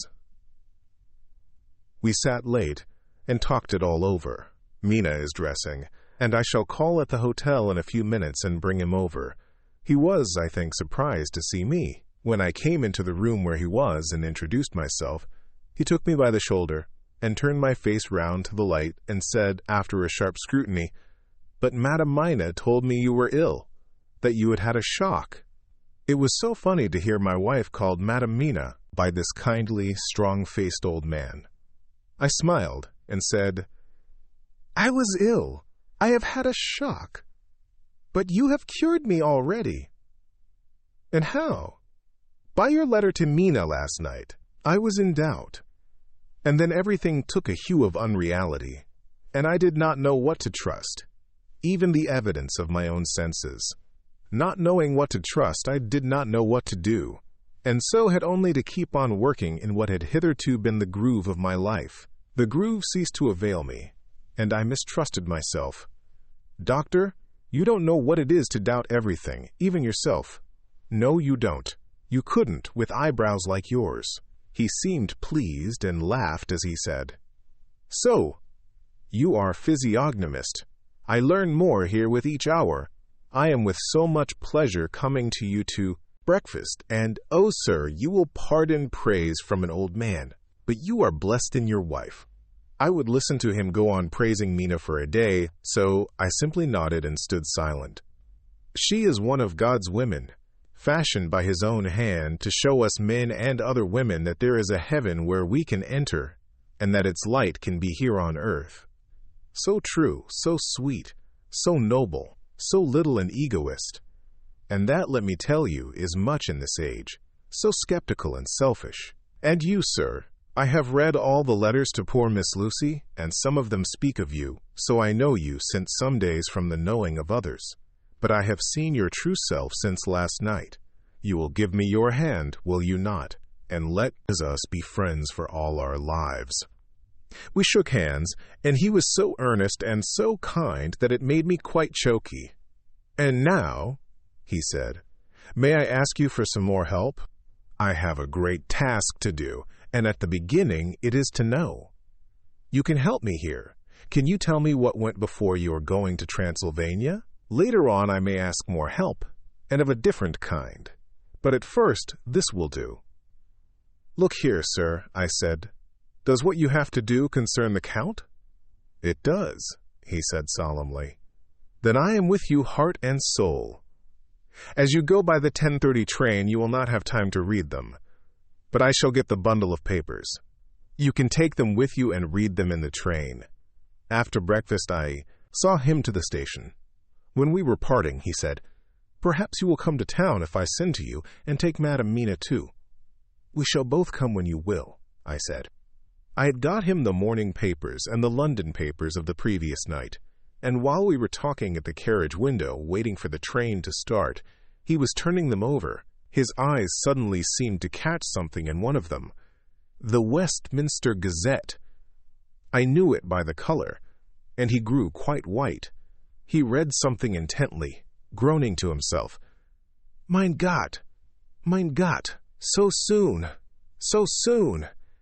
I do not think he remembered me at the moment. Just then the whistle blew, and the train moved off.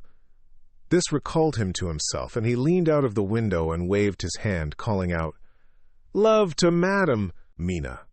I shall write so soon as ever I can. Dr. Seward's Diary. The 26th of September. Truly there is no such thing as finality. Not a week since I said fini. And yet here I am starting fresh again.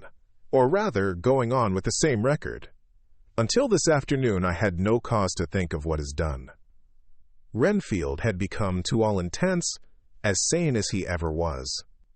He was already well ahead with his fly business, and he had just started in the spider line also, so he had not been of any trouble to me. I had a letter from Arthur written on Sunday, and from it I gather that he is bearing up wonderfully well. Quincy Morris is with him, and that is much of a help, for he himself is a bubbling well of good spirits. Quincy wrote me a line too, and from him I hear that Arthur is beginning to recover something of his old buoyancy. So as to them all, my mind is at rest. As for myself, I was settling down to my work with the enthusiasm which I used to have for it, so that I might fairly have said that the wound which poor Lucy left on me was becoming cicatrized. Everything is, however, now reopened, and what is to be the end God only knows. I have an idea that Van Helsing thinks he knows too, but he will only let out enough at a time to whet curiosity. He went to Exeter yesterday and stayed there all night. Today he came back and almost bounded into the room at about 5:30 o'clock and thrust last night's Westminster Gazette into my hand. What do you think of that? He asked, as he stood back and folded his arms. I looked over the paper, for I really did not know what he meant, but he took it from me and pointed out a paragraph about children being decoyed away at Hampstead. It did not convey much to me, until I reached a passage where it described small punctured wounds on their throats. An idea struck me, and I looked up. Well, he said. It is like poor Lucy's. And what do you make of it? Simply that there is some cause in common. Whatever it was that injured her has injured them. I did not quite understand his answer. That is true indirectly, but not directly. How do you mean, Professor? I asked. I was a little inclined to take his seriousness lightly. For, after all, 4 days of rest and freedom from burning, harrowing anxiety does help to restore one's spirits. But when I saw his face, it sobered me. Never, even in the midst of our despair about poor Lucy, had he looked more stern. Tell me, I said. I can hazard no opinion. I do not know what to think, and I have no data on which to found a conjecture. Do you mean to tell me, friend John, that you have no suspicion as to what poor Lucy died of? Not after all the hints given, not only by events but by me. Of nervous prostration following on great loss or waste of blood. And how the blood lost or waste? I shook my head. He stepped over and sat down beside me and went on. You are a clever man, friend John. You reason well, and your wit is bold. But you are too prejudiced. You do not let your eyes see nor your ears hear, and that which is outside your daily life is not of account to you. Do you not think that there are things which you cannot understand, and yet which are, that some people see things that others cannot? But there are things old and new which must not be contemplated by men's eyes, because they know, or think they know, some things which other men have told them. It is the fault of our science that it wants to explain all, And if it explain not, then it says there is nothing to explain. But yet we see around us every day the growth of new beliefs, which think themselves new, and which are yet but the old, which pretend to be young, like the fine ladies at the opera. I suppose now you do not believe in corporeal transference, no? Nor in materialization, no. Nor in astral bodies, no. Nor in the reading of thought, no. Nor in hypnotism, yes, I said. Charcot has proved that pretty well. He smiled as he went on. Then you are satisfied as to it? Yes, and of course then you understand how it act, and can follow the mind of the great Charcot, alas that he is no more, into the very soul of the patient that he influence. No? Then, friend John, am I to take it that you simply accept fact, and are satisfied to let from premise to conclusion be a blank? No.